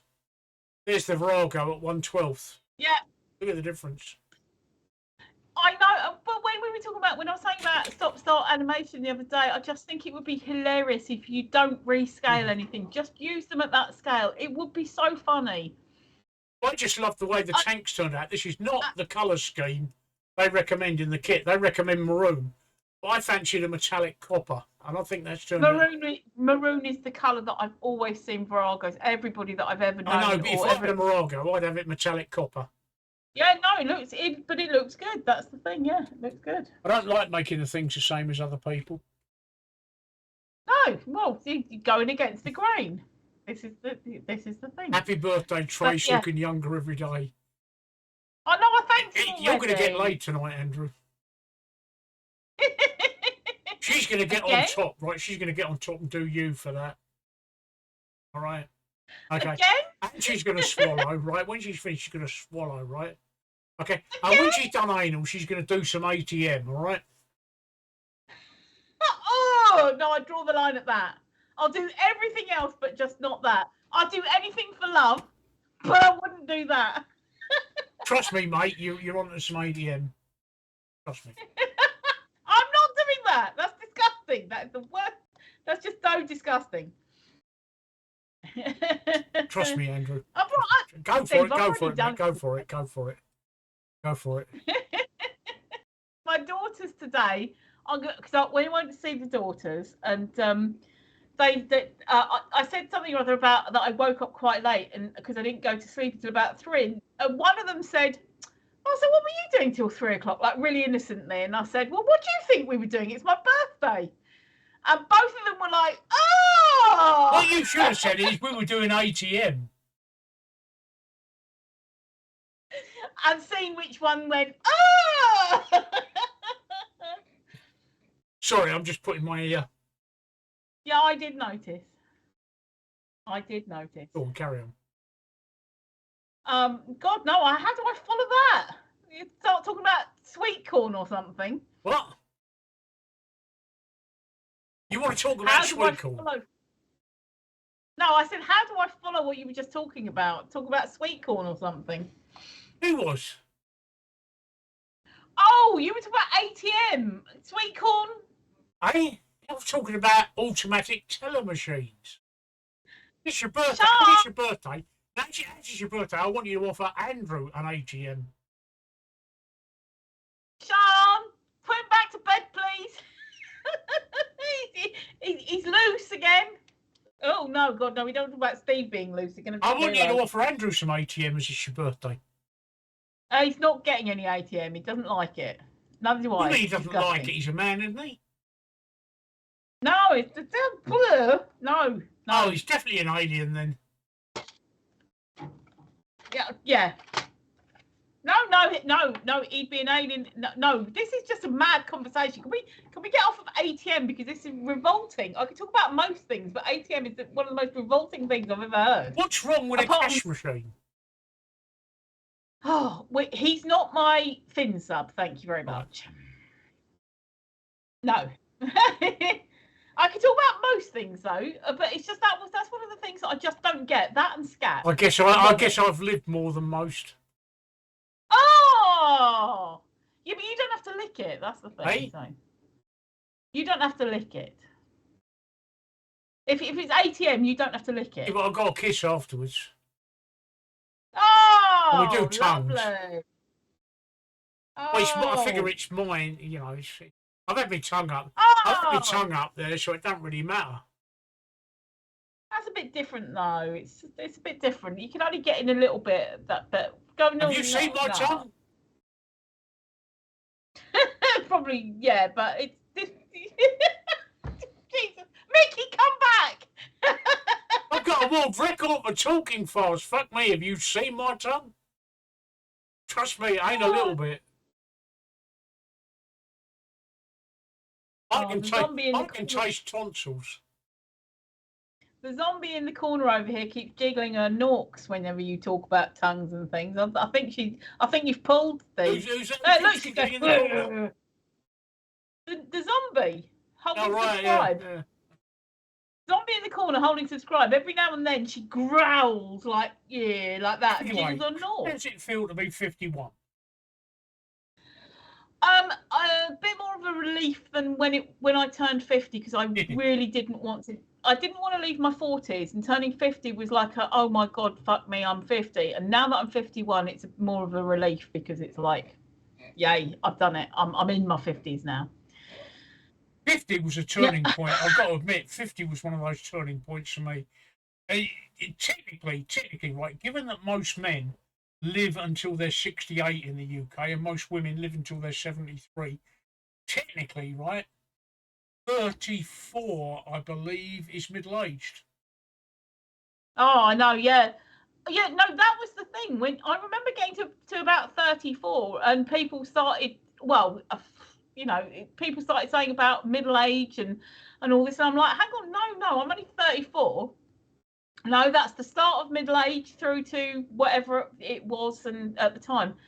And yeah, I didn't feel middle-aged. I don't feel middle-aged now, but I feel like I'm in the age of middle-age now, which is fine. But I don't feel middle-aged. So. I don't feel old-aged, to be honest. I don't feel much different than what I felt when I was 16, 18. I do know that my body isn't the same as what it was when I was 16, 18, but my mind is still the same. If my mind had its own way, I'd be permanently at 18 years old. I've always we do. This is my entire streaming career has been built on talking shite, Kneebed. Right, not only just me talking shite, I've encouraged these two to talk shite with me. I know, a lifetime of experience. Yeah. I'd always said that my brain stopped around about 19, maybe 21, and that's how I've always felt. and it's just kind of weird now that I've got bits of me that don't work properly, and yet the brain is still going, yeah, gotta get drunk all night and act like a twat, and who cares about doing the washing up, and that's old age stuff, and and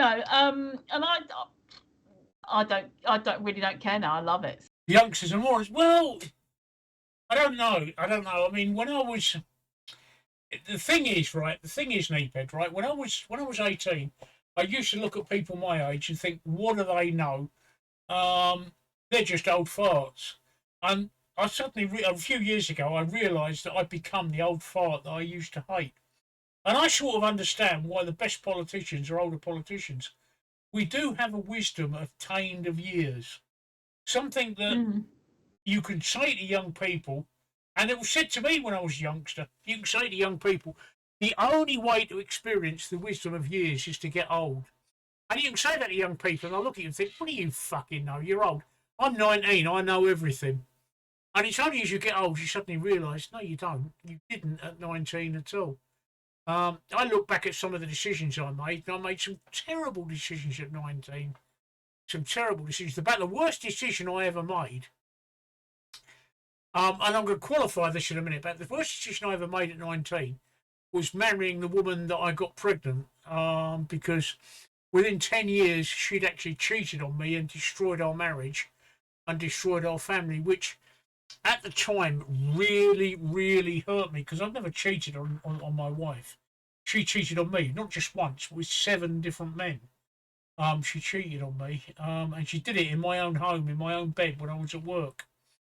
And I really absolutely hated her for that. I hated her for years. For 10, 15 years, I hated her for what she'd done to me. I felt completely violated. But as I got older, I looked back and I realised that that was probably the best thing that she'd ever done for me. The absolute best thing. I know it sounds strange, but it was, because when I think back, I was actually stuck in a marriage I didn't want to be in. I didn't realise at the time I didn't want to be in it, and I had to experience a second marriage which failed. My fault. I can't argue with that. To be in the relationship that I'm in now, which is a fantastic relationship. Been in it for 13 years, and we love each other, and it's been a great relationship. And I'm actually looking forward to growing old with somebody, which is something that I've never done before. And so at 19, I made some appalling decisions, which with hindsight, I should have made differently. But to qualify that, I'm glad I didn't make them differently, because if I hadn't, I wouldn't be with the woman. If I'd made them differently then, I wouldn't be in the relationship I'm with now. And the relationship I'm with now, believe me, I am so happy and I am so contented with it. It's unbelievable. And if she is to be believed, and I've no reason to doubt that she isn't, she is happy and contented, whoever. I've found the woman that I want to grow old with, which is something that I've never found before in any relationship that I've had. So wisdom, the wisdom of age does help me to see things in a different concept. I hope I've made sense by saying that. Tracey, have I made sense by saying what I'm saying? You have, and I was just reading what Neephead was saying. Sorry, I'm going to carry on with what. But Neep says exactly. Wisdom helps you see things for what they were and never regret the mistakes. And that's exactly what I was thinking as Steve was talking, because I've made, a couple of clangers. I don't regret any. I'm one of these people that, when they say that never get to the grave regretting things that you haven't done. Well, you haven't done ATM. I didn't say I hadn't. Oh, right, okay. And sorry? No, shush, let me, can we carry on with the deep stuff? No, not that. No, you've opened up Pandora's box. Did you hear what I said? Can we carry on with the deep stuff? And I thought you were going to go, how deep do you want it? You've opened Pandora's.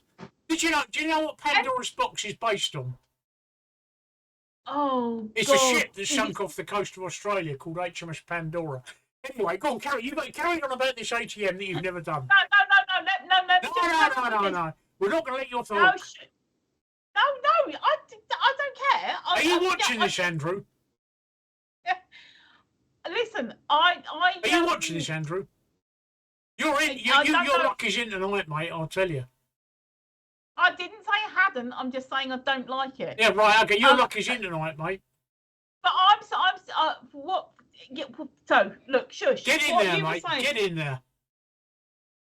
What you were saying about I'm in so much trouble now. Me, I'm not. He might be. What I'm saying is that I was agreeing with what you were saying, because the mistakes that you've made, or the mistakes you think you made at the time, you wouldn't have got to where you are now, or led you down the path to where you are now, to be in the position now that you're happy. And I'm saying exactly the same thing. I look at my ex that I had kids with, and I could go, Jesus fucking Christ. But I'm okay about it. I mean, it's horrible, and thinking about the events and stuff that happened at the time, it's horrible. But I'm not with him now. Some other woman is. Can I ask you a question? Sorry? Can I ask you a question? Yeah. Do you ever find yourself dwelling on what happened with this first relationship? The first one? Yeah. I don't dwell on it, but if it comes up in conversation, I can feel the like, you know, the thing that's here just kind of like irking me again. But I'm able to let it go, because I got two lovely girls from it, and I don't have to put up with his shit. I can actually say to his face things, and my girls are like, oh, you can't say that. Yes, I fucking can. Yes, I fucking can. He put me through shit. So no, I can say whatever the fuck I like to him, because he can't touch me now. So I don't dwell on it so much. I think I'll probably dwell more on stuff. No, I don't dwell on stuff though. I'm not a dweller. I was actually saying something to Andrew the other day about when I find myself getting annoyed about something that's happened in the past, not with him, but I'm just saying a thing that's happened. Might be with my parents, it might be with an ex. And what I do is I spend 5 minutes or so enjoying, it's not the right word, but let's say enjoying, working it through. I run it through, and I watch it like a film going on. I can feel the emotions going on and everything like this. And then after those 5 minutes, I'm like, I don't set a timer, but, you know, let's say 5 minutes. And then after that, I just go, right, okay, can't do anything about that. Bye. Turn off to whatever I'm focusing on now. So I don't really dwell. I don't find myself. Do you find yourself dwelling on stuff, Steve? Sometimes, yes. When I hear about or read about relationships failing, I do dwell back on the. What you got to remember is that I actually loved my first wife, and I never cheated on her, despite several temptations, and I did have several opportunities. I never cheated on her. No, I never cheated on my second wife either. I'm a very loyal person. I find myself dwelling on it because, like I say, at the time, it hurt me desperately, and it hurt me desperately for nearly 20 years. It wasn't until I was 50, right? This happened when I was 30, and it wasn't until I was 50 that I actually got over it. It desperately hurt me so much, and you can't ever forget that hurt. In fact, Christmas last year, I had my son. I've got 4 kids. I've got 2 girls and 2 boys. I had my eldest son and my youngest son ran for Christmas. No, I had my youngest son and my youngest daughter. My youngest son and my eldest daughter ran for Christmas dinner on Christmas Day. And earlier, about mid-morning, my youngest daughter phones my oldest daughter and said, Claire, I don't know what I'm going to do because my Christmas dinner's ruined because our cooker's not working. And my daughter sort of looked at me with a pleading look on her face and said, Dad, Louise's cooker isn't working. I said, yeah, tell Louise with my Sean always overcooks. Yeah. She overcooks because we can freeze things and put them in the freezer, which is great. Yeah. And she overcooked, and she said to me, she said, Dad, my eldest daughter said to me, Dad, Louise, my youngest daughter, her cooker's not working. Can we invite them round? And I said, yeah, by all means, yeah. So she phoned her back and said, Louise, yeah, you can come round. So that was her partner, and her 3 children. And Louise then said, oh, but I've got my mother with me for Christmas dinner. Is it all right if she comes round? I said, yes, bring her round as well, because her mother was the one that cheated on me. And she came round. And her mother said something very prophetic that day. She said, thank you for having me for Christmas. I'm glad we can get on. And I looked at her and I took her aside and I said, look, I hate you for what you did. I'm never, ever going to forget you for what you did. Never, ever, ever going to forgive you. And I'm going to hate you for the rest of my life. And I said, in fact, when you're dead and you're buried, I'm going to make it a point of shitting on your grave. But I'm not going to be nasty to you. Yeah. And I said, you are welcome to come round here any Christmas you want, and I promise I will not be nasty to you. But that will not stop me from hating you, and that will not stop me from forgiving you.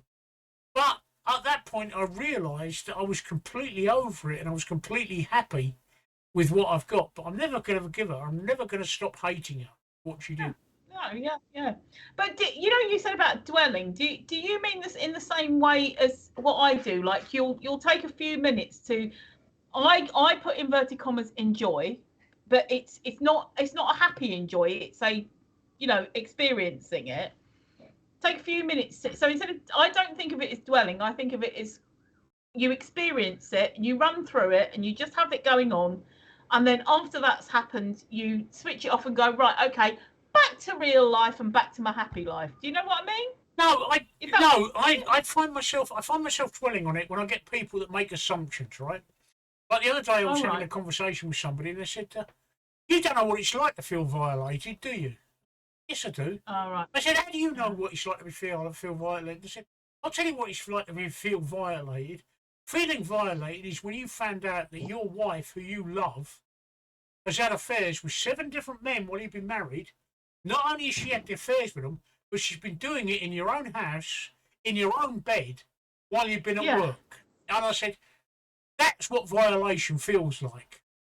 Had she never heard of the phrase "never shit on your own doorstep"? Because I mean, not only did she shit on the doorstep, she shat in your bed. Yeah, so. Exactly. And you know, you think of all those years that I spent. Well, she only did it for 2 years. But those 2 years that I spent sleeping in the same bed that she'd been having sex with another man. Only. Oh, once is enough. I know. Only 2 years. I've got to tell you that I've had DNA tests done on all my kids. Not for the reasons that you think, because I knew all my kids were mine. But I've had DNA tests done on my kids because they're all fascinated to know where they came from. And the DNA tests have proved that all my kids, beyond doubt, are mine. But it was only after my twins were born. I think what happened was she went into some sort of postnatal depression, and that caused her to do what she did. But people say to me, you know, you don't know what it's like to feel violated. Yeah, I fucking do. You imagine you find out your wife's been sleeping with somebody. You imagine it, Tracey. Imagine Andrew's been sleeping with your best mate. And this was my best mate. In my bed. In your bed, what you've been at. Yeah. You know, that's what violation feels like. And I see it on TV. You see people on TV making glamour of affairs. They do, don't they? In these soaps, affairs are glamorous, aren't they?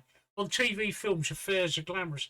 And you do sometimes think, well, no, actually, I'm the injured party here. Nothing about this feels glamorous at all. And yeah, so I sometimes remember and I think back to what happened. And I do dwell on it sometimes, I think. And the worst thing that I dwell on, right, is that I was stupid. Now, I'm an intelligent person. I'm a very intelligent person. And when I look back, all the signs were there that she was doing it, but I chose to ignore them. Yeah. Which really, and I'm annoyed at myself for that. So I dwell on it because I think, you know, I remember a woman across the road come up to me one day and said, "Who's that bloke that keeps coming round your house when you're at work?" And I didn't make the connection. I didn't quite understand what she said. I said, I don't know. It might be her brother, because sometimes her brother would come round for a cup of tea. And I said, it might be her brother coming round for a cup of tea. I didn't make the connection. It's things like, sometimes when I would take the day off work unexpected, the phone would ring at 11 o'clock, and I'd answer it, and there'd be nobody there. And I put the phone down, and I think, well, that was a strange phone call. There was nobody there. It was him finding out if I was at home. Like, just don't even worry. I said we ignore red flags a lot of the time as people, and we do. We do, because we don't want to see them. But it's not even that we don't want to see them. At first, it will be that we're not even looking for them. You know, it's just one of those coincidences. Something just, it's just, oh, that's a bit strange. And you're not even tuning into the spidey senses because there's nothing to be spidey sense about. You're happily married with children. It's only when the spidey senses kick in because something sets them off. Yeah. That you start seeing the red flags and you start going, no, that is weird actually, but what could that mean? And this again, the brain is just nothing bad is happening. This is just a weird thing. It's weird, isn't it? I'll tell you what it was. Is when we were out at a boot fair one day. We were out at a boot fair, and I just happened to notice she bent down in front of me. I just happened to notice she had a love bite on her breast. Yeah, I know. And I said to her, is that a love bite? She said, no, it's a bruise. She said, I bumped into it. I said, no, it ain't a fucking love bite. And all of a sudden, my mind started putting two and two together. Hang on. There you go. There you go. Was that the first time you went ding, ding, ding? Ding, ding, ding. And I thought, hang on a minute. I've come home several times. There's been 2 cups in the dishwasher. Why would there be 2 cups in the dishwasher if she's been at home on her own? Right? Why did the neighbour say to me, who's that bloke that keeps coming round? Why is it that every time I came home, the bed was made when it was never made before?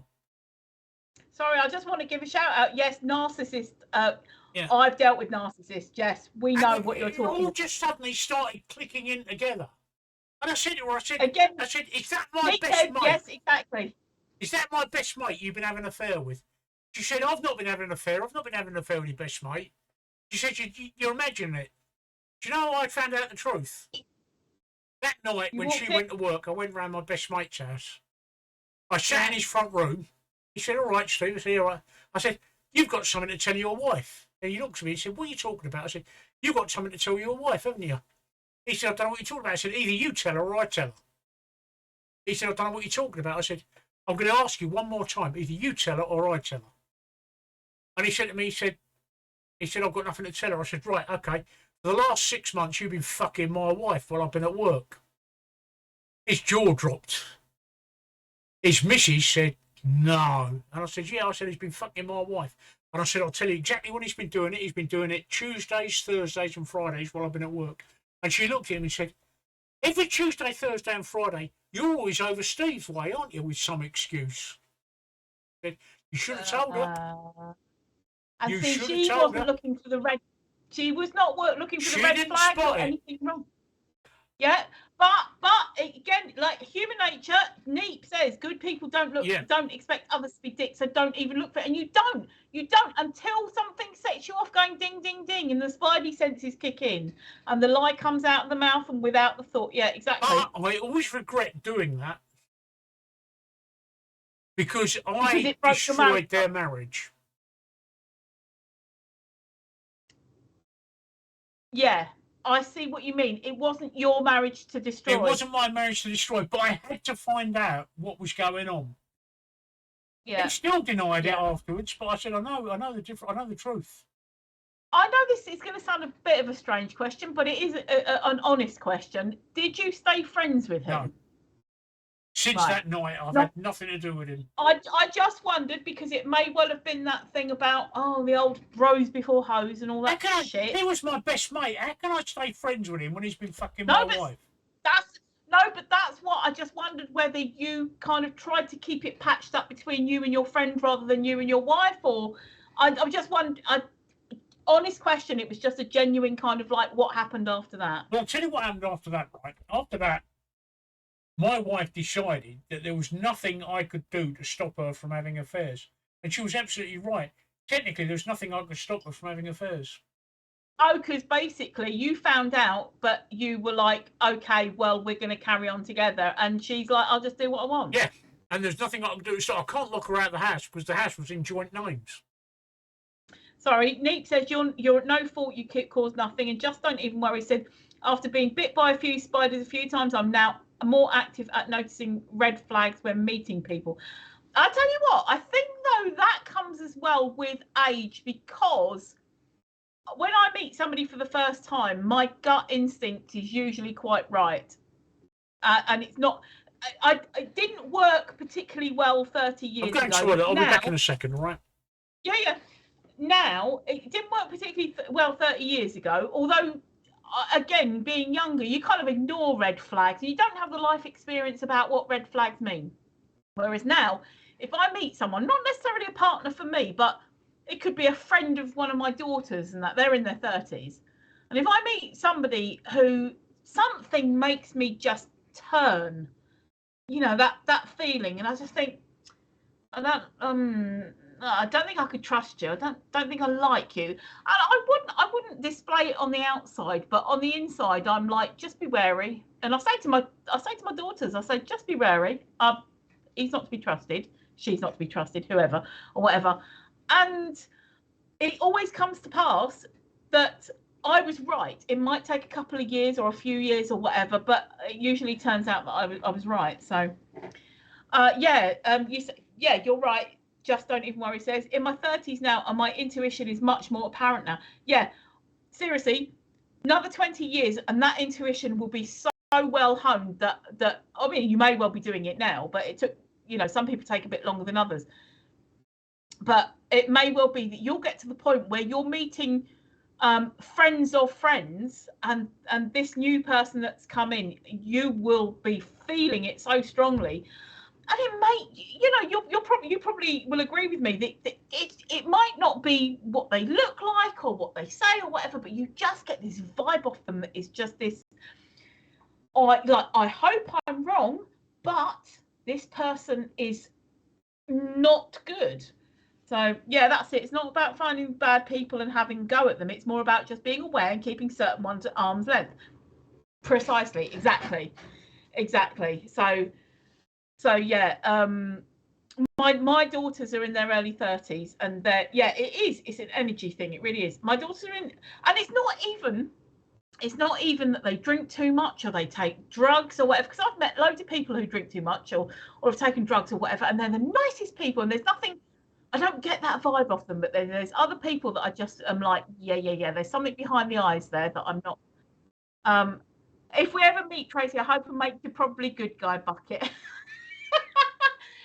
Well, but this is the thing. As Just Don't Even Worry said, it's an energy thing. It's a thing that you get, and it's unexplainable. And I might not be able to put my finger on it like at that particular point in time. But were you hearing all of that, Steve? Yes, I heard every word. I've got my ear. Yeah. So yeah, and it's just a thing, you know. As you get older, it gets even more. It's not asthma. Intuitive. Hang on, carry on, Tracey.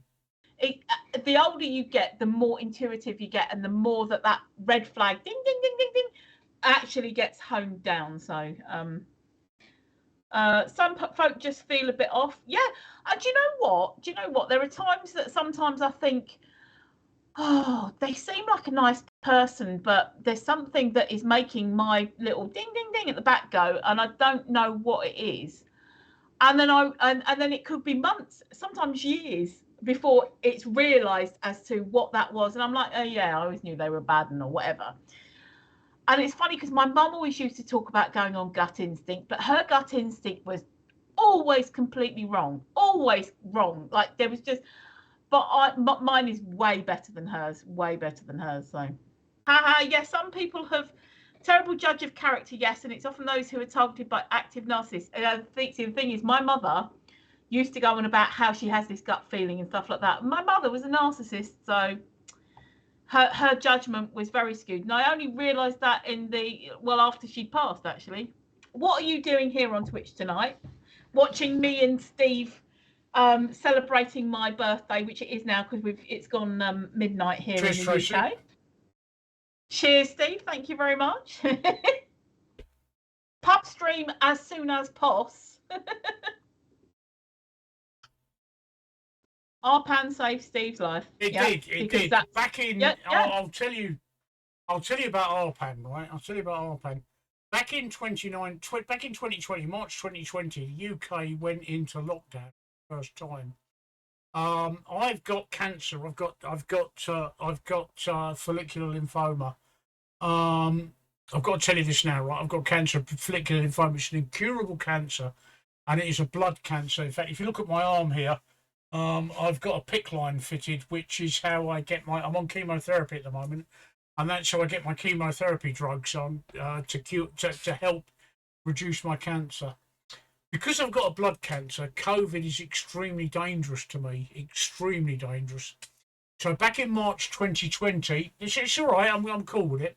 Back in March 2020, I was working as a cab driver, and the medical advice was, with this COVID pandemic, because COVID is so dangerous to anybody with a blood cancer, the medical advice is that I go indoors and start shielding, which is keeping away from people. Well, that meant that I had to take early retirement. I mean, I'm only 62, so 60, the retirement age here is 67. So I took early retirement, cashed my pension in, and I locked myself away indoors.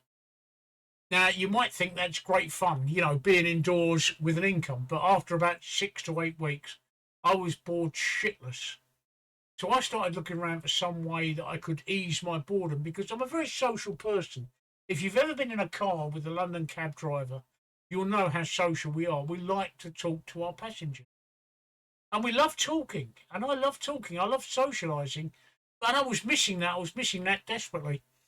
And I discovered Reddit quite accidentally. I discovered Reddit because I was looking for some information on Adobe After Effects. And every time I typed in a Google search, the top answers will come back as Reddit After Effects sub.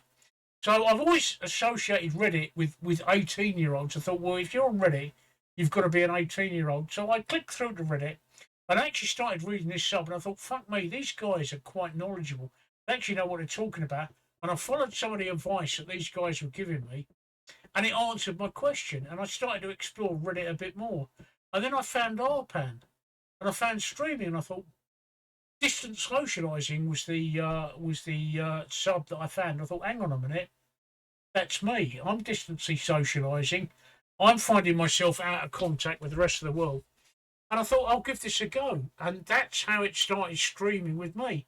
And for 2 years, I was streaming on my own on RPAN in distant socialising. And I picked up a hell of a following. And then I moved over to Twitch. And Tracey and Mickey, I've known for the best part of 15 years. And I started to get them in as guests. And I realised that actually the three of us together make a very good team. So that's how we've ended up where we are here today. But I'll always be grateful for RPAN for the start that it gave me. And it did. It saved my mental health because I could stream in distant socialising during the pandemic. So I'll always be grateful for RPAN for that. And yes, I miss it. I miss it a lot.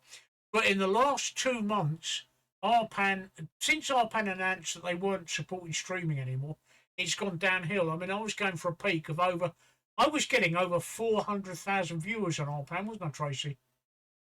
Yep. And that's no idle boast. I really was getting over 400,000. You screen grabbed it at one point. I'm sure you did a screen grab or something showing. I did.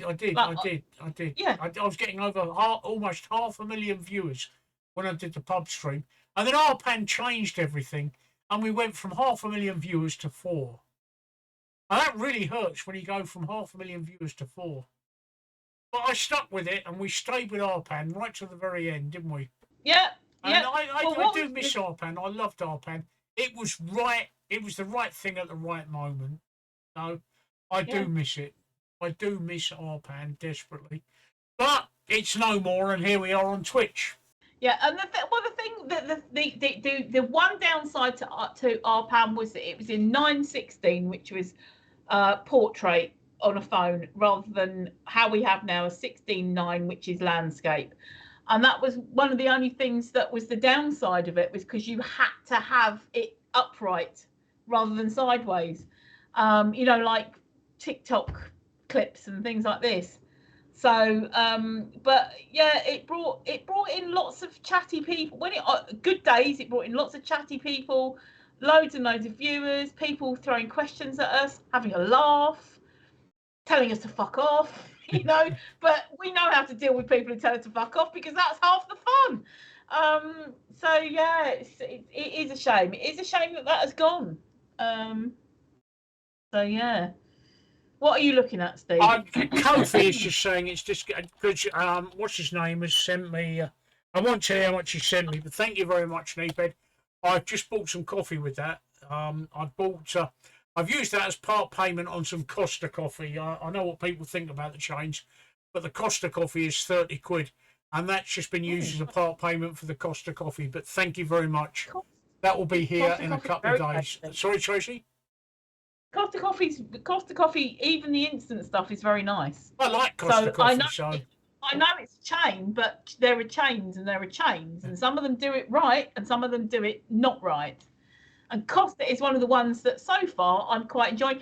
Cafe Nero is quite a good one as well. And there's, oh God, I can't remember. There's a chain that had one on, not Worthing. Where am I thinking of? Hove Station. There's a chain that's got a little one on Hove Station that was, a part of a little indie coffee shop or something. But that was really nice coffee. So, dear, my voice is going. So I bought myself some Costa non-decaf, which is unusual because I normally drink decaf, but I do like full fat coffee first thing in the morning. So I bought myself some Costa number 5, which is I won't say how much Neeped has sent me, but I've just spent 30 quid on 100 Nespresso capsules of Costa coffee. I won't say how much he sent me. No, he didn't pay for it all.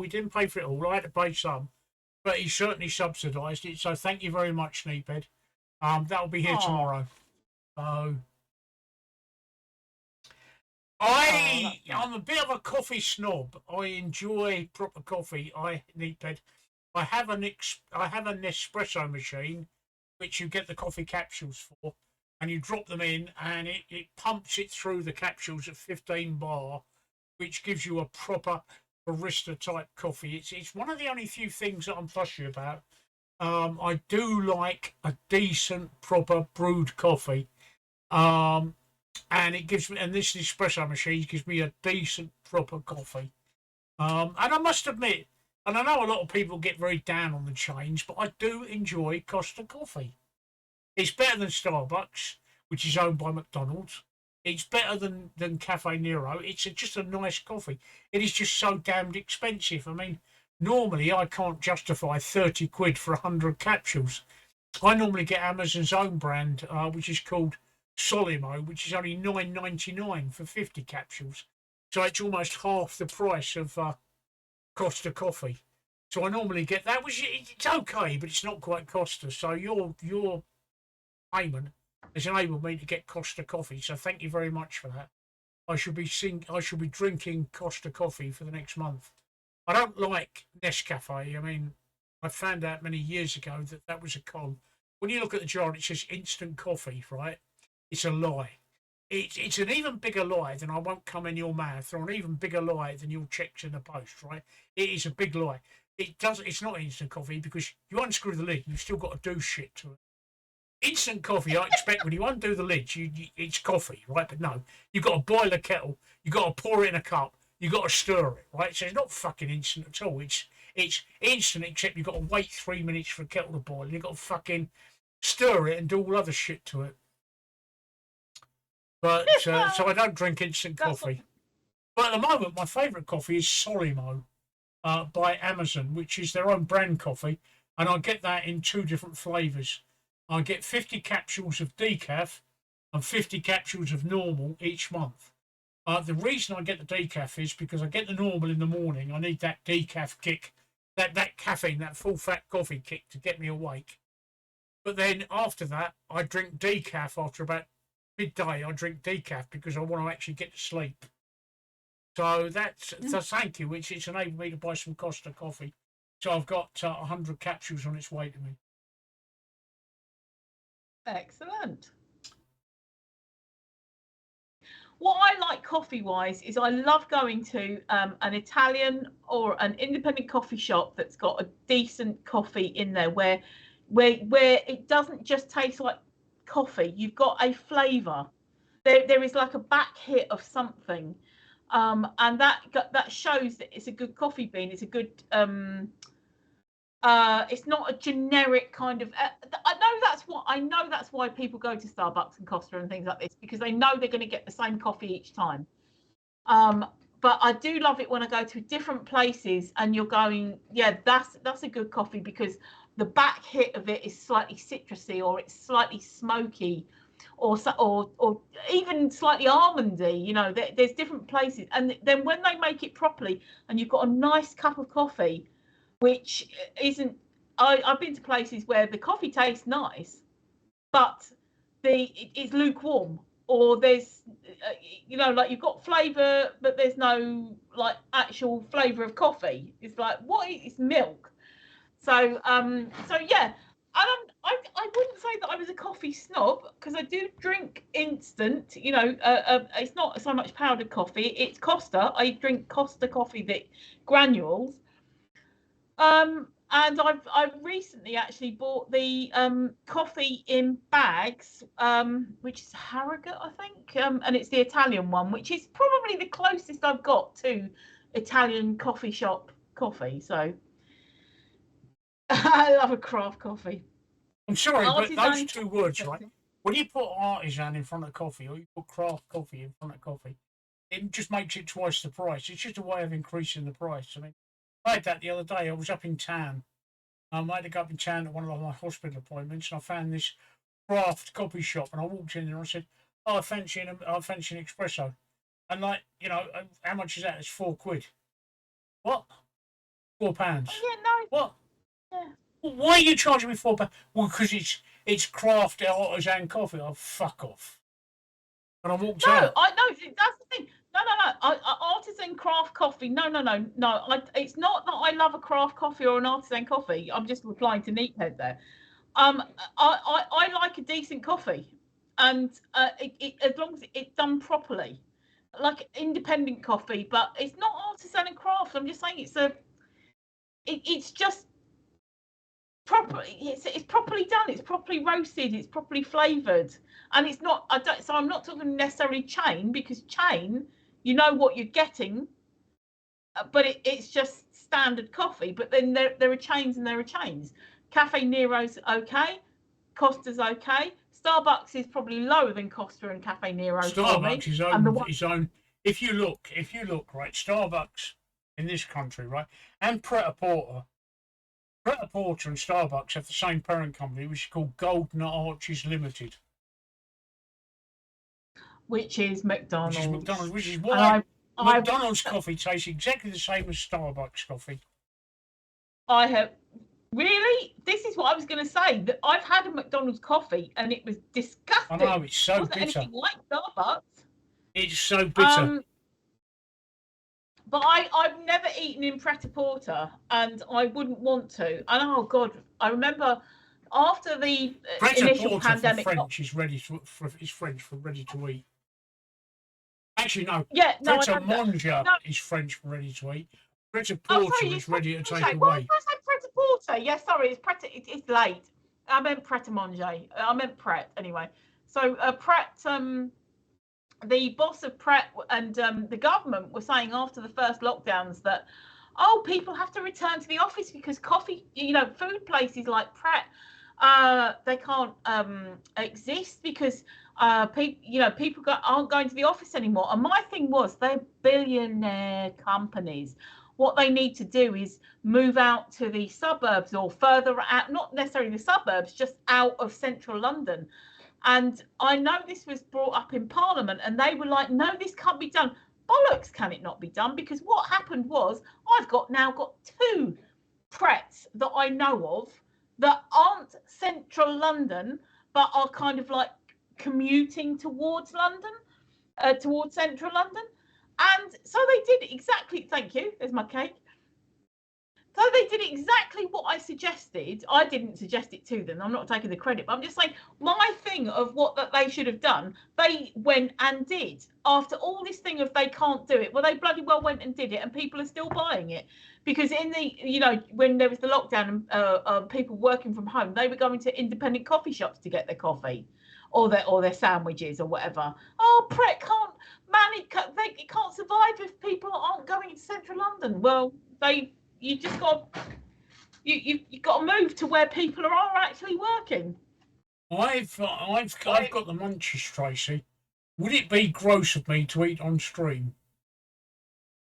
You've done mukbang before. Right, well, I'm going to leave it to you to chat because I've got to go and have some food because I'm absolutely starving. It's your fault. Are you going to eat on stream or are you going to go and collect? I'm going to go and make myself some cheese and ham sandwiches and I'll be back in a minute. Can you hold the fort while I'm gone? I can. Well, you know I can hold the fort. I'm perfectly capable of doing this. Just making me fucking hungry. He's bugging off. He's not even going to get me a cheese and ham toasty. I'm so gel. Exactly. There we go. Like that time you tucked into a kebab. He forgets these times that he stuffed his face on stream. Like that time you tucked into a kebab. Exactly. And not just the once. I'm pretty sure he's done it. I think he's done it about 3 times now. And one of the times I wasn't on stream, it was him and Mickey comparing kebabs. Well, apart from getting shit-faced on stream tonight, I have got a thing that I may well go to have. Oh, actually, do you know what? It sounds really good now. I would probably do it now if they were open. I love Italian food, and I do love Italian pasta. It's not the same when you make it at home. When you go and actually sit and eat, and they've got all their sauce, which you can, not sauce, but you know, the flavours, and it's not. They're not that complicated flavours, but you know, they know what they're doing because to be sort of authentically Italian, or authentically Italian to the British palate. So I'm probably going to go for an Italian meal, which involves pasta. And then probably like a veggie side dish and a decent cup of Italian coffee. And then probably some kind of dessert like possibly tiramisu. There's coffee again. Or panna cotta. I do like a panna cotta when it's done properly. Or something like that. Or maybe a cheesecake. Like I like a proper baked cheesecake, not any of this. I can make cheesecake at home if I'm just going to mix gelatin with soft cheese. I can do that. But the actual baked cheesecake, you have to have it. You mix it all together, and then when you put it in the oven, you have to have it in low. You don't want it to crack, and you don't want it to curve. You don't want it to do stuff, but still hold. No, yeah. And a baked cheesecake. Oh. Lovely. And then when they do that drizzly thing of a little bit of strawberry juice over the top and a fresh strawberry cut up. Yeah.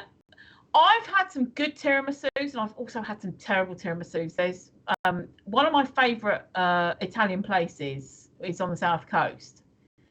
And they do really good Italian food, really good Italian coffee, really good, a lovely service and everything. But their tiramisu was like eating solidified, not jellified, because that's like panna cotta, solidified sweet cheese, soft cheese, and that was it. There was no coffee flavour, there was no coffee liqueur flavour, there was no chocolate flavour. It was extremely rich, which is fine, but there was no kind of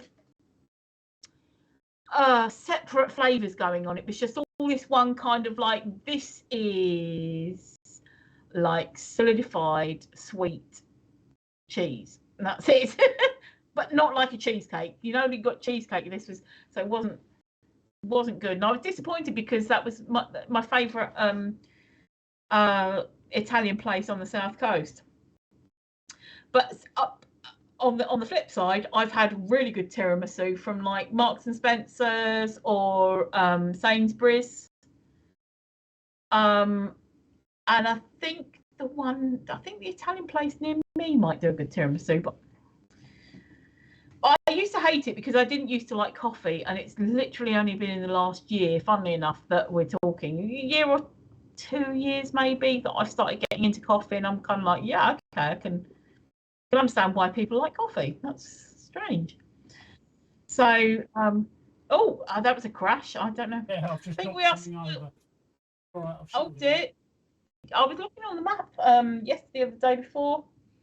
about places in Scotland, not food places, but like places, sort of looking to see what would be good. Oh, look, yeah, I didn't even toast it. I thought it was going to be a toasty. What? I thought it was going to be a toasted cheese and ham sandwich, but I'll let you off. But yeah, so I was looking around on the map to see where different places were, like Aberdeen and Inverness and things like that. So Aberdeen's one of those places I want to go to. oh, cool. I think it's East Coast, isn't it? Yeah. I've been to Glasgow, Why- so I want to go to Edinburgh. I want to go to Edinburgh as well. Aberdeen and Edinburgh. I mean, they're atypical Scottish places. Yeah. Yeah, a lot of people are. Yeah, I'm not interested particularly in city places in Scotland. I think, yeah, they go East Coast up north. I want to see the Falkirk wheel and those horses' heads. What they called the Oh, yeah. He's sobered up here. The Kelpies. yeah. The Kelpies are in Forth and Clyde Canal. Is that right? Located between Falkirk and Grangemouth, standing next to a new extension to the Forth and Clyde Canal. I want to go across the Forth Yeah, I'd Bridge. quite like to see that. I want to go across the old Forth Bridge. I'd quite like to see that, actually. I'm just having a look to see whereabouts it is. I'd like to go on the Caledonian Rail line. Yeah, you were saying, which side is that and whereabouts is that? Fort William. Oh! In the middle. Oh! Do you know, Fort William, absolutely beautiful around there. That's what I was saying. The Caledonian Rail, I don't know. It's what, sorry? Steam train. Is it the Jacobite? Yeah. The one that goes... Yeah, honestly, I was considering that last time round, but it was kind of like, we spent a lot of money anyway and everything like that. Honestly, that area is so beautiful. If you can get to do that, you will see why I've been raving so much about Scotland. And if you can drive there, if you can get to Glasgow and then drive to Fort William from there, and then do the, however you do it, but that drive on the A82 from Glasgow to Fort William, beautiful, absolutely beautiful, and you'll know what I'm talking about when I'm saying beautiful. It's the A82 for between Glasgow and Fort William. I've done it on Google Earth, I can imagine. Yeah, now do it in life. Honestly, Google Earth, like I've always said this, it's all very well seeing it on the screen and on Google Earth, and you go, yeah, this is beautiful. Actually doing it is absolutely takes your breath away. It's beautiful. You have to keep stopping and taking pictures and videos. Yeah. Or that might just be me. But the A82, you will not regret that at all. You know, you wanted a 4-hour stream. I think I might have had a 5-hour one. In 2 minutes. In 2 minutes. This must be. It is a record, Andy. It is. The longest we've ever done before was something like, I think, 4:40 a few months ago. It is a record. And I just have to reply to Neeped. Yeah, the Jacobite is the Harry Potter run. It is. It's the one that you can do it by ordinary train, or you can do it by steam train. And the steam train is the one that people love doing because, I mean, it goes over. It's the same journey, but you're on the steam train. And it goes over the viaduct, which people take pictures of when they're down on the ground and things like that. But the actual journey throughout the landscape is beautiful. So I think, yes, Andrew, I think it's our longest stream. Yeah, you're going to come on, Andrew. he nearly did tonight. He nearly did briefly, and he was like, no, no, and then he went in the other room. Yeah, it's all right. I'll get him used to it by getting him onto my stream to get him used to talking to the camera and how it works and that, and then he has to quell the anxiety, and we don't want him drinking too much. So It's just be yourself, mate. he knows, but it's yeah. You know what? The anxiety talks and says, no, don't be yourself because you're crap. You know what I mean? It'll be all right. We'll get in there. You're not really a ginger alien, you know that, don't you? Andy, you know that you're not a ginger alien. Oh! I'm sorry about RPAN. I wish RPAN was still there. I really do. I miss RPAN. I was hoping Twitch would take off the same way that RPAN did, but it hasn't. I was really hoping that Twitch would give me an income, because I spent an absolute fortune. I spent an absolute fortune to stream, and I wish that I could recover my investment, but it doesn't look like I'm going to, so I've just written that off. But yeah, I do miss RPAN. I miss RPAN badly. Oh, good morning, Mark. Hello. Hello, Mark. Sorry to butt in it. Yeah, no, it's Steve. It's still early days. Don't be despondent. It's still early days. We have actually only been doing this as a group, me, you, and Mickey, since the end of July. It's not that long.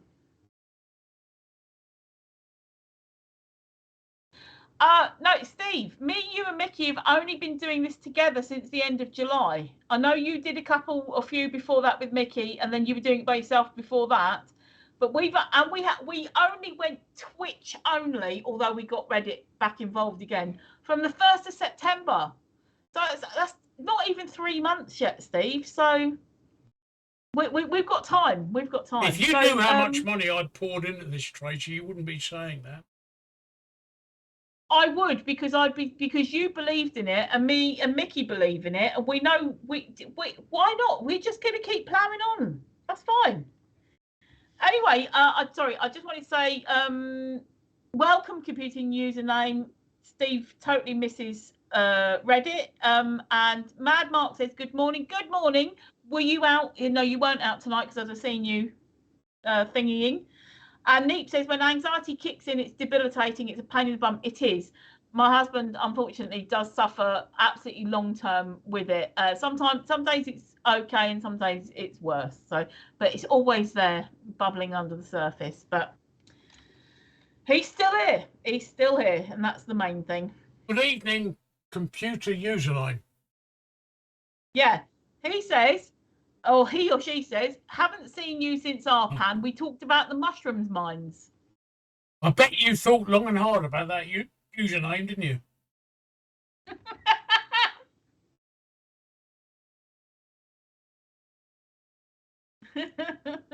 I've got hiccups. I know. Well, that's you stuffing that in. That ham looked decent, though. To be fair, that ham looked like a proper off the bone ham. Oh, okay. Smoked pepper. Ooh. Oh my god. Smoked pepper cured ham. Gorgeous. I actually live above a mushroom mine. Do you? Google Chislehurst Caves. Oh, right. Okay, I didn't know you actually lived over Chislehurst Caves. I thought you were fairly near it. No, they're below me. Oh, right. So they're mining mushrooms. That's when you streamed alone, they said. Yeah, I didn't remember that, to be honest. I didn't remember the thing about mushrooms. So now I know. To be honest, streaming alone was becoming hard work. Computer username. It was becoming hard work. And Tracey and Mickey, who's gone now, Mickey's like 66, and if he doesn't go to bed at midnight, he gets grumpy the next day. Mickey's gone. But Tracey and Mickey I've known for watching. He's probably watching. Mickey and Tracey I've known for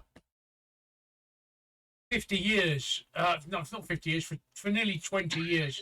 They are my oldest friends on the internet, and we've got on really well. I mean, I've met Tracey a couple of times. In fact, I went to Tracey's wedding reception.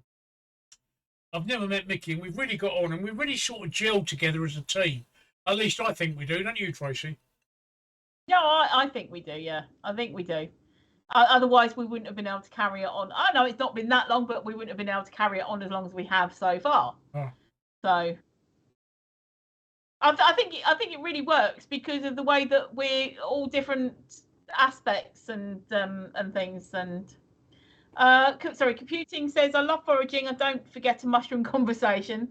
And Andrew Bovine says I went to Chislehurst Case back in the 80s as a kid. There you go. Okay. You were probably walking around under Steve's house. I moved here in 1997. Oh, okay. You were moving around under Steve's house in the future to be. There you go. Chislehurst Fight Cave is famous for growing mushrooms because it's got the ideal atmosphere down there. 52 degrees all year round, in darkness, perfect for growing mushrooms. The only other place you can grow mushrooms like that is on Facebook.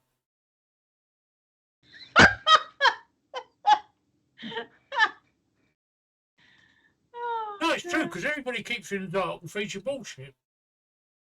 Yeah, well, that's why I was laughing. Oh dear, oh dear. eBay used to be quite a bit like that as well. Not eBay forums. I was in the dark about everything. I was always the last to know about anything, any scandal. And then I'd hear this thing about, did you hear about such and such? And I'd be like, no. And they'd go, yeah, that happened about 6 months ago. And I'd be, oh, okay, well, you tell me now. I had no fucking idea, and the moment's gone. Yeah. I actually, thinking of that, I'm not going to talk about names and that. I don't even think. One of them may well have been on the round table, but I've had so much drink tonight. I'm going to fail to masturbate. Failure to load. Hey? Failure to load. Yeah.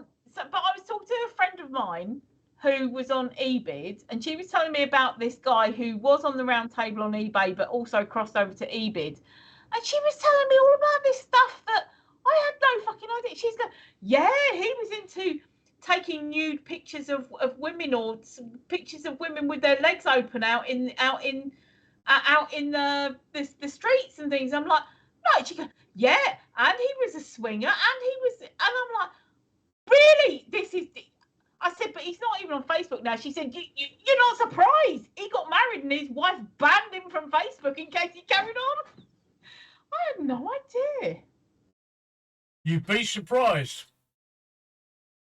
Yeah, I know, but I wish I'd bloody known it at the time. I got some extremely weird offers from eBay's message board. I'll tell you, I got some. If I'd have taken them up, I could have got laid left, right, and centre constantly. Yeah, but the thing is that right. Let's say that you decided that you were going to bonk half of the eBay message boards. I would have only found out now, like 15 years later. I'd be like, really? Steve was doing that. Nobody would have told me at the bloody time. That was my thing. But I Tracy, never found that. If this is me, that wouldn't have happened. I'm actually a very loyal person, and that loyalty has cost me a lot in the years. There's been several occasions in my life when I could have bonked other people, and I should have bonked other people, but I never have because I've been with it in a relationship. So I'm actually a very loyal person.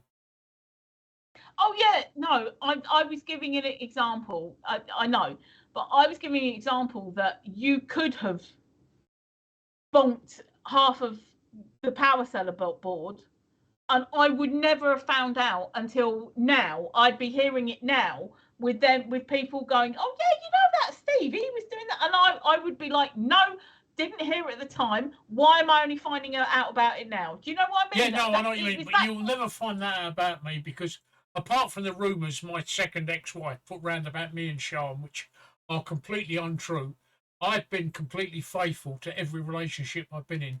Completely 100% faithful. In my body, in my mind, that's something completely different. In my mind, I've had several dalliances. My granddad used to call that reading the menu. Yeah, anyway. yeah, But Mad Mark says, I prefer Gumtree. They take their teeth out first. Where were you for the conversation we had that we conversation had? about having their teeth out We had that one. for a blowjob earlier. We had that conversation. Steve prefers it if they take their teeth out first. I've got follicular lymphoma. Follicular lymphoma is a blood cancer, right? As of today's date, it is completely incurable. It is going to kill me, right? What fucking morals can I have? I mean, what have I got to lose? What have I got to lose by not talking candidly, right? Okay, I've faced the scariest thing that anybody can ever face, being told what you're going to die of. It's not about morals, it's that I just don't give a shit. There's, you know, talking candidly doesn't scare me anymore. I've looked death in the face. When you've looked death in the face, right, how can you be scared of anything else? Does that make sense, what I've said, Tracey? Yeah, yes. Oh, a mushroom joke. A moral is a type of mushroom. Ouch. All right. You know, I'd get that joke if I was a fungi. I'd get that joke if I was a fungi. I'll say that again. I'll get that joke if I was a fungi. Can someone kick Steve? His needle seems to be stuck. I had an email about 6 months ago from somebody I'd upset on the internet. You know, me upsetting somebody on the internet. Imagine. He said, I'm going to come round your house and I'm going to hurt you. And do you know what my reply was? I said, my reply was, I've got an incurable cancer. I've been through 1 bout of chemotherapy, 1 bout of radiotherapy, 3 bouts of chemotherapy. Do you honestly think there's any pain and any hurt that you can bring me that I've never experienced before? Do you think there's any death threat that you can give me that I've never experienced anything before? Do you know what his next email was? I'm really sorry, mate. I didn't mean it. It gives you that perspective, Tracey. Yeah. You know, people can threaten me because there's nothing they can bring me that I haven't already experienced. Not a thing. No. They can't threaten me with pain because I've experienced more pain than they'll ever experience in their entire life. They can't threaten me with death because I'm living on borrowed time. You know, my death, I'm going to kill you. Fine.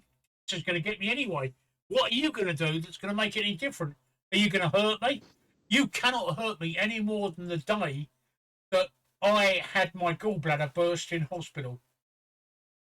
Oh, there's no way you can hurt me any more than the day my gallbladder burst. So it gives you a whole new perspective on life, Tracey. Or Neep. So that's why I can talk candidly.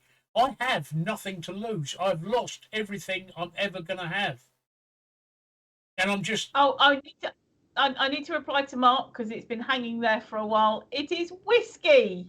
And Steve will tell you exactly what whiskey. This is a blend. It's white and Mackay and green ginger wine. It's called a Whiskey Mac. And it's quite nice, actually. It's a very nice drink. And it's not his first. It's my birthday, Mark. It's my... Mark and everyone, it's my birthday now. Tracey's 21. Yep, forever. It's my birthday, so Steve is joining me in a glass, which mine is a little bit... Which is why we've got the cake up there. Yeah, not why we've got the cock, though, because I've already had that. So does that answer your question, Nate? That's why I can talk candidly, because I've lost everything that I'm going to lose. What is the worst thing that can possibly happen to me now? Exactly. Yeah. Tell me that. What is the worst thing that can possibly happen to me now? There is nothing. There is nothing. Changing the subject quite slightly. What did you think of my idea about the pages, Tracey? The link pages. Link tree. Oh no, yeah, I think it's a good idea, but I need to think about it when I'm not quite so full of wine. But I think it's a good idea. What do you mean? Full of spunk? Full of wine. Yeah, but I mean, what do you need? Full of spunk. Andrew, what do I need to be? I need to be full of spunk before I can think about your links. Yeah. Andrew, get in there for fuck's sake. Thank you, Mark. Right, this No, I woman, said I'm this not woman is stop. so wet, right? Suction is keeping her on the seat. And you're sitting in another room, Andrew. Just get in there. You're in a crowbar and get her off that seat. Oh, sorry. That one caught me. I've not heard you say that one before. I've just discorded for the thingy. Yeah, if you type that into a search engine, it brings you to my Discord server. But I'll be able to do things like this eventually. Freda.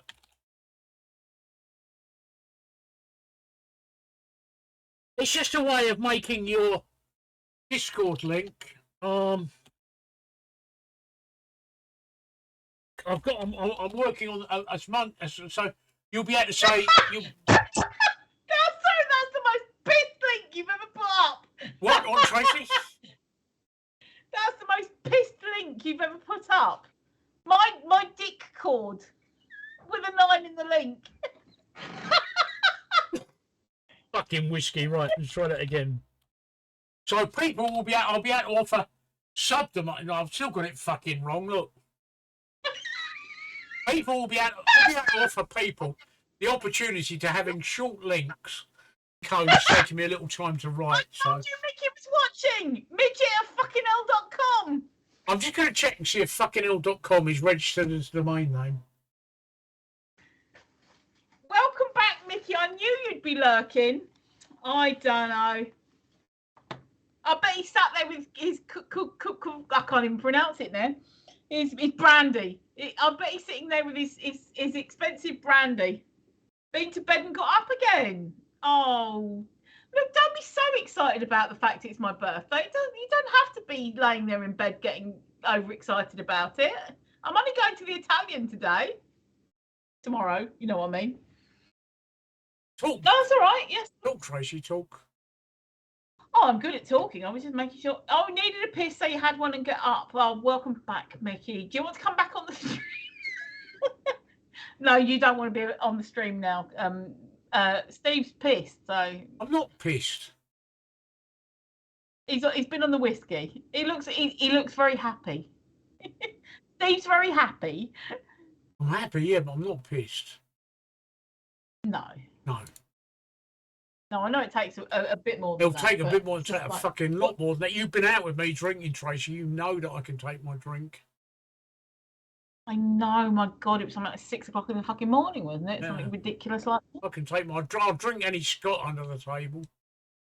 that. Neat. There's a challenge for you. If he gets to Aberdeen, I will there you go. drink That's any the Scotch only way. under the table. That's the only way I can do a Scottish accent. If I go Aberdeen, then I can do a Scottish accent. When does Steve look happy? This is Steve looking happy, Mark. This is Steve looking. Can't you see the face? Look, he's bursting with happiness. I am. I'm happy. I just could have got my hand down my trousers. Oh, he's got his hand down his trousers. That's why he's looking happy. My coffee, Neatpad, my coffee will be here by 10 o'clock today. Thank you. Oh, According will to you be awake? I was planning the in Chislehurst, we've got a Christmas market tomorrow at Royal Parade. Mark knows where Royal Parade is because it's where me and Mark met up. They've got a Christmas market. But yesterday, the missus informed me that she's working 4 till 8 tomorrow. Oh. So she'll need a lift to work at about 3 o'clock and she'll need picking up at about 8:30. So we decided we're not going to the Christmas market. Oh, I'm not going to be able to go to the Christmas. Oh. Look at my missus with her pink coat, right? She said to me, do I look all right in this pink coat? I thought, fucking hell, you look like a fucking cupcake.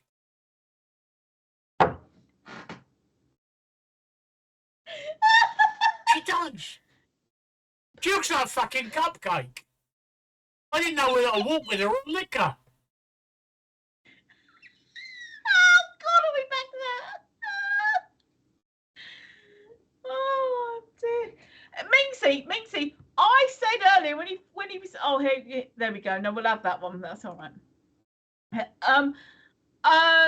Minxie, when he was saying about it earlier, you missed all this, you see. When he was saying about it earlier, and I said, oh, don't even talk to me about stray, I've lost it now. What are they called? Sweet corn. Don't even talk to me about stray sweet corn. And he didn't even get it. He didn't even understand what I was talking about. Minxie, I think you, as a woman of the world, will understand when I say stray sweet corn. Yeah, there we go. There we go. It's the snack that... I know exactly what you were talking about. Sweet corn is how she met Mark. There we go. Whoa. I think she met Mark at an Adidas Joggies convention. I nearly brought my wine up. He must have been the oldest fucking person there buying Adidas. 40 years old, and he was dressed in Adidas, top to bottom. When he turned up at the pub, right, dreading Adidas top to bottom. Oh fuck me! You've never moved from being 16 years old. Oh dear, oh dear. Yeah, that's what it was. Minxie thought, oh, I'm on to a good one here. And then on top of that, right? On top of that, his confession last week that he wears wide fronts. Oh, that's hilarious. I didn't think he was going to mug me. If he'd had a Burberry cap on, I'd have been really fucking worried. Minxie met Mark and thought, oh, it's a nice looking 18-year-old I can break. And it turns out he was actually nearly 40. Oh dear, oh dear. Clearly I'm as tall as a 16-year-old. Oh, I'm sorry, Mark, my grandson's 14 and he's taller than you. Actually, he's not quite 14, he's still 13. He's taller than me, so he must be taller than you. I said, how old are you, Mark? He said, I'm nearly 40. And I looked at him and thought, fucking hell. Do you know what, Minxie, I read that as I met him before he was a lad in Adidas. Oh. What happened? Did somebody one day tell him you'll look cool if you dread Adidas? Or is it Adidas? Did somebody tell him that? Oh, I say Adidas, and Adidas makes me think of the bath wash that's Badidas. So he's comfy. He's definitely comfy. He's comfy, but it must be terrible going into a pub and saying, "Can you prove you're over 25?" He does look young. That's not a put down. He does look young. I was so surprised to find that he was 40. I would have taken 10 years off of that, something like that. Oh, he carries his passport. I can't imagine, though, to be fair, I cannot imagine Mark dressing any other way. Because now I was just sitting here thinking, well, I wonder what he would look like in, like, jeans and a nice shirt or something. And I can't get it. I can't get it. I've seen him in jeans too, Minxie. I think it was the night. Mate, talk about comfort, right? I wear joggies and I'm commando. I know who out of the two of us who's ready for action first.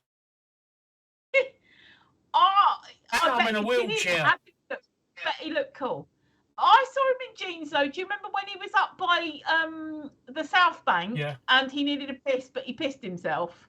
And he was like, fucking hell, these are jeans. These are going to take ages to dry. I've seen him in jeans. Yeah. That was the night that really nice music was playing on the keyboard. So anyway, look, Chislehurst Christmas Fair. What do you think? Yes, sorry, we were having a good old laugh. Yeah. Did you actually stop anywhere to buy anything, or you just drove through? Because I stopped at the farm. We're going up the farmer's market in a minute. I stopped and I bought some beer, hop, and beef sausages, and some venison sausages. Oh, there's my missus, all dressed in pink, looking like an ice cream cone. Oh, I need to find where they do wild boar sausages, because they do wild boar sausages where we went. We're just going in there now.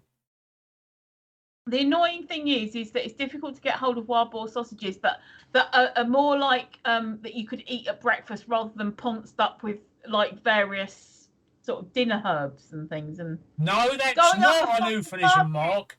An euphemism is going up the uphill gardener. Oh dear. Who's this one? Look like a custard cake there. You what, Tracey? On your video, there was somebody in bright yellow and looked like a custard tart. There we go. There she is. It's probably my missus. No, she's in pink or purpley pink. My missus does it. My missus dresses like a traffic light. Fucking in Tenerife, right? No, Gran Canaria, right? Gran Canaria's got this gay centre called the Jumbo Centre, right? Which at 6 o'clock at night becomes a proper gay area. Okay, during the day it's a shopping centre, but at 6 o'clock at night it becomes a gay area, right? My missus goes there dressed like a fucking traffic light. It was embarrassing. Oh dear, that's hilarious. That's hilarious. Mark, thank you. I've been wanting to go to Borough Market for quite a long time, and I think you might have just swayed it for me. Oh, Borough Market. I think you've got to visit Borough Market. Borough Market is literally a bus ride from me. Yeah. I'm gonna. Borough Market. Everybody has to visit Borough Market. I had some boar burgers from somewhere. Camden Stables is another place. The stables at Camden Market is another place to get good eats. You've been there, Mark, Camden Stables? I need to shop around a bit because, like I said, I had some amazing wild boar sausages from Berwick, near Scotland, and I bought them from a proper butcher's, and it was really good. It was like a nice, strong flavour of pork without any poncy, herby kind of thingy going on. But the ones that I bought online, not from them, but from somewhere else, they were more like a dinner sausage that you would have with your dinner, very strong flavoured with herbs and things. I want that. I want boar burgers. I want, I want boar burgers. Andy, we're going to go to Borough Market. So, yeah. Oh, my ex used to say about sweet corn. And I can't believe Mickey didn't understand the teabagging remark. That was hilarious. Hold on, let me just reply to Minxie just so quickly. My ex used to say that sweet corn's so nice you see it twice, but the other thing was that you'd eat sweet corn and when it came out the other end, you could put it in a sieve, wash it off, and reserve it. Yes, that's not true. You know that, don't you? It's only it's seriously right. There's an urban legend that the body can't break down sweet corn. That's untrue at all. The body actually does break down sweet corn and removes all the sugars and the starches, but just leaves the husk. Right? When it comes out, it's just the husk that comes out. Look, this is me buying wild boar sausages. It's just the husk that comes out. All the nutrients have been extracted from it. That's my missus buying the wild venison sausages and then bitching about it and looking like a fucking ice cream dessert. Thank you, Minxie. I still don't understand how mine come out actually solid, but there you go. It's just the husk. Literally, it's just the husk. No, it cannot be the husk if all the sugars and starches have gone. Your body has observed them. Face them. Would you excuse me if I take my teeth are starting to hurt me? Oh, here we go. This is tooth porn. Here we go. Here we go. Here we go. Oh, Jesus Christ, I love it. See? Oh, there we go. Yeah. Get him out. He's got him out. There we go. He'll be flashing his nips in a minute.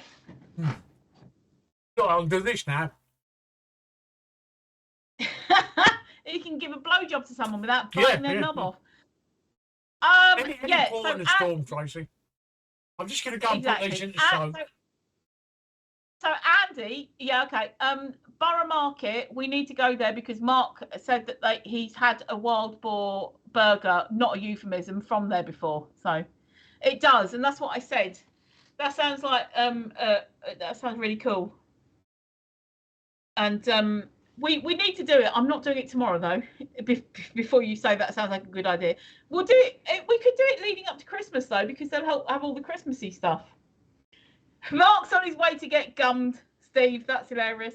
Oh, it might be a euphemism, but I do know that they have foodie places in Borough Market, and it is something that me and Andy have been saying for years. We need to go to Borough Market, see what it's like and everything like this. And we've passed it before on the bus. There's a bus that runs straight past it that goes near me. So it's not even a trek. It's like, quick walk, get on the bus. So, oh, thank you, Minxie. Yeah, no, thank you. I know this sounds nuts, but I don't make a big deal about my birthday. But the fact that we're online having drinky poos, I mean, even Steve is on the whiskey. So tonight, but it's just nice to sort of like have something to celebrate. I've been alive for another year. Woo! My birthday soon. My birthday soon. It is, and we will be hopefully doing something on stream if Steve's feeling up to it. So, yeah. Oh, he's on the milk now. I'm just taking my meds. Yeah, he's taking his meds. His is on the 13th of December, which is we can't start Christmas until after 14th that. 14th of December, Christmas starts. Yeah. So he's going to be 22. So. Did you see that I finished my motorbike? Yeah, look. Look at that, look. Look, he finished. Yeah. He finished his motorbike. I finished my motorbike. What a shiny beast! It was. Hang on. He gave it such a good polishing, Minxie. He gave it such a good polishing. Oh, you mean the bike? Oh.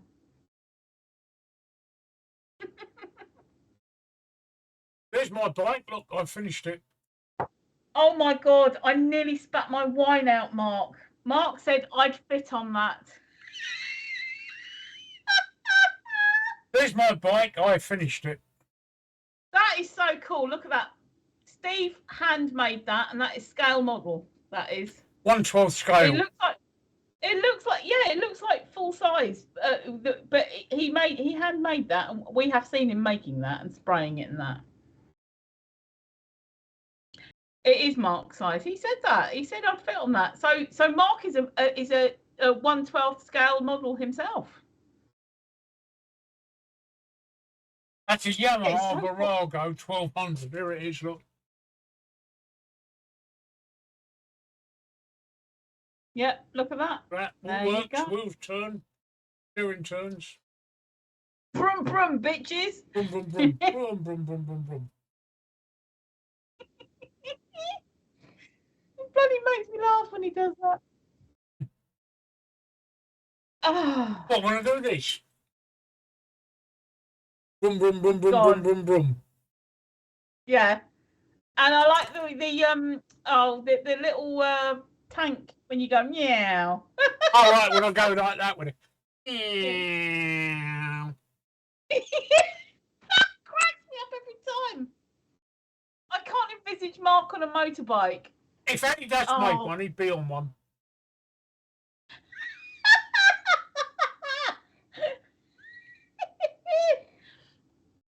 Oh, that's true. I used to Tracey will tell you, I used to have motorbikes, big, powerful motorbikes. Yep. Oh, you should have have you got that picture of you outside the, your bike's not very clear in it, but outside the Strand Palace? Yeah. It's on the forum, isn't it? Yeah, hang on, I'll dig I it up. took that photo back in 2000. I'll dig it up.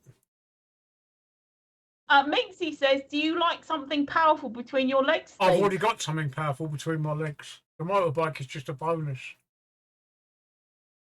Do you think I could be this arrogant and have a small cock?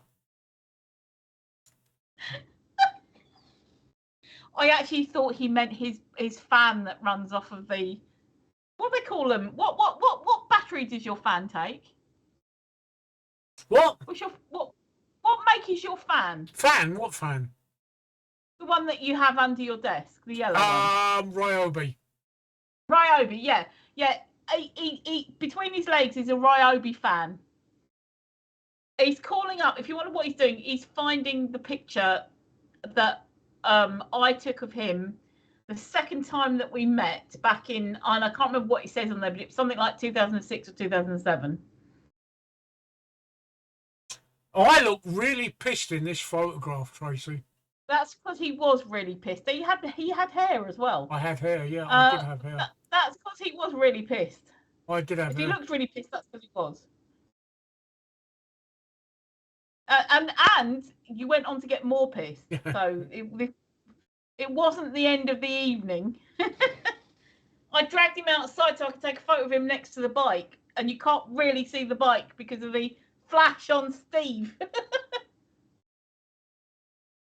There we go. Yeah, see, he doesn't look pissed at all there, does he? No, I don't look pissed at all there, do I? That's his bike, though, that he's standing next to, which is why I said, oh, I've got to get a photo of you with the bike. And got him outside. I was absolutely shit-faced. Well, I was staying in the hotel that night. That's why I stayed in the hotel that night. Right, it's 6 hours. We've done 6 hours. No, we haven't, not yet. It says 6 on my Twitch. It's 5:49. 59. Back of the tick. My Twitch says. Anyway, so right, if it says 5:59, then we just got to wait 1 more minute. Everybody start celebrating. 6 hours. This is probably our longest Twitch stream, because I think the one before this that was the longest was like 4 hours 40. We've done a couple that have been like 4:20 or 4:30. So this is the longest time, and I'm going to have such a throat tomorrow, which will feel like I've been shouting over people in a pub. I can last another minute. You've said that before to Mark, haven't you? Yeah, yeah. You've said that a lot. Come on, you can last another minute. Yeah. Oh, I dear, do, that's yes. embarrassing. That's embarrassing that she had to type that.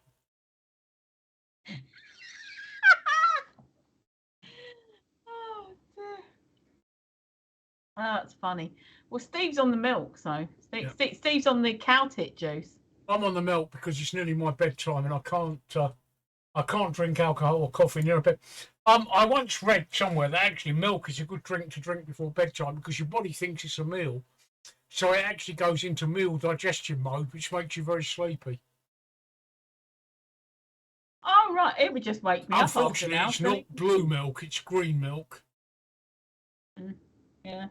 Can I celebrate now that it's a 6-hour stream? Yeah, really? Yeah. Why? Woo, woo, woo! A 6-hour stream, yeah. Hope you guys were dancing and jiggling as well. Guys, thank you. Yeah, thank you. I'm sorry, I can't keep up any longer. I need my bed. No, I can't either. Look at it, it's been 6 hours and it's 2:30 and I've got things I need to do tomorrow. Same with me. So, good night, guys. We're just going to raid. There we go. We're on a raid. Good night, guys. Thank you, Minxie. Thank you, everyone.